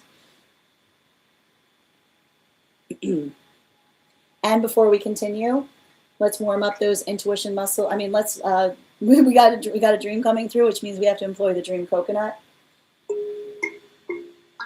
Ooh, that one was nice. I like that. All right. Let's pin up her here. Where'd you go? Per, come back here. Perfect. All right. I have a lot of dreams to read on, but this one I don't understand. I'm not, oh, it's outside tea, I assume, right? And it was a very beautiful sound. Okay, perfect. Yes, okay. So I have a lot of dreams to read on, but this one I don't understand. I'm not claiming that I understand the other dreams, but this one I definitely don't. The dream or whatever it was exactly like the picture that I have provided, but the cat was alive and looked a lot like my own cat. The numbers were not in 3D, unlike the cat. So for those who are not joining us over on the disco, we effectively have a 1, the numeral 1, with a minus spot, and in the dream space, the image of a cat with another minus sign, and the number 9. Okay? All right. Oh boy. All right. Can I please get 4 cards, please? You're really putting me through my paces today, Burr. Okay. What do we got?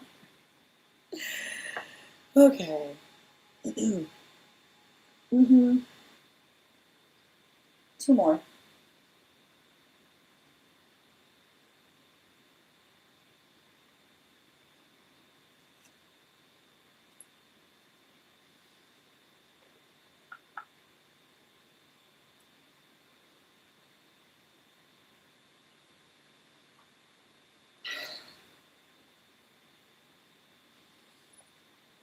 It's okay. So the first thing we have to notate, there's a lot going on in the stream that we have to break through. First of all, you shouldn't be able to see numbers or letters in the dream space. So when we identify numbers or letters in the dream space, it's usually a sign that something very important is happening, right? Because someone is trying to get their point across. And that's the thing that I keep on seeing that's happening in relationality to your pet energy.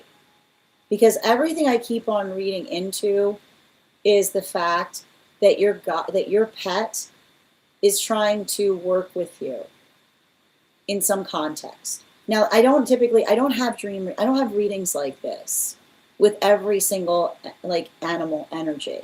Okay, there are some pet guardians that I read for that have nothing to do with this. But some pet energies are here to help us with our energetic gifts. And the fact that and one of the things that we've noticed, specifically in relationality to your pet, is it seems to have a lot of invested interest in arriving in your dream space. So we see the fact that your pet is working really hard to try to communicate with you. And I feel like there's something about the way that they're communicating that feels like it's flying over your head out the window and down the block of you, down the block of you. It's like, so the first thing I keep on seeing is potentially, okay, it has to do with how they communicate versus how you're receiving it. Because the thing is, they're identifying in this dream that they're trying to identify to you where you have to be versus where they have to be, which is the space by which you've got the one energy. And the one energy is basically representing you and your person, right? So they're showing you, and that's why we see that the cat is there, because the cat is basically communicating to you in the dream space. What you see is this, okay? What you see is this, which is the cat. Basically, they're going, this is what you see. This is me, right? This is and that's why you saw them kind of moving around in that space, right? But they're identifying the fact that you can't see them as dimensionally as how they themselves are operating, or what it is that they themselves are energetically doing. Because, and that's why we've got the 1 and the 9 on either side of the cat energy, because it's the observation of them potentially working through and facilitating the space by which they're trying to articulate that they are there and you see them, but that they're working, like they're there, that they effectively have the ability to energetically do something that you yourself are trying to do, is what I keep on seeing, right? Which is why you see a lot of the 9 energy there, okay? Because 9 is the number of potential. So again, there's a couple different ways that we can read this diagram. The first is via a hieroglyph, which is the 1 becomes an I, okay? Which is the 1 that becomes the I that says I, and then them, which is them saying I see for cat, right? So I see for cat, and they're utilizing the sense of the self for cat. And then the 9, which says I see your potential, right? Which is, like, that's the energy. Like, that is literally the cat. The cat can't necessarily speak, but they're articulating to you the fact that they see the potential of what you can energetically do, right? And then there's also the space by which they're saying, I am here, right? I am energetically present. Like, they're going, I'm present to help you to reach your potential, right? Which is them being like they're literally pointing to themselves, okay? So they're going, I'm here to help you with your potential, right? And further, the space by which they're effectively identifying, right? I feel like they keep on trying to show you something about locationality, which is I would be very conscientious. I feel like there's something I would identify, okay, in terms of like what you're doing right now. Like, I feel like there's something about pay attention to the location of your cat. And the reason I keep on seeing this is there's something about that pet that's helping you map. And the mapping that you are energetically doing there has to do with the observation of understanding that I feel like there's something about that pet that's trying to communicate things to you in relationality to where they are and what they're trying to communicate. So I keep on getting, I want you to start making sure that you're writing down if they're doing things weird or something's happening and they seem to be in a certain location. I want you to start kind of working out where they are, because I feel like there's something there's something about the meaning that you give. We'll get into this. It's attenuated, but there's the observation of being able to build a system of communication with them that effectively you and them can understand, given their limitations as it relates to language. Which is I'm being like I keep on saying, like when we cannot communicate verbally, we communicate spatially. Bottom of the deck, yeah. Like I feel like they're trying, like it's giving me a lot of like help me help you, is what I keep on seeing, potentially and especially as it relates to anything weird they're doing. I don't know why I feel like this pet's trying to get your attention at times, right? Like the space by which they try to get your attention is the space by which they potentially try to articulate something. But I feel like, I don't know why, I feel like I see them, like I don't know why they feel like you might be overthinking something, right? Like sometimes I keep on hearing, sometimes the solution isn't complex. Sometimes it's too simple. And I often see this, like often when I read into, especially, I read that this happens a lot with cat energy, which is the space by which they sometimes see us and say, you're overthinking it. Like you're overthinking it. Like our ability to overthink, like our ability to overthink things can sometimes get in the way, like get in the way of being able to see, because sometimes the message isn't profound. It's very, very simple, right? So I feel like, and we'll arrive back to that too when we're doing a private reading, because I feel like if anything, like I see somebody that's working upon the context of communication, not only to help you understand, like not only to be able to understand each other better, but to understand anything weird that they're doing and what they're trying to communicate to you through them doing it weirdly, is what I keep on getting. Thank you so much for having that reading with me, Per. And if this message connected to you as well, it's very common for those who need these messages to be here to experience them. We are doing personal readings right now. The list is closed today, and we have one more reading today before we get into one-card readings for super fans. So if you're sticking around for that, just hang tight, and we'll get to those in just a moment. And the next person, I'm going to take a moment to read over some of the comments that came through as I was reading.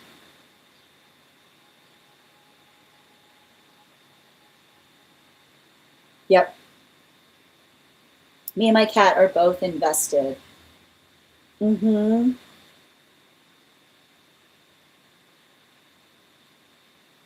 Oh, Brando, that's lovely. Yep, you're so welcome, Per, and thank you for joining us. Hi there, Hussein. Thank you for the follow.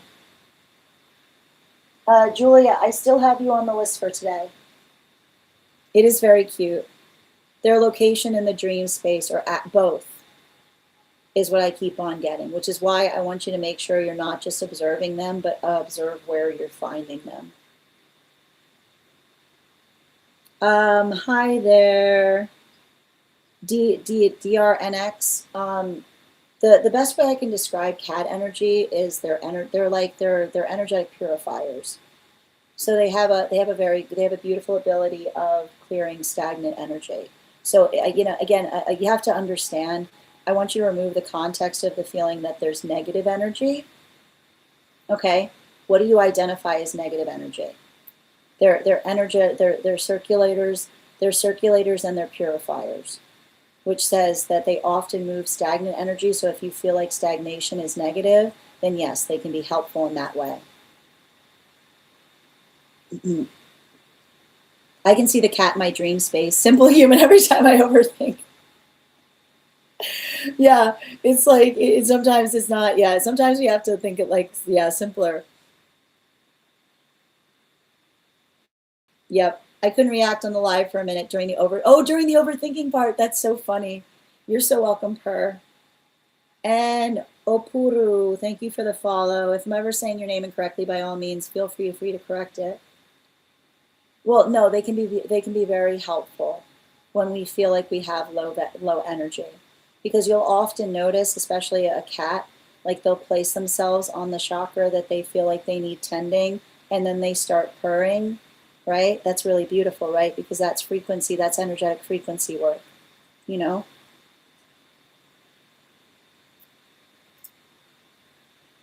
I'm not sure what you mean by that, Rainbow. And Metin, thank you for the follow. All right, so Julia, if you still wanted to get your reading today, just let me know. And if you're back, hi dear, welcome. Okay, so for those who are waiting, we've got 2 more reads today before we get to the 1 cards. So we've got Julia, and then we've got Nikki, and then we'll get to 1 card readings. So Julia, can you let me know if you'd like a general reading or if you have a specific question you'd like me to answer? Yeah, we've got it.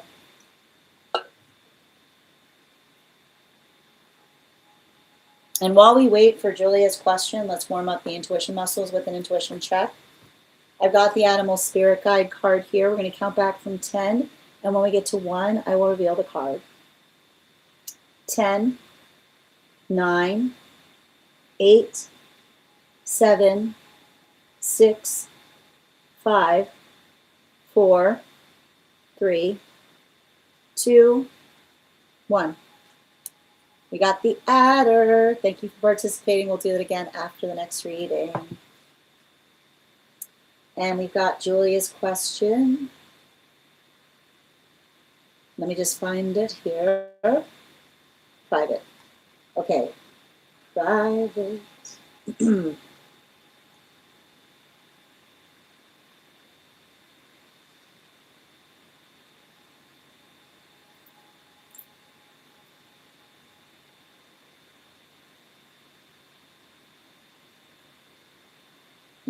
I get you, dear.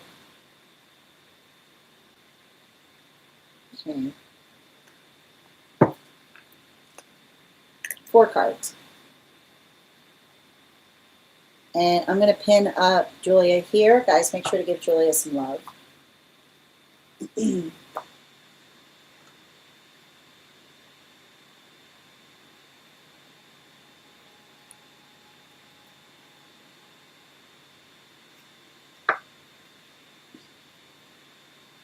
And 1 more.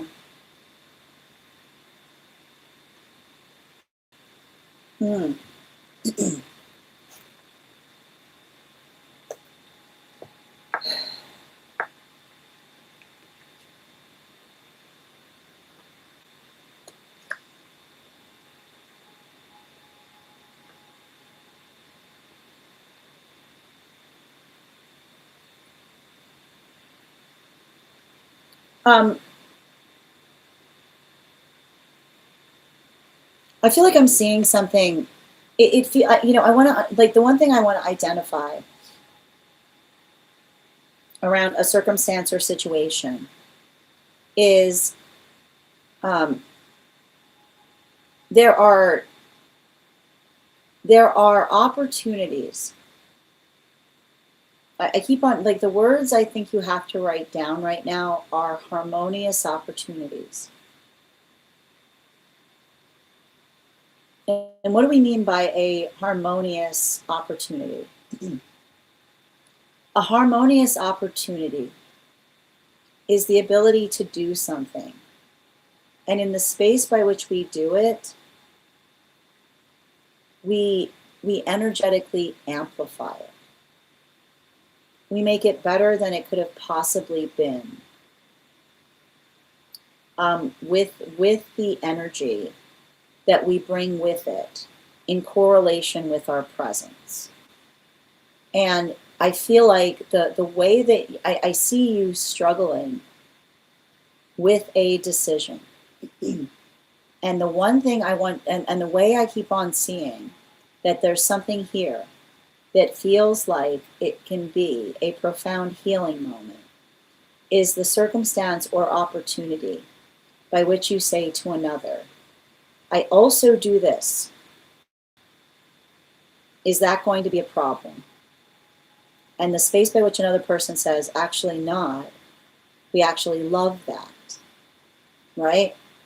The modality by which you are finding harmony is the space by which you don't feel like you have to lessen yourself in order to be within something. So I feel like that is very important, because everything that you need to know, and again, this is just the articulation point that we don't look to the tarot, right? We don't look to the tarot to make our decisions for us. But the qualifier that you can use to help determine whether this is the right direction for you is the space by which you say, I also do this. Is that going to be a limitation? And in the space by which they say, not only is it not a limitation, we take that as celebration.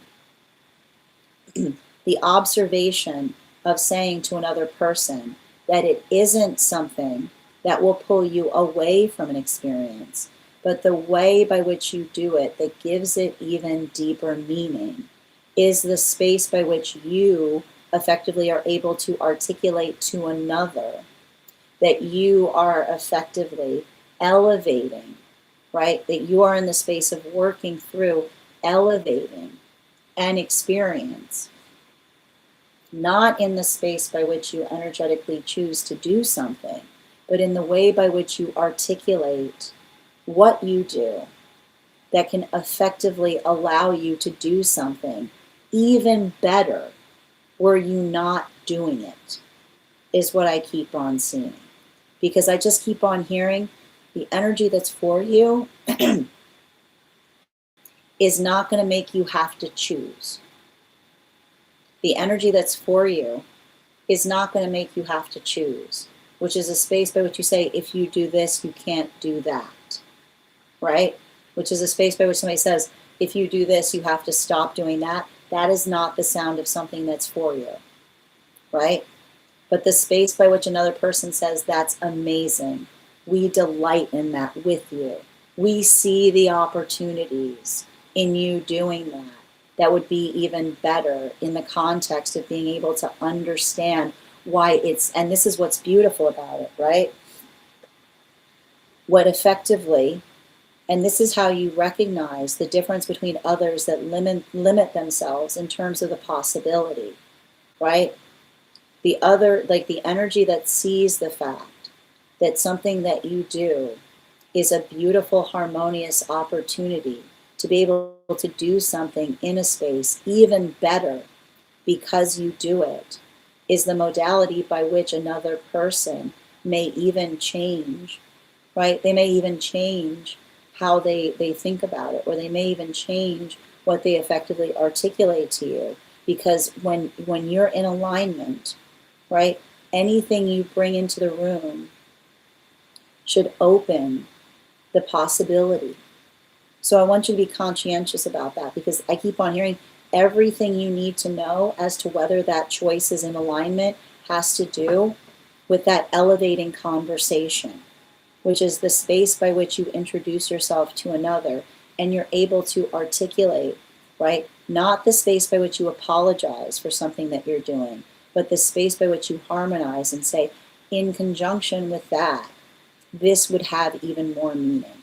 Or I would be able to do something even better in the space by which I'm also bringing this with me into it. So I want you to be conscientious about that, because your ability to articulate about something as a benefit helps another person see those possibilities.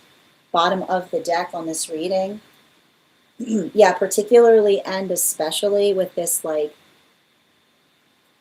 10 of swords, like and I keep on getting this,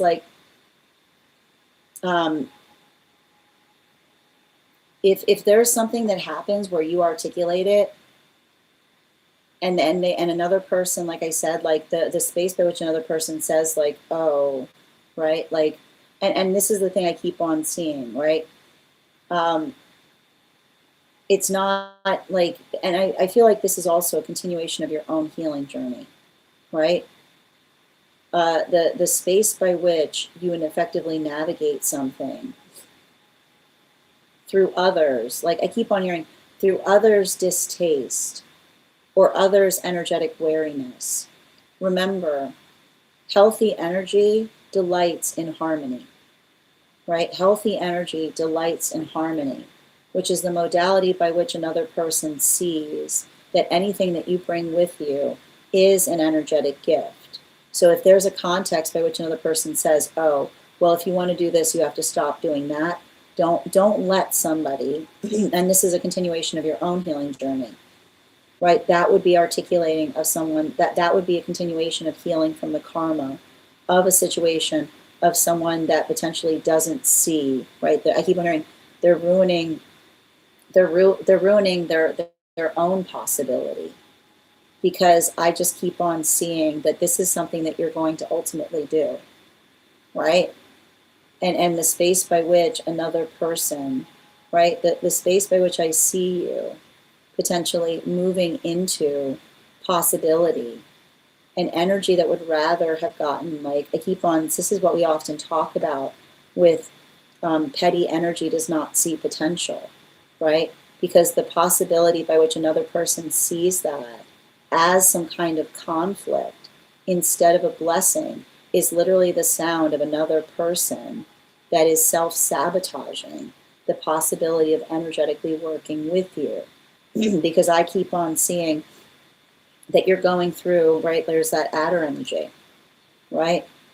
That adder energy often articulates upon the fact that when we bring unique things together, right, we find profound blessings there, or we find profound opportunities. So let that work energetically shape or build into the context of one's own sense of healthy direction. Let it effectively inform you and build into that, because everything I keep on seeing, it's not a limitation. It should just be a celebration. It's not a limitation. It's an energetic celebration. And your ability to effectively celebrate and recognize that is what is you being able to identify and understand what feels harmonious and healthy. Thank you so much. And I feel like a lot of it has to do with how you communicate it, or helping another person see the possibilities in terms of how something you do could elevate an experience or have it mean something even more. Thank you so much for having that reading with me, Julia. And if this message connected to you as well, it's very common for those who need these messages to be here to experience them. We are doing personal readings right now. If you would like to get on the list is closed, but you can get on for the next time I've gone live, and you will have priority, which means you'll be read for before we start the Daily Collective. The next person we're reading for, I'm going to take a minute to read over some of the comments that came through as I was reading.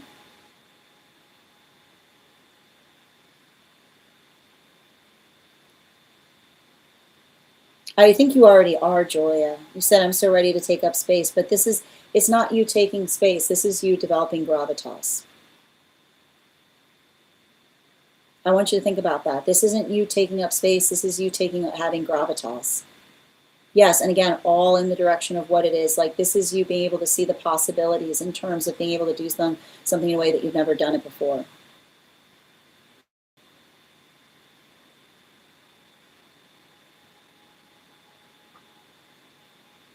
I mean, it's interesting that you put it. It's interesting that you put it that way, Dr. Because I feel like it's not. I don't think it's so much the word cancellation, so much as, like, you have to understand when we're working towards our purpose. It's working through inevitability, and so it's the understanding of working towards inevitable that allows us to be able to work, like, working very carefully, right? So I feel like there's something that's important there, Julia, in terms of, like, understanding you building towards something inevitably, which isn't getting concerned about losing or missing something, but being able to find the right place to do what it is that you aspire to do in the best way that you can do it. I know it's been a rough few weeks, dear. Sending you support on that journey. Yes, exactly. They said no one could replicate what you do and what you did on that project. That's beautiful. That's so beautiful. And you don't often see yourself sometimes, especially even down on yourself. Absolutely. And they want you to do it unlike the previous one. So exactly. So, right, like they're embracing, like, all of these are positives because you're seeing a lot of the confirmation of what I was saying. Thank you for sharing the live, Zeke. Always appreciate when you guys share the live. I do have tattoos. Thank you for noticing, TS. I love that inevitability. Yep, you don't know what you don't know until you know. Beautifully stated. All right, we're going to continue right now. The next person on the list for today is Nikki. Nikki, if you're here, can you respond in all caps? Let me know if you'd like a general reading or if you have a specific question you'd like me to answer. And while we wait for Nikki, let's warm up those intuition muscles with an intuition check. I am indeed present. I've got the animal spirit guide card here. We're going to count back from 10. And when we get to 1, I will reveal the card. 10, 9, 8, 7, 6, 5, 4, 3, 2, 1. We got the boar. We'll do that again after the next reading. And meanwhile, we're at 61.3K likes. When we get to 100K, I'll be gifting a reading back to the collective. So make sure you're tapping that screen. We'll get to 100K in no time. If it's the frog. Dream. Okay, you DM me. 1 second, dear. Is this inside tea or outside tea? Outside dream tea. We love it. Awesome. All right. I've got the animal. I've got the coconut. I keep on doing that. I keep on doing that today. I keep on pulling up the coconut, being like, I've got the animal. It's a coconut. All right. Dream interpretation. All right, I like it. And for anybody who's waiting for 1-card readings for super fans and for paid members, we'll be starting those after this reading. So just stick around and we'll have those shortly. All right.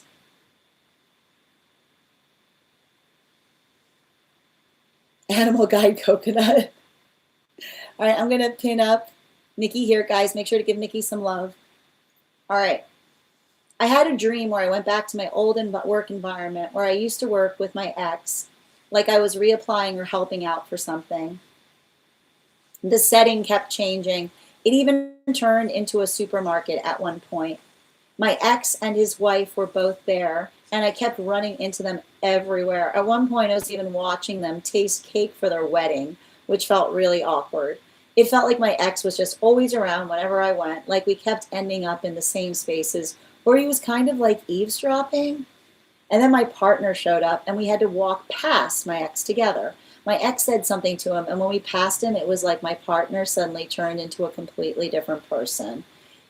They absolutely changed, even their race, and they became this super awkward physics and comics nerd, talking in a way that felt really unlike them. It gave me the ick and I felt embarrassed. We were walking to some kind of work event where our partners were invited, but I got separated from them. And while I was walking around alone, I kept thinking about how turned off I felt, or was even telling people I might break up. But then there was also random moments where people from my past showed up, including a previous ex who had a food truck, which was super random because he doesn't have one in real life. But when I found my partner again, they were back to their normal self and not that other person. Hold on 1 second. And not that other person.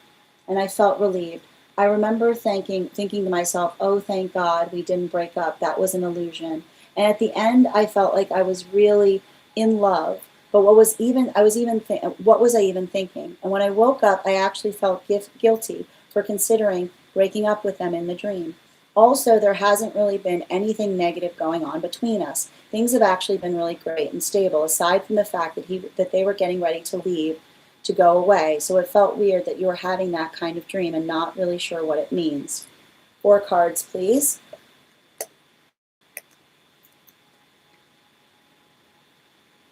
And 2 more, please. Oh, yep, I got it. Oh, we got all these animals. Yep, hold on. We got a lot of cards flying out. We need all of them here. Okay, so the first thing that we recognize in relationality to this dream is it's a shadow work dream. Has absolutely nothing to do with you and your partner. It does have to do with experiences that you've had related to trauma. And why do we recognize that that is a shadow work dream? Because often the space by which we navigate a shadow work dream is the space by which we see aspects of an individual that we would never ever see in that person. It is, and this is why the guides bring shadow work dreams to us, because the unreality of what we experience in the context of a healthy person shows us the full extent to something that we have already overcome and survived, but we're still doing the work to actively heal. So this is what we effectively see is happening in this dream space. And it has to do with the understanding of energy that puts too much, you have been traumatized by energy that cared more about impressing others than impressing the self. And how do we see all of the different ways that trauma is appearing in the dream space? Okay? In the first one, and these are all different iterations on the same theme. So what do we identify in the first space? You see the fact that you're in an old work environment. But the environment itself kept changing. And it turned into a supermarket at some point. And you said your ex and their wife were there, and they kept running into them everywhere. So this is the observation of others, potentially working through the experience of others making cringe moments for you, which is the space by which they're doing something that isn't energetically authentic because they're working to energetically capture it so that you can see it, right? It's the observation of energetically working through something that often requires the space by which it doesn't feel energetically real. And so that is the observation of the fact, like, and again, you kind of see it here. Why would your ex and their wife be tasting cake for their wedding in a work environment? Only in the context by which they're doing something for show, right? Or for mass appeal, which is the observation of connecting to a previous dream that you have where we saw that that was energetically occurring, right? The observation of potentially you going through the experience of feeling that there might be something there that is wrong because they're putting so much effort or energy into the expressing that everything is fine or everything is right, right? When everything is fine and everything is right, you don't necessarily need to go about all of you don't need to go about doing something in a performative way to show another person how energetically happy you are. So that is potentially something that you've recognized in past experiences as it relates to intimate, as it relates to someone taking what should be a profoundly intimate moment and instead of enjoying the intimacy of it, doing something that feels like it's more performative or for show. You then identified the fact that your partner showed up. Now remember, this is not your partner, okay? This is you healing trauma, and your partner, your healthy partner, is stepping forward in the dream space to show you how much you've healed from. And what do we see in that context? This is probably actually related to what you experienced. Why does that make sense, right? Now you're getting the clarity, and it's coming through the partner experience, but it's actually talking about the past partner. And I would not be surprised if that past partner had a situation by which it felt like their entire personality would change depending upon who they were standing beside. I would not be surprised if you notice that there was a quality or condition of that past partner where who they were completely changed in an instant depending on who they were beside. Because that is the trauma that you're effectively seeing that's giving you quality and understanding as to why someone would do that, right? Because what did you see in the quality of the current partner that you recognize is not there, right? The tendency to over-please that makes it feel like we don't even know the person that we're standing beside, because what you basically saw in that moment, even in the space by which in the dream space, they completely changed, right? They completely transformed. It wasn't even the space, look at this, it wasn't even the space by which they were the person that they were before. It was like you didn't even know them, because this is what happens when we're overly invested, in people pleasing.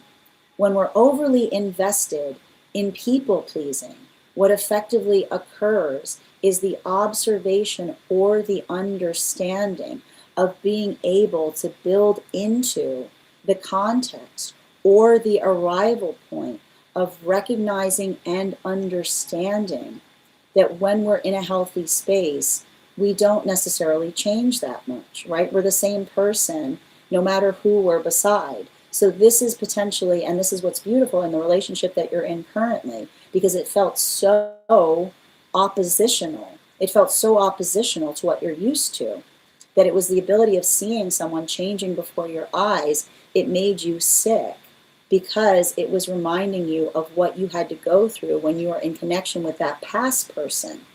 And that's why you identified the fact that you said you were walking to some kind of work event where partners were invited, and you said you got separated from them. And when you were walking around, you kept thinking how turned off you were, because this is potentially you healing what happened in that past connection. Potentially you saw the reason that that relationship fell apart was because the person was too duplicitous, right? Who you thought they were before you would change the minute that you weren't in their presence, which is why you were feeling so much of that anxiety, because you saw those qualities and characteristics coming through the context of the healthy relationship that you're in now, right? But that's why you saw that there were random moments where people from your past were showing up, including a previous ex who had a food truck, and you said it was super random because they don't have one in real life. Because it's the understanding that while we might change, it's okay for us to change, and the reason it's a food truck is while we might change occupations, right? It's totally normal and reasonable to see the observation of someone changing an occupation to actually transform before your eyes into a different person is something that can be very, very traumatizing, because it feels like we don't know who the real person is, because it feels like everything that we've experienced from them was an energetic illusion. But then you said, and this is where it becomes a healing moment, because you identified in the dream space, you found your partner again. And they were back to being their cool, attractive self, and you felt relieved. Because you remember thinking, I didn't break up with him, because that was an illusion. And you see the fact that you broke the illusion even in your dream space? The fact that even in the dream space, you recognized that that was not the person that you knew them to be. And the fact that you said that was an illusion in the dream space is the present partner that's helping you to heal the past connection, because it's the ability of seeing someone that potentially is never their true self in the relationship, but instead always doing, right? Always coming into the ability to effectively be, to like the duplicity by which every person, the way you'll usually notice this is the space by which every person that knows them knows someone that feels completely different to another person who they know themselves to be. And the relief that you're feeling is the current experience by which you recognize that your present partner would never do that, right? They would never be in the space by which they would change, because they're always, even when you don't see them, right? That's why you said even when you don't see them, you know who they are to be. They're always in their authenticity. And that's why you said at the end of the dream, you said, I really love this person. What was I even thinking? And when you're saying, what were you even thinking? You were talking about healing from the past relationship with someone that was too changeable, someone that was willing to change themselves in an instant, depending on who they were beside, instead of always being in their own confidence and their own security. And that's why you said you felt guilty, because the guilt that you felt was and this is why the guides are showing you that it's okay to feel that, because the anxiety that you felt was the anxiety and worry that you carried in from the past relationship, right? What's often hard is when we're healing from trauma like that, it can create a trust wound in us, in the ability to be able to trust again. But this is the dream itself that's showing you how far you've come by being able to recognize and observe the energy that is reliable, that allows you to be able to derive and understand what that energetic stability feels like. So this is effectively the dream itself is a full articulation of your healing journey, which also says it's reasonable that you felt that anxiety when you were first entering partnership, because you were still reeling from experiencing that. And the security that you found within relationship is understanding that it may come up from time and time again, but the reassurance that we build in the context of knowing, right, knowing and recognizing what that stabilization feels like, that allows us to be able to feel energetically centered and strong as we continue forward in partnership. Thank you so much for having that reading with me. And if this message connected to you as well, it's very common for those who need these messages to be here to experience them. We have completed the reads for today. I'm going to take a moment to read over some of the comments that came through as it was reading. We are going to get started on one-card readings for superfans in just a few moments, so please stay. If you're here for your one-card reading, you can go ahead and put your question up. And we're also at 62.8K likes. When we get to 100K, I'll be gifting a reading back to the collective, so make sure you're tapping that screen. We'll get to 100K in no time. Animal guide coconut, exactly. More shadow work. That is so true. Yeah, very true, actually. Bo's path partner showed up to an extent. So, Cletus, the readings are closed today for full readings, but we are doing one-card readings for super fans. And I'm wishing you so much support on that journey, dear. Thank you for those roses. Yeah, primarily the partner that showed up first. Exactly. So that's what you saw, like that. That was the duplicitous energy that you were working to heal from. You guys better start asking for compensation for all the trauma they caused. Well, I want to point this out. Listen, I don't want to, Gemini energy is not necessarily duplicitous. I need to stress this. We're not going to say that has a result of being in Gemini energy. That has more to do, like healthy Gemini energy is not duplicitous. It's actually quite dynamic. Yes, and Mrs. Bunn, thank you for the follow. Nicole, no problem. Two cards on disco. I'm not sure what you mean by that, Nicole. I need you to clarify. Okay. Yeah, it was like a full, yeah, it's showing me like the full space by which you've come through your healing journey. Excellent. I got you. Okay, perfect. Excellent. Hi there, Esteban. Welcome. All right, let's get to it. And just a reminder, if you are also a paid member over on the place where we keep the videos, your membership also entitles you to a one-card reading. Ava, one card on divine counterpart connection. I tried to connect to that energetic frequency during a meditation. I see somebody, the thing about it is I see somebody that is, how do I describe this?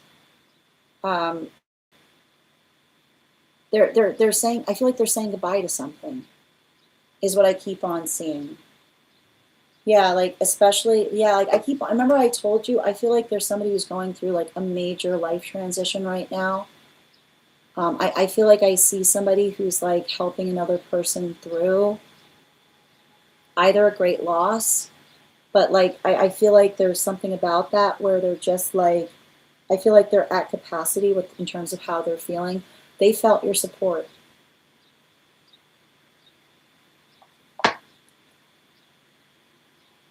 They felt your support in the form of an angelic. I keep on seeing just because you can't connect to them doesn't mean that they can't feel what you're sending them at this time. Because I feel like for some reason they're in a moment of despondency. Thank you.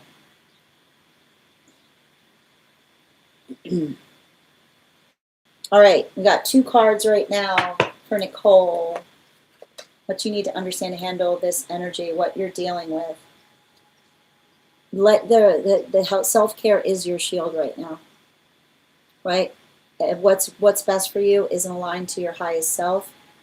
How to respond, not being reactive, right? Don't let somebody bring a reaction out of you, especially if they're being overreactive.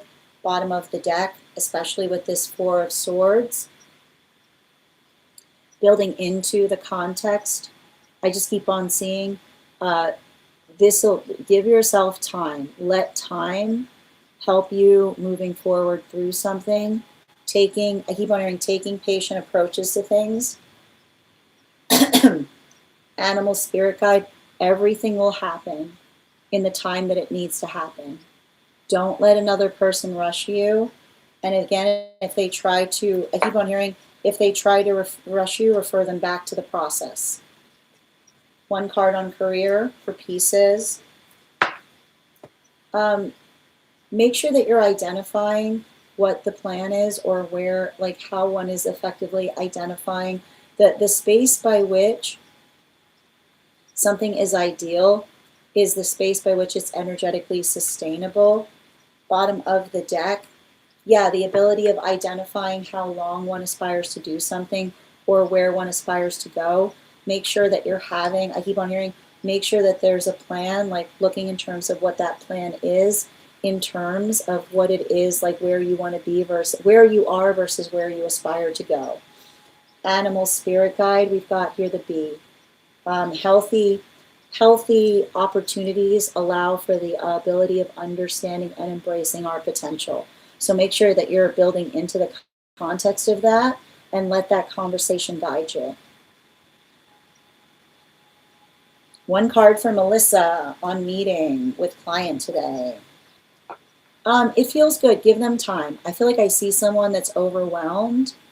Yeah, even if you don't hear back from them immediately, just give it some time is what I keep on seeing. It doesn't mean, I feel like, I don't know, I feel like you found somebody in a slow moment. It doesn't mean they've forgotten you, is what I keep on seeing. This is like, I keep on getting this is like seed planting energy. So just be patient. Alexandra, 1 card on divine counterpart, please. I feel like I see somebody like that's trying, like almost through with something, or getting out of something that they've gotten themselves into, like having a conversation with someone that something's not healthy. Animal, spirit guide. Yeah, the hawk energy. I feel like it's actually, it almost feels like to me, like someone has ended something and they're trying to put healthy distance between a situation before they start, like before they build into another relationship, is what I keep on seeing. Like, it's like, I feel like it's hard, but they're trying to take some of that me time in relationality to building into a relationship. I keep on getting building into a relationship with with like a higher, like, I feel like one that's like allowing them to be their authentic self, or something by which they're trying to say to another person, like they're moving out of some kind of conflict zone, especially as it relates to them trying to follow their dream in some way. Ella, one card, highest good, please. It feels like, I feel like it might be somebody who like separated from somebody on like political grounds too. I just got to bring that up, Alexandra. Ella, um, you're not like, I feel like there's something important in terms of another person, um, like appreciating or having a conversation with you as to why, like, you're not in as deep a connection with them. Bottom of the deck. Yeah, like the Ace of Swords, right? Like the Ace of Swords is often the space by which another person's like, we don't talk anymore. But the thing about it is, if there was a space by which you were honest, right? If there was a space by which another person, like, we don't, like, relationships change, particularly and especially when we see sides of each other that we did not recognize were there. Animal spirit guide, yeah, the adder energy, like, and I keep on getting this, like, we can be polite, but then also understand if we are not, I keep wondering if there's something that we are not in agreement with, right? Especially as it relates to like kindness. I don't know if this is you having seen an ugly side of someone and wanting to put distance there. These are the guides that often articulate that understanding is you navigating a situation as respectfully as you can. I keep on seeing continue to be respectful, but that doesn't mean you have to be like overly kind about something. Claire, one card, highest priority, please. We've got the Eight of Pentacles in its reversal. So I feel like there's something important there about you being able to facilitate or articulate to someone like your own limitations in terms of what you can and cannot help with. Bottom of the deck, yeah, especially with that, got a lot of eight energy there, especially with the Eight of Cups in its reversal.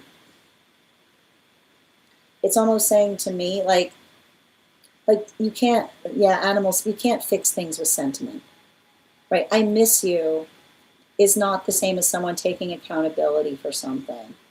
So don't let somebody try to wax sentimental, especially when you know they owe you an apology, right? It's the observation of being able to understand and recognize that when we care about each other, we don't take things personally, we take them profoundly. And especially if it was the space by which you felt like there was some kind of connection that was did not allow you the context of being able to articulate your feelings about something. Bridget, one card on counterpart connection. Queen of Wands. I feel like you're in a moment where you're kind of coming into yourself, where you're finding your power or you're finding your strength. Bottom of the deck. Yeah, what's interesting about this is I feel like I see you coming out of some kind of period of solitude with this profound sense of confidence. And I feel like what's important about that is, especially with this blank manifestation, your ability of understanding. I keep on hearing you can't miss your divine counterpart if you're moving in your confidence, which is the space by which your divine counterpart is going to love that confidence about you. They're not going to feel insecure around it. One card regarding connection for Chrissy, please. We've got the Ace of Wands in its reversal. So I see somebody trying to put active work in terms of doing something in a way that they haven't done it before. Two cards, bottom of the deck. Yeah, especially as it relates to, it feels like somebody getting better at recognizing or receiving constructive criticism is what I keep on getting. Like being able to define the difference. Yeah, Like healthy energy will bring things up because they care about us and they want us to be aware about it.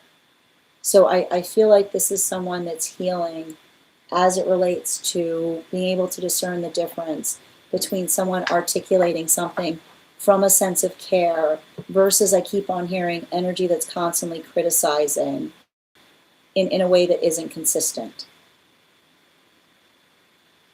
Julia, one card, highest and best, related to finances. This is you actively working on healing finances right now. I just keep on seeing, I feel like the way that you're in the right headspace for it. Bottom of the deck, yeah, especially with this Two of Cups and its reversal. Like it says to me that there's something about that where you're able to, like, I feel like this is you not leaping to every opportunity, but using some kind of discernment and discretion. Yeah, especially with the swan energy, right? Knowing your worth that allows the opportunity that feels like it's worthy to you. We could just agree to disagree on the Gemini thing. It's true. It's true. There are beautiful, healthy Geminis out there. A one-card reading, Ruby. Super fans get one card reading. So all you need to do is hit that orange icon and become a super fan, and you're entitled to a one card. She's an icon. She's a classic. Avatar, highest priority, dear. I got you. Consistent effort will pay off in great ways. Bottom of the deck, just because you can't see it doesn't mean that it's not happening. That effort isn't going to waste, is what I keep on seeing. Yeah, a little bit every day goes a long way. Don't get frustrated. Don't get frustrated, get focused, is what I keep on seeing. And I keep on getting like, don't get distracted. Don't get frustrated at looking what others are doing. Just focus on what you're doing and doing it as well and as exceptionally as you possibly can. Hi there, Praka. How are you doing today? You're welcome, Bridget. Hi there, James. Guys, please don't randomly message people on WhatsApp. You don't know them. I don't even know why I have to say these things. Okay. All right. Hi, Andres. How are you doing today? Oh, thank you, Pink Matter. Yep, you're so welcome, Nicole. Minnie, one card, please, on your friends. If my friends, if they share the same desire. Yeah, I feel like there's something about it, but I feel like there's a lot of, they've been hurt, like, I feel like they're very conscientious with building into healthy relationship. Yeah, especially with this Sun card. I feel like it says to me that there's something about that. Like I see somebody like it's saying to me, like, you know, like I feel like that's the energy that's very, very busy. So I keep on hearing, don't take their busyness personally, take it profoundly, is what I keep on getting. Highest priority for Esteban. I got you, dear. Your vulnerability is your greatest gift. Yeah, remember that. Don't let somebody say you have to be harder. I think you have to be softer. Animal spirit guide, yeah, especially with the bull. I feel like this is you holding your ground on your softness, which is the space by which our inner child healing is found when we basically say we do things so that we go through things so that others don't have to, right? Nikki, one card on partnership.